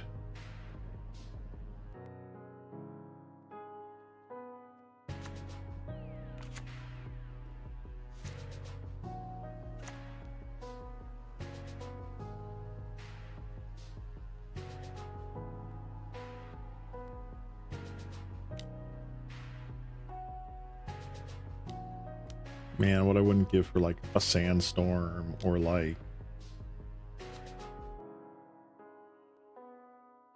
the electricity.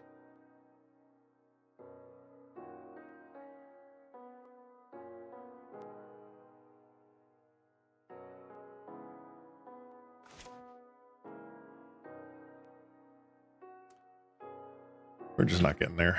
All right. I will attempt one more match with this deck. I will attempt one more match. And I will not put you guys through any more pain and suffering. I'm sure this kind of league is against a clause in the Geneva Convention.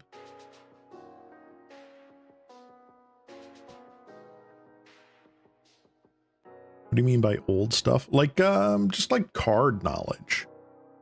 I have a lot of like general knowledge from like Mirrodin onwards, because that was what was hot and in vogue when I started playing. But stuff that was pre-modern, I only know some of like the pretty big, like influential cards and stuff like that. So like one, I know in old school is not necessarily like 93, 94, but 93, 94, I don't know much about, aside from just like play White Weenie, play Control, play Red Burn because blah. Old school, I feel like the knowledge of what cards you're facing against, the knowledge of what cards you can pick from, really hard for me. Yeah, my own friend group has a lot of knowledge from the RTR Theros era, because that's when we went ham on the game. Yeah. So like when I started, as I've mentioned countless times before, it was during Shards of Alara. Like technically I started opening booster packs in Eventide, but when I started actually like wanting to play the game and sit down and be like, let me draft or what have you, build decks, it was Shards of Alara. And the super big thing at that time was Extended. Wow, that hand is awful. And Extended was Mirrodin block. I think it had just rotated out the final old border sets. Man, I can't remember what it was. What was it? Scourge? Onslaught, Legion, Scourge? This is better. Put you back. So like everything I know, and that's why I loved Modern when it first came out, was because it was everything that I had heard about extended at that time. It was 100% just balls to the wall extended, but with more stuff being added in, like, Innistrad and all that jazz.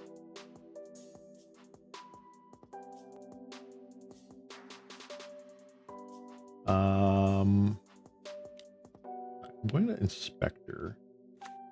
I think what I'm going to do, Galv Blast. Hello.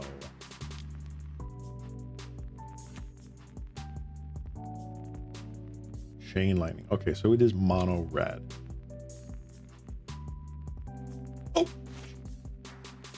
Well, not terribly bad.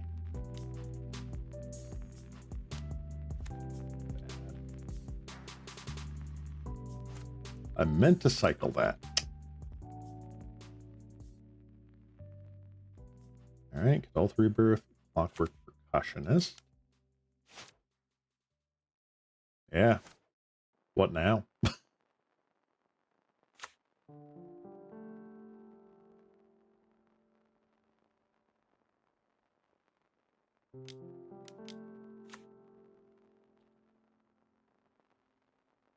Opponent is contemplating life choices. All right, get in for 3. That is a life choice that has been contemplated.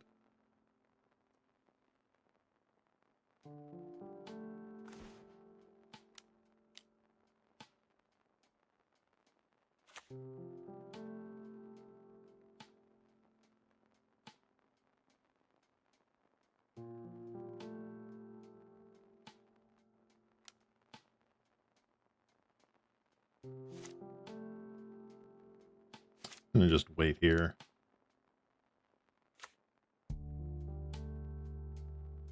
Mountain.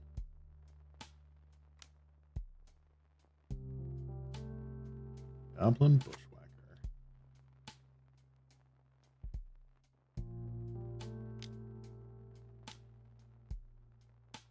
So good.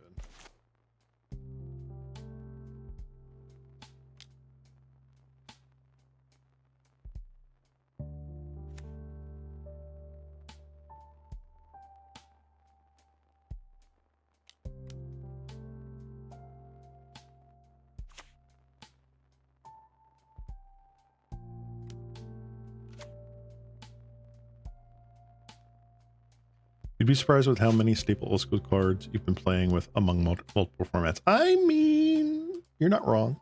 You were not wrong. Another synthesizer. How dare you?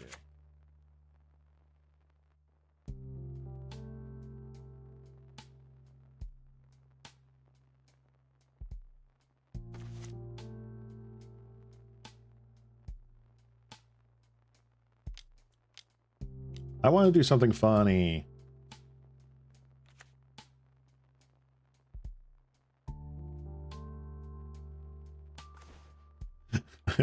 I want to turn their mountains into colorless sources. Reckless Impulse. Okay. It's like a Galf Blast. Okay. Galf Blast kills the Pilgrim. Lackey is just a 1/2. Okay. Neat.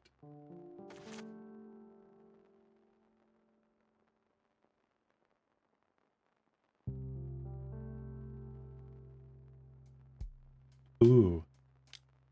This is spicy. It's actually no longer an artifact land.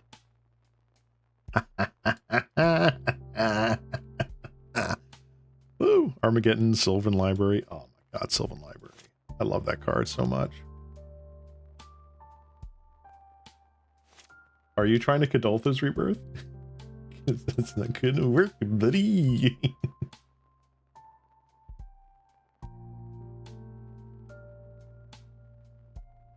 I'll blast the Pilgrim. Yep.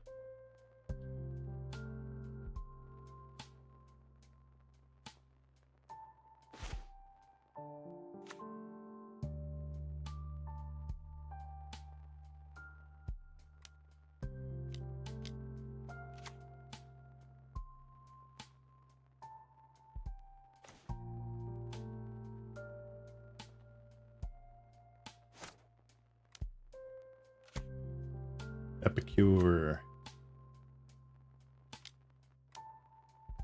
Mm-hmm. Goblin Bushwhacker.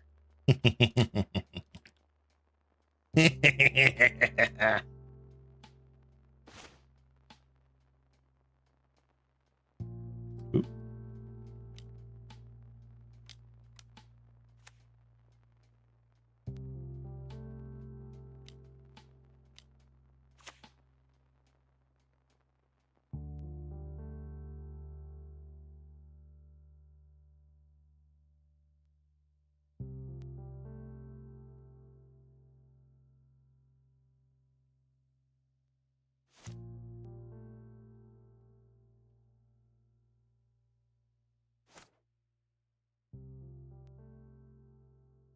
All right.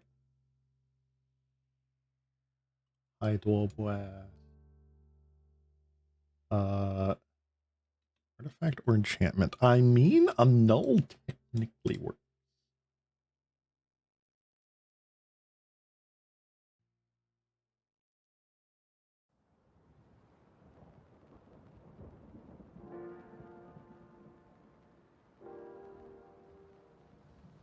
Honestly, I feel like this comes out. I think these come out for like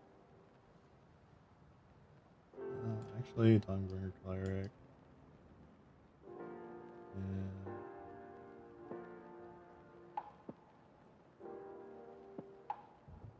Man, that is so weird.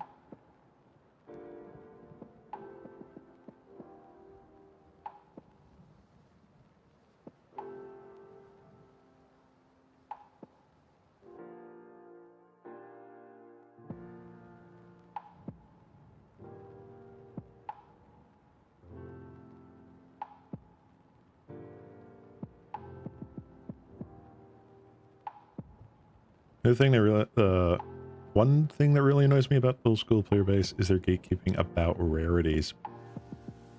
Oh, printings. Yeah.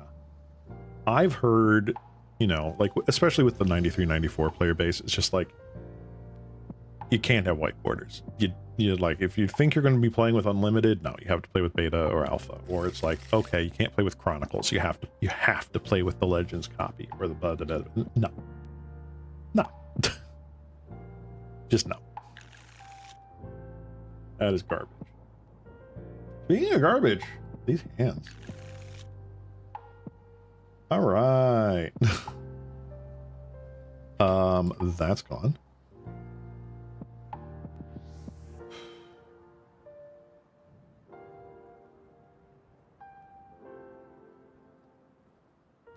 Right. That is awful.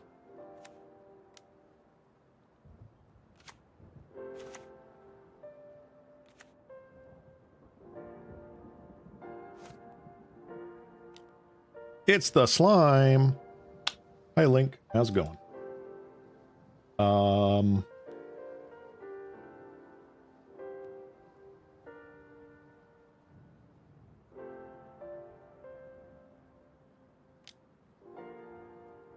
Yeah, we got absolutely trounced today in a couple of leagues. So we are taking it slow with a meme deck. This is Reality Acid.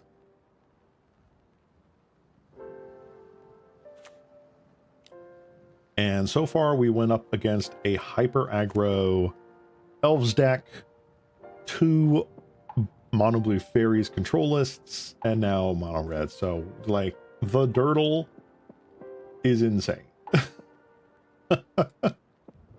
Like what in the actual world? Not that one. That one. So yeah, we've been getting crushed.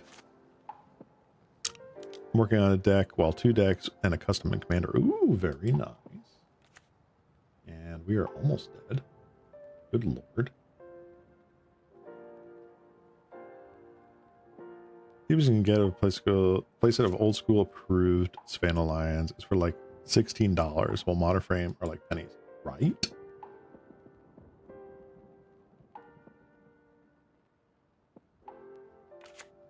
It really doesn't make any sense. I don't know why you would gatekeep printings.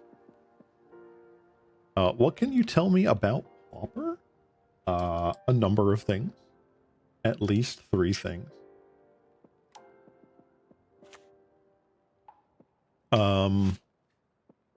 So last week, ended up going 5-0, completely undefeated, earning a trophy with green white boggles, which is the hexproof suit 'em up deck. Very, very fun to play.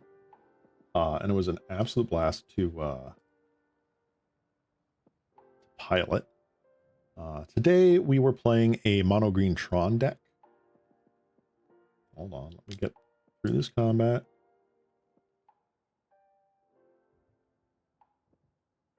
Okay. Doop.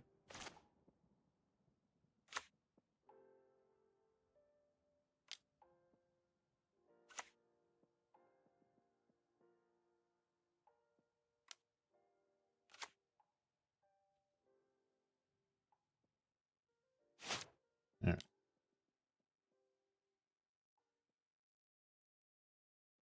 Yeah, let's see here. Boop. So this is the deck we're currently building, or currently playing right now, is the Reality Acid. Helps if I have the card window up here. And what we played earlier today was this green Tron deck that was playing Maul Splicers and Bramble Worms and other just big Timmy beat stuff cards. And this was a lot of fun. Both a rebirth. Okay. Do you really just have the nuts? Do you have the Goblin Bushwhacker for this? The shenanigans?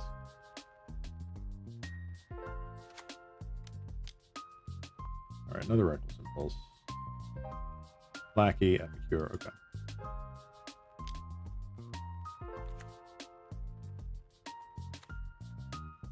Like Urza's Tower, mine. Yeah. Tower, power plant, mine.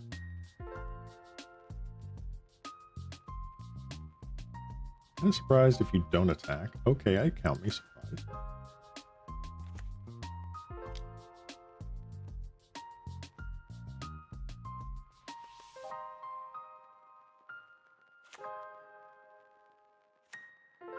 So yeah, Urza's Tron is legal in Pauper and has actually been a deck in and out of the meta for quite some time.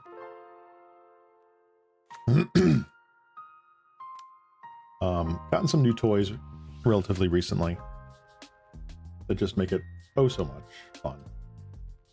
Clockwork Percussionist. This guy is firing on all cylinders. Is that...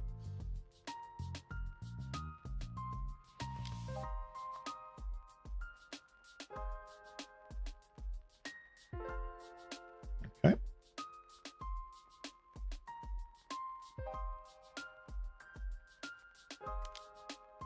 Alrighty.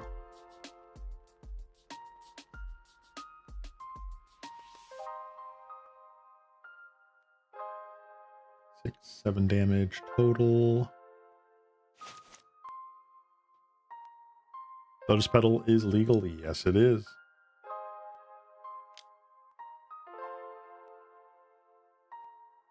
Another Hydro Blast. Would have been nice.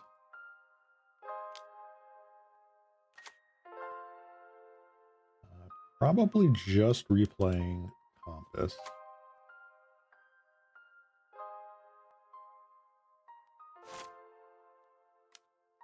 Don't let the all commons description fool you into thinking Pauper is weak. No, Pauper is really, really nuts.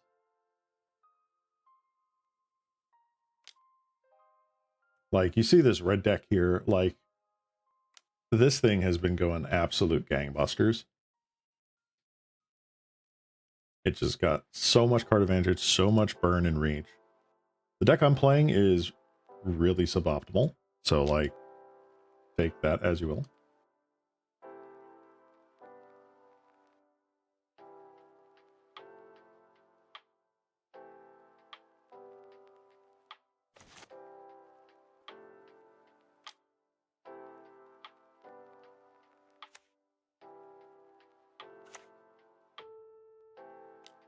would like to draw a card that actually matters.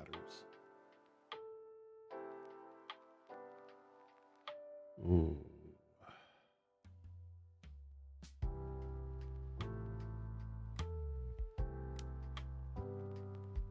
Unfortunately, I have to do it to a card. It's not a creature. But make sure I don't die. Goblin Tomb Raider. All right.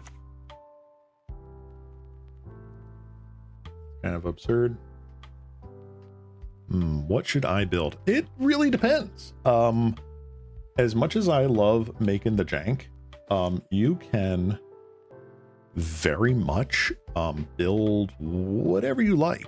If you want aggro decks, you can build mono red, like what we're playing against. You can build mono blue fairies, which is sort of an aggro tempo control build. So you get like a lot of card draw, a lot of counter spells, a lot of X1 flyers and such. You can build elves. Elves is insane. Tons of card draw with Winding Way, Lead the Stampede.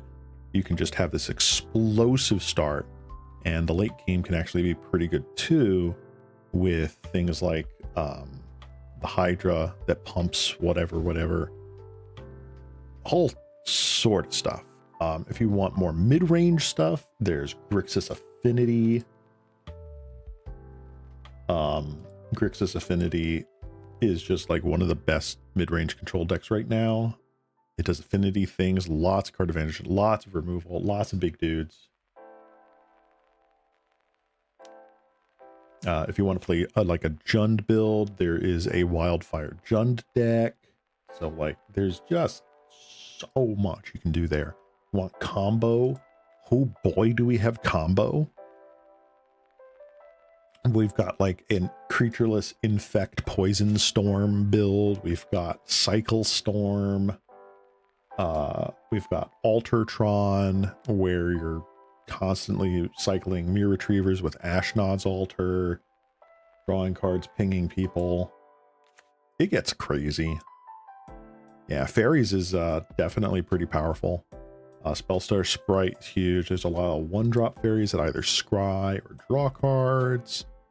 The ninjas, like the Ninja of the Deep Hours, and was it Moon Hacker Ninja, I think it is. Pretty good.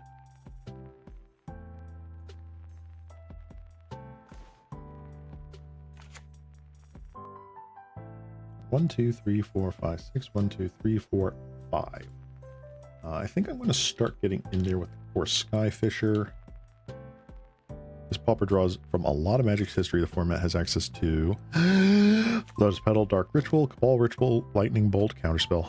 Actually, it does not have access to High Tide or Hymn to Turok or Sinkhole. Those are specifically banned. Grape Shot is also banned.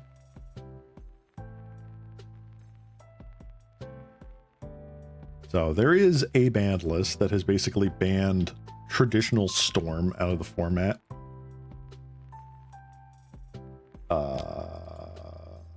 Okay.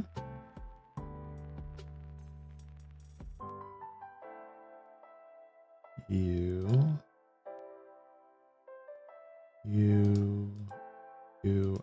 and you. Okay. That's 7. All right. Okay. But yeah, there's a lot of degenerate things you can do in Pauper. Like there is a dredge deck that can like lightning bolt, you know, fireball somebody for like 15 damage.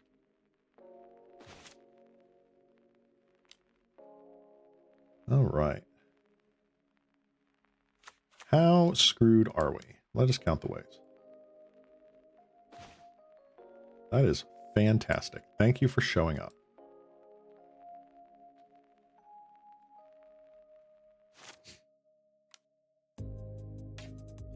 Them being banned is not the point. They were Pauper legal. Well, Yeah, but not for very long. Yep, concede. All right. And I'm just going to drop from this. Oh, actually, we get one more? Really? Hold on. What? We do?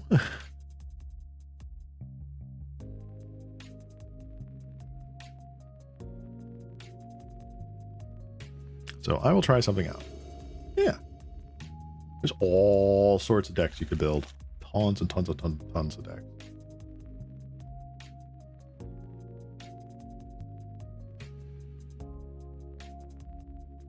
Actually, this is not terrible.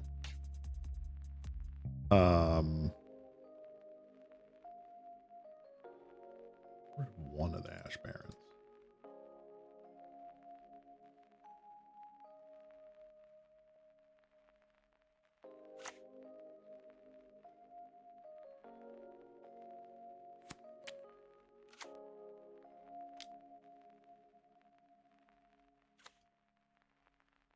All right.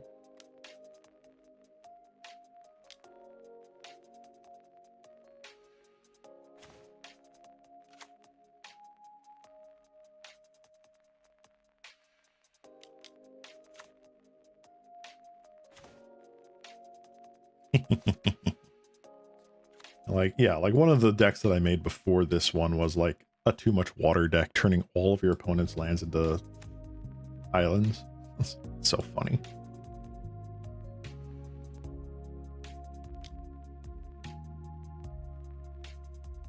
This is when exiles have to play it until the end of your next turn. Okay.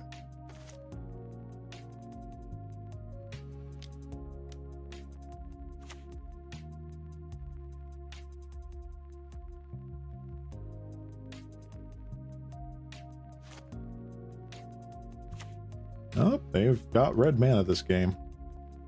Darn. That's unfortunate.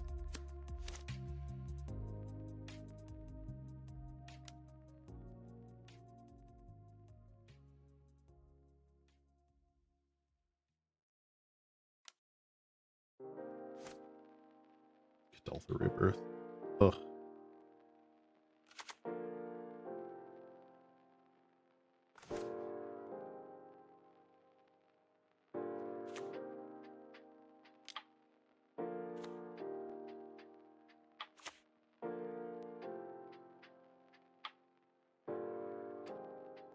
Yeah, I'm just going to block here, I guess. I don't know. Chain Lightning?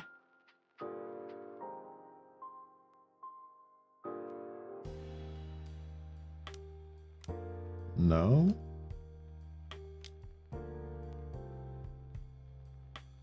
Galv. Sure. That feels like a waste. What do I know?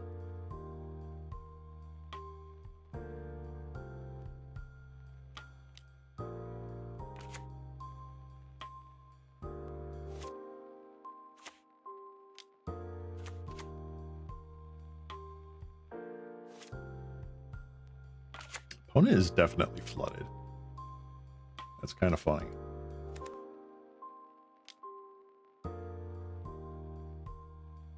Okay.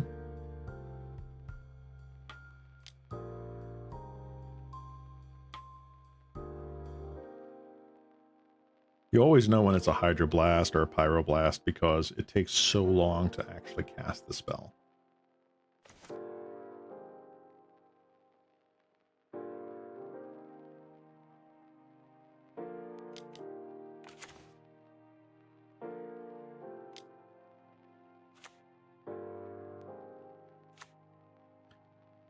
I do think it's incredibly important to mention that looking up how the Pauper meta looks like is a very important thing to do before you start tackling original brews. Yeah, to an extent. You can know what's already there and like what people have already kind of tinkered with, but I wouldn't let it necessarily stop you from going way outside the box, like Reality Acid. Reality Acid's not been any good for like years. Like years and years and years and years.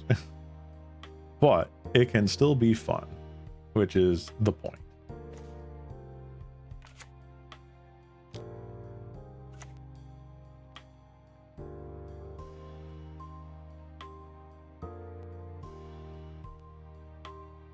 make almost anything work in Pauper if you know how the meta works and how to counter it. Yes.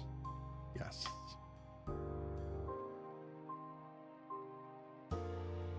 It is especially frustrating right now with how quickly sets and expansions come out, because it feels like there's just so much more to try and comprehend in Pauper, like once a month, which is like a lot. It is. It's the same problems I have with like EDH and Commander. Like I have to look through how many hundreds of cards, thousands of cards for all of my decks, and consider like, is there a one that I want to trade out with something else? Like, even if it's something I'm not interested in.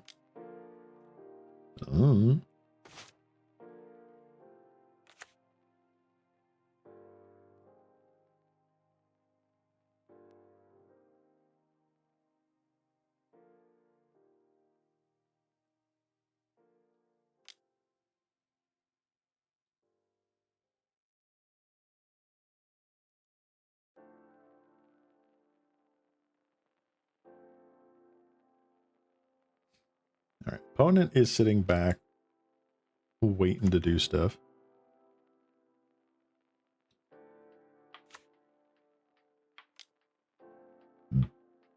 Excuse me.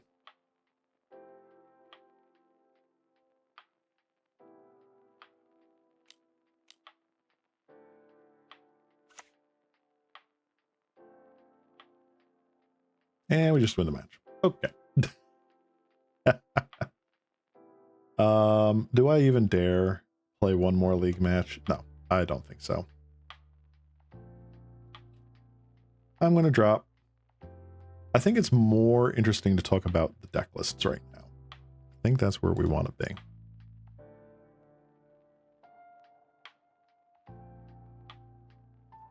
So like, this was what we had played earlier today, and one of the suggestions that was given was Urn of Godfire.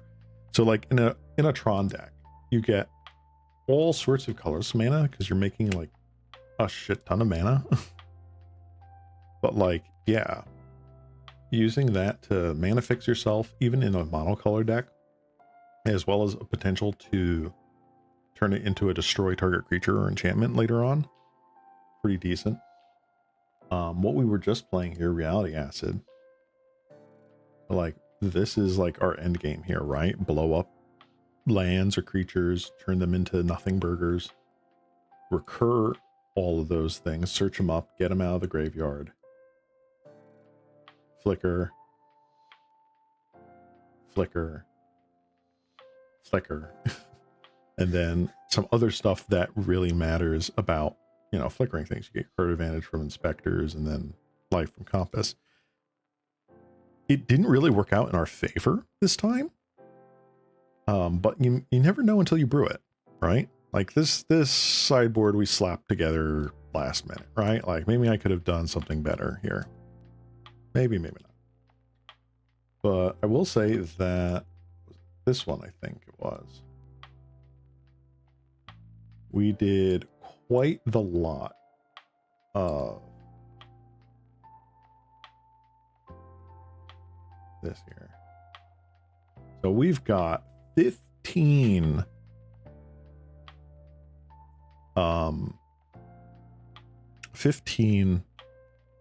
land denial sort of cards here, like color screw cards, in and amongst efficient blockers, card advantage, tempo counters, etc. I don't honestly know like how good this is, but if you run into like freaking Tron all the time, like this will be great. If you run into Jund all the time, this is great. Mono red hates this deck, like unbelievably so. So like there's a lot you can do here.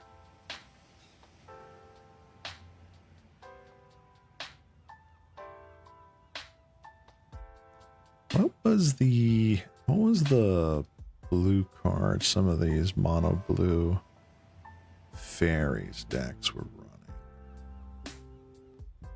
Bind the monster. When bind a monster enters the battlefield, tap enchanted creature, deals damage to you equal its power. It's an untap during its controller's untap step. Don't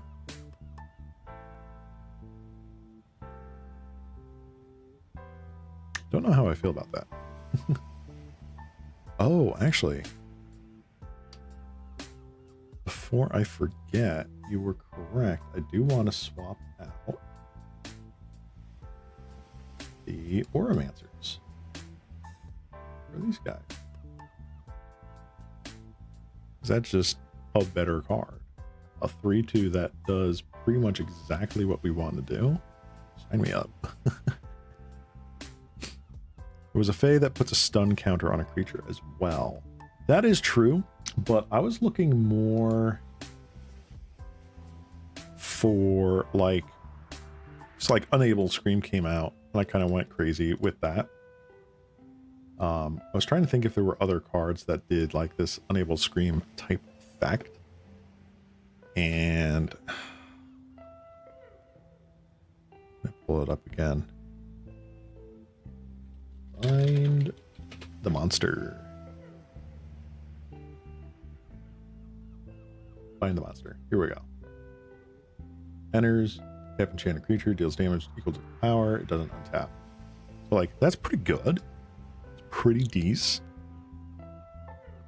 Sleep of the Dead.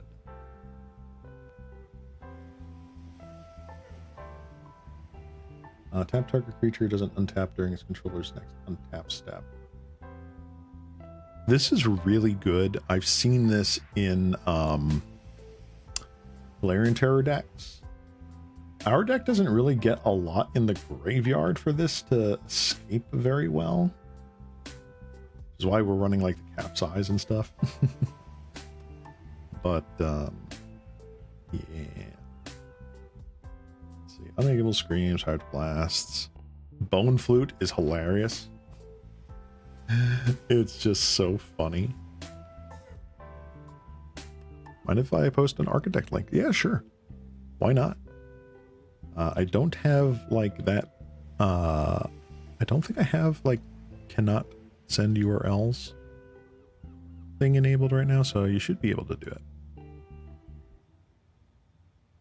Blue Mango. All right.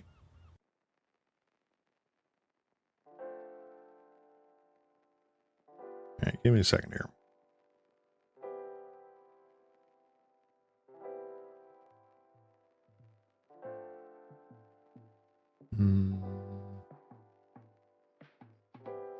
Try to make sure not to show your name just in case it's not something you want to show. There we go. So we've got Blood Fountains, we've got Candy Trails, Fairy Seer, Spellstar Sprite, Ninja of the Deep Hours, Spell Cast Down, Counterspell, Deadly Dispute, Viscerator Insight, Snuff Out, then a whole bunch of lands here. So this is like halfway to like,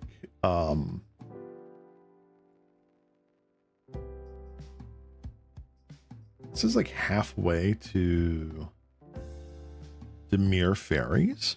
Not sure it on the sideboard. Yeah, no, you're gonna, once you play a little bit, you'll figure out the sideboard. Most times it's going to start with 4 blue elemental blast. 4 blue elemental blast and maybe like 2 or 3 relic of progenitus, maybe. The first thing I would do here, if this were me, would be, I'd say it's too many Blood Fountains, right? So Blood Fountain's nice and all, but like the Deadly Dispute Eviscerator's Insight is sort of counterintuitive to what you want to be doing here. You're adding card draw here by sacrificing things. It's not entirely necessary. Yeah, 2 Suffocating Fumes is not bad in the main deck. So like, let me pull up Goldfish here.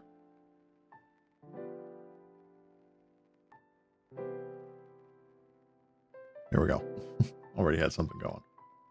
So like, we have Goldfish here with mono blue fairies. So you can see we've got like Fairy Miscreants. It can cantrip if you have another one of those. Fairy Seers. We saw a lot of Moon Circuit Hackers, Spellstutter Sprite. So this one's another ninjutsu that's common, where when you first ninjutsu it, it isn't, you get to draw the card and there's no downside, but every other time it's a loot. There are like Dimir Fairies, which play the black and stuff. Now, some of these are more like, you know, Gurmag Angler, Thorn of the Black Rose sort of thing. But they definitely play a lot more in the sort of like blue-black control shell. It's close to good. You're on the right track to good, I would say. A lot of it comes down to what you do and don't need. Like, you don't need 22 lands.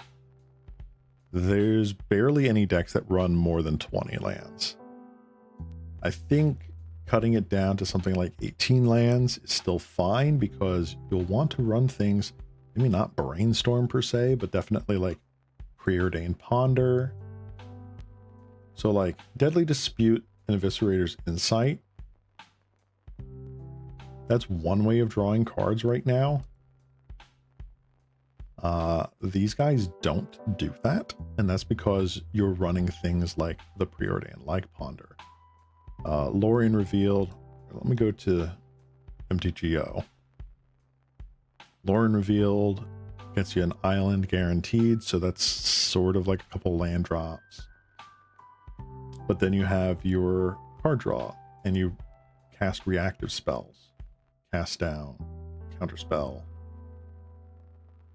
This is an edict effect, sacrifice an effect.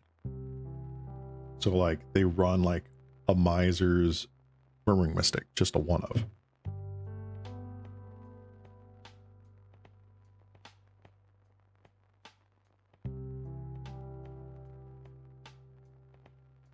Honest to God, this is much better than what my first Pauper deck was. Yeah, same. How do you like the cuts? Let's see here. Yep, so I definitely like the 4 ofs and the creatures. In my opinion, and this is not just because we were looking at this, but this is just like if I were going to go brewing from scratch a blue-black control deck like this, yeah, I would say the Deadly Dispute Eviscerator's Insight stuff is not necessary. I think that frees up 4, 5, 6, 7, 8, 9 with Candy Trail, 9 card slots where you can put that more towards actual card like cantrips and filtering. So like Preordains. So I would do like, say 4 Deadly Disputes minus, 4 Preordains in. I'd say like cut. Yeah, 2 Suffocating Fumes, that's good. I would say like what did I say here? So like we would cut at least 2 lands. So I'd say like maybe cut the landscape.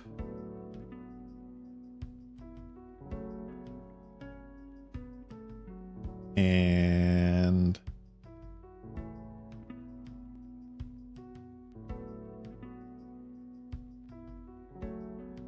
yeah, I'd say like, so like the artifact lands, if we're going to get rid of that little thing here, don't worry about the artifact lands. We'll swap those out for more islands. We have Contaminated Aquifer, which is great. So I'd say 4 Preordained, 4 Lorien Revealed. Because Lorien Revealed is not just Island Cycle, right? in this deck where you're trying to tempo and control, a 5 mana draw 3 is really strong in Pauper. Like, you don't think that, but 5 mana draw 3 just straight up, really nice.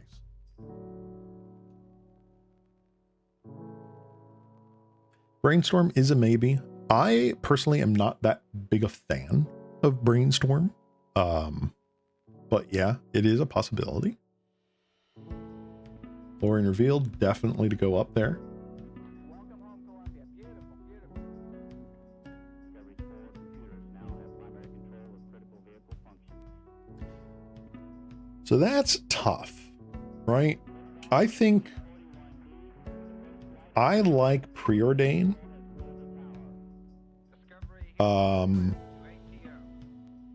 Mainly because in my head, and I don't know if there's science or math around it or whatever, but I would say, like, I like Preordain better than Ponder.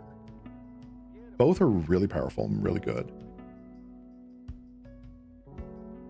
I feel like ever since the new Mulligan rules, Preordain just isn't needed. I mean, the scrying is still powerful. Do I 100% cut on artifact lands? I would say yes. Link, I would definitely say yes. I'd say at the very least, cut the 2 vaults and then the 4 the synod. These 4 can just be replaced with islands, straight up. And then the vaults, don't even replace them. You can put in the 4th Preordain.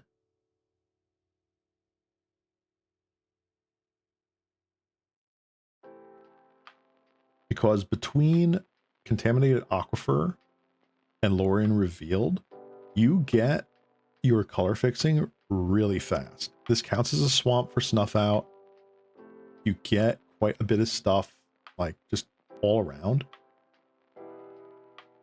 I think Ponder is just better overall than Preordain, but that's just me. I think it's just like a coin flip, like whatever your preference is.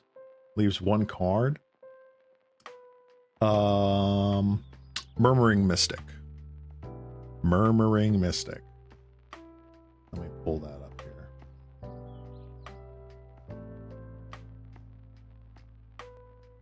here. Murmuring Mystic. This buddy. Whenever you cast a spell that isn't a creature, make a creature. Heck yeah. It's also a 1/5. So it is just like one of the tankiest things you can have on the board.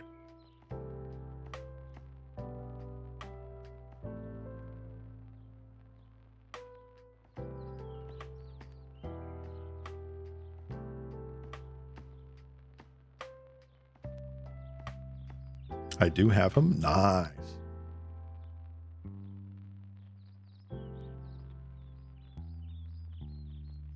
Cut out Misfault Bridges. Oh yeah. Bridges could probably, like, I wouldn't be too worried about the mana fixing. So like the bridges, I could probably do like a 1-for-1, 1 island, 1 swamp. I don't think that's a pain. Oh, 1 Bajuka Bog? Oh yeah. Okay, so I would definitely change that to like a Bajuka Bog. And probably an island. Yeah.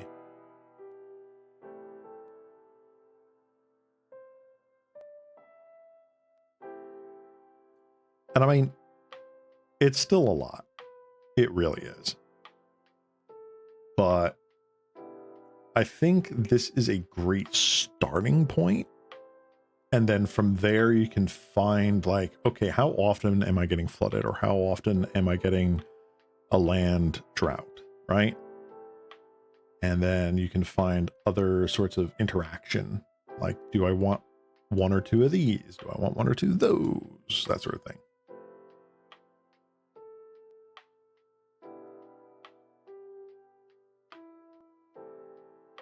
I think have to or should. Have to? I wouldn't say have to. Should? Probably. Again, decks are very refined. I like the idea. Oh, Nagato's on the same brain cell as I am. I was going to say, like, you can cut, let's say, cut the 2 bridges here. Cut the 2 Misfault bridges. One of them becomes Bajuka Bog. Bajuka Bog, just a wonderful incidental grave hate. Black source, it's fine. The other becomes Agony Warp. And Agony Warp is such a fun card. Where is it? Do I have Dimir in here? Blue black control. There we go. Agony Warp. This card. Agony Warp. It helps kill a creature, and it helps like deter someone trying to trade with you, or, you know, prevent some damage. It doesn't have to target the same creature. You can target 2 different creatures. This thing's really cool.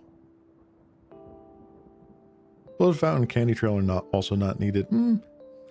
I would err on Blood Fountain might be okay enough. Because Blood Fountain's just proven itself to be a very strong card. Candy Trail, I would agree. I don't think that's really where you want to be. So I don't mind seeing that go for, like,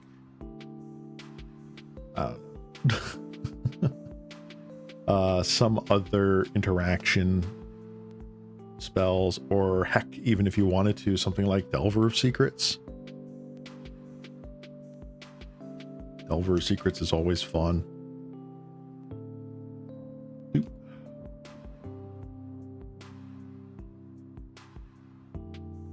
There we go. I guess for some reason it was not updating for me, so sorry about that. Must be internet issues. So 4 ponders. Doom, doom, doom, doom, doom, doom, doom. Dispel, Agony Warp, cast down, counterspell, suffocating fume, snuff out. 1 mystic, doop, doop, doop. Yeah. Like this right here, very solid. This is a very solid start. You'll find that, like, what Nagato is suggesting with, like, the Augur Bolus and stuff like that is just digging is really cool. Cutting, yeah, landscape could probably, or not, was it? Aqueduct, excuse me. Yeah, Dimir Aqueduct. It's great until your opening hand has both of them. That has always been the downside whenever I play them. It's like, oh my god. So it's not that bad. I would say, like, you can cut that for 1 more landscape, or just cut that one for another Augur Bolus, right? Because this is hitting 16 plus 8. This is hitting 24 cards. Pretty good. That's almost half, like a third and a bit. Not too bad.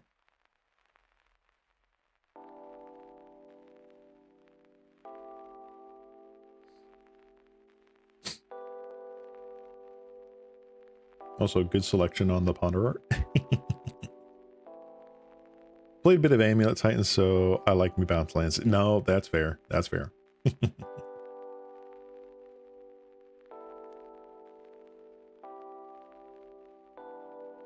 But yeah, I feel like this is a solid start. Like, getting your dudes in there, getting counter spells up, getting card advantage, card draw, some late game staying power, return, you know, recursion, whatever, and then you got just a ton of really nice interactions spells here. A really solid mana base. You got, you know, late game card draw, you got your early game selection. It's nice. Second Murmuring Mystic? Maybe, if you want to. The card is busted. Like, this card is, like, insanely good. So. Yeah, Suffocating Fumes is not necessarily a needed to of. I kind of like it right now because of how prevalent like mono blue fairies is. Like, so like this being one-sided, your opponent's creatures get -1/-1, mean that your opposing fairies die. So like it's pretty sweet. Yeah, and the Monarch, super good. I do not hate. I think the 1-in-1 split here, pretty good. I think that's pretty nice. Yeah, definitely having the one in the main is great. And then the sideboard is just going to be either net deck the sideboard from some deck list you find on MTG Goldfish or whatever, or come up with it as you play against decks. 4 CMC sounds rough. Trust us, when it comes to this deck, you're going to be tempoing out people and getting ahead on card advantage so much that 4 mana is really not that bad. You don't necessarily want to tap out on turn 4, right? You're not looking to Windmill Slam Thorn of the Black Rose or Windmill Slam Murmuring Mystic on turn 4. That's not what you're doing here. These are turn 6, turn 7 cards. Your turn 4 is probably going to be play an Augur Bolus, keep up Counterspell. Or like Ponder, keep up Dispel, Cast Down. When your deck is 60% removal, 4 mana feels like 2. Yeah, it's a mindset. It's very much like that. Especially like if you say you played a lot of like Primetime Amulet Titan, like you're not in the game for speed. You're in the game for go long and outgrind them.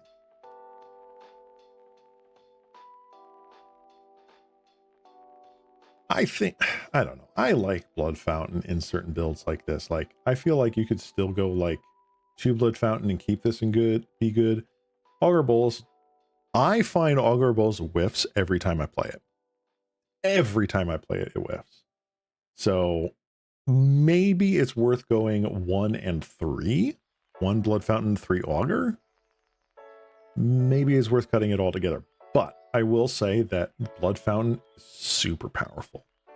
Blood Fountaining back a Murmuring Mystic or Thorn. Ah, it feels so good. But yeah, no, you definitely hit the nail on the head here. I think this is a very good start, Link. Like I said, sideboard is going to be very up in the air. Hydroblast is just great against red. There's always going to be red. You're always going to want to counter red. I would say other things that go in the sideboard are probably some amount of like Annul. I'd probably say like 3 or so Annul, maybe like another Dispel for other control matchups, and then something like, I don't know. Trying to think what other things they really play right now.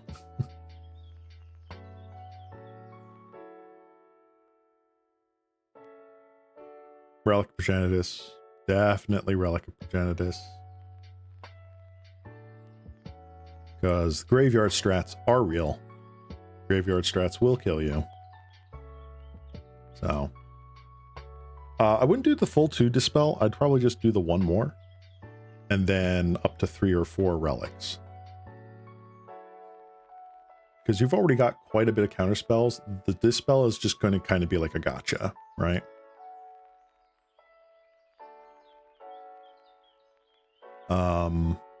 A lot of blue decks. Oh, there we go. A lot of blue decks sort of run like this menagerie of like 1s and 2s and stuff like that. So like, maybe running like an Arms of Hadar. Your opponent's creature all get -2/-2. Pretty good. Let's look at some of the other ones here. Run an additional blue blast, so that's just a 5th copy of the blast. Unexpected Fangs. Well, they're running Grumag, so like whatever. But yeah, Arms of Hadar is pretty neat.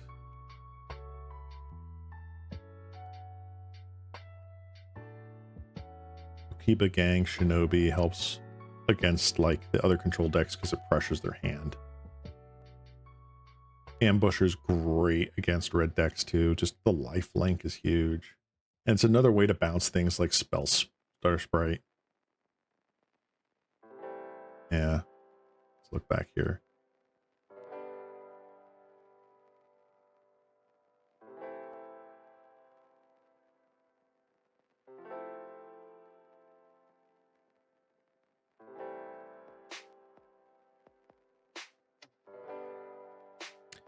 So, yeah, I think what you'd want to do is 1 to 2 Arms of Hadar, and then like cut the one of the fumes for like a relic, because you're gonna want Graveyard Hate and whatever, and then I'd throw in that one of Mukotai Ambusher. This 3/2 rat from Neo Kamigawa. Oh, so good. And I think that would be like a relatively good build. Okay, but Gang Shinobi is a crazy pick, right?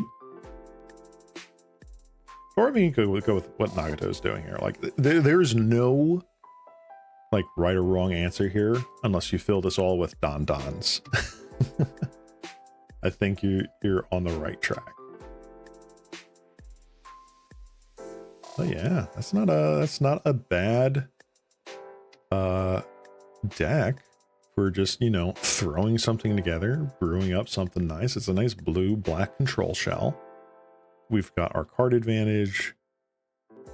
We've got our controlling spells and our tempo spells. We've got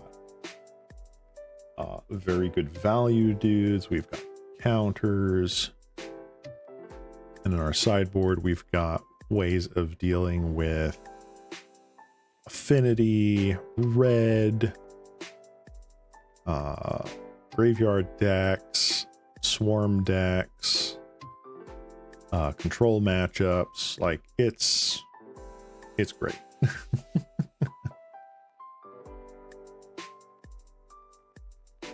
Oh, Mukotai Ambusher. Here.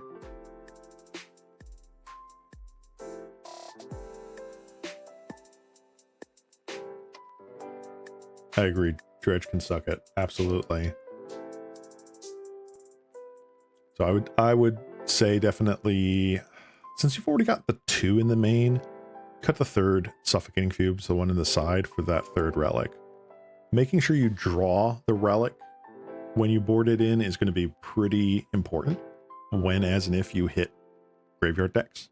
So 3 is always like, I want to see one of in my opening hand. 2 is, I'll find it eventually. That's kind of my,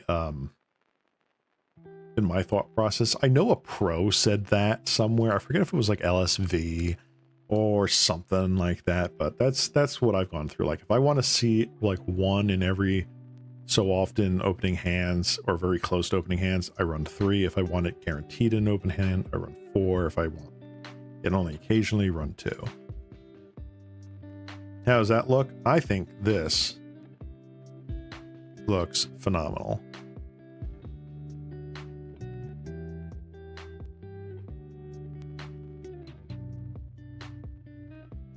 Whoop. Squeeze this on the screen.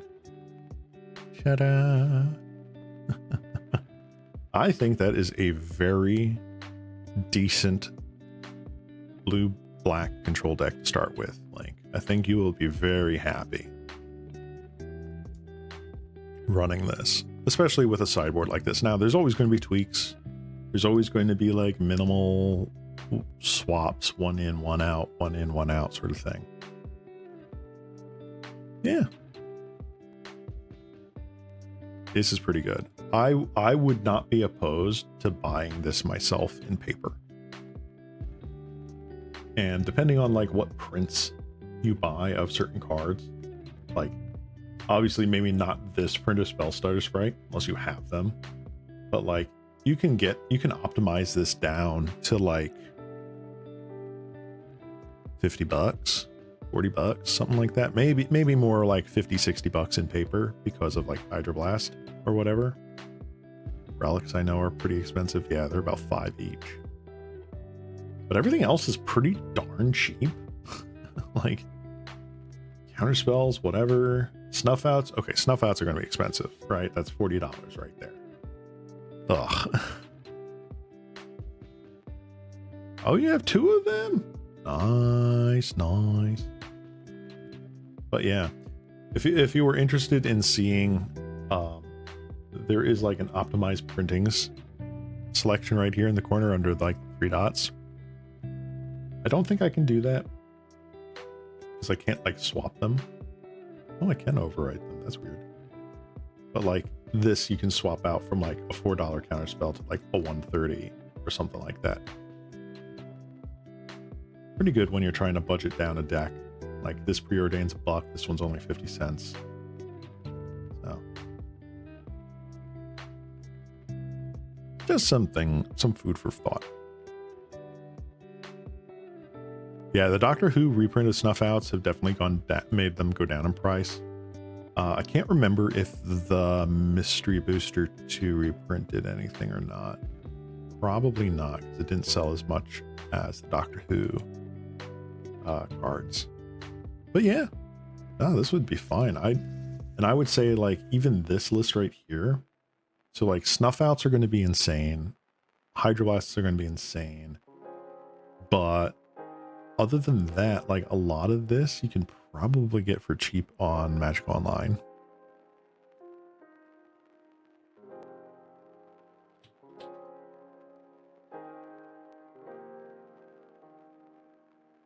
We got GoBots here. Boop. So like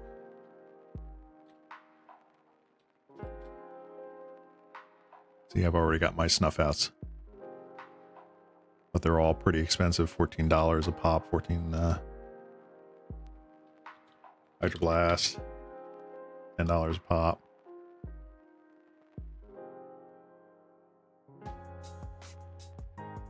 How much does it cost a Moto? A lot. So like snuff out minimum is like $14.50 US. Because each of these is a ticket, and a ticket costs $1 US. Hydroblast costs $10. But then on the flip side of it, things like Agony Warp costs less than a penny. You can buy a play set of Agony Warps or things like that for half a penny. So like if we look here,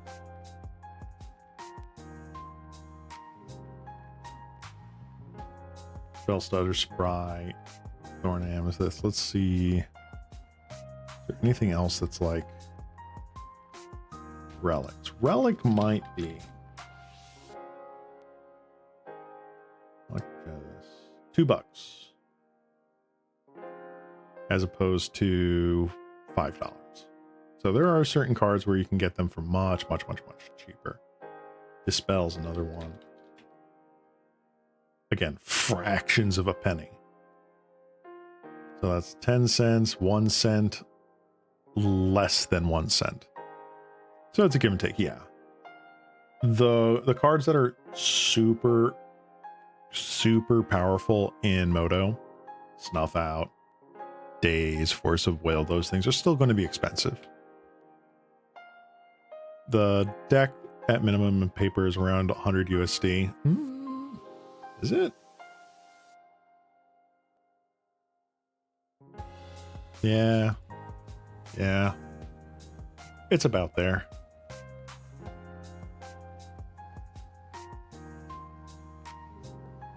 Yeah, Hydroblast with Blue Blast might be a better pick because Blue Blast has been reprinted, I think, a couple of times. And they are, for all intents and purposes, in this format, the same card. They are the same card. It's not like Legacy where it might actually matter. But yeah. Alrighty. Well, I'm glad that we were able to help workshop your deck, dude, because this was fun. I just love like putzing around with decks and like doing this sort of stuff. I am not ashamed to be a nut decker. So let me put this out here. While there's a lot of pride in brewing, and I love brewing and doing my own thing, there's never any shame with net decking.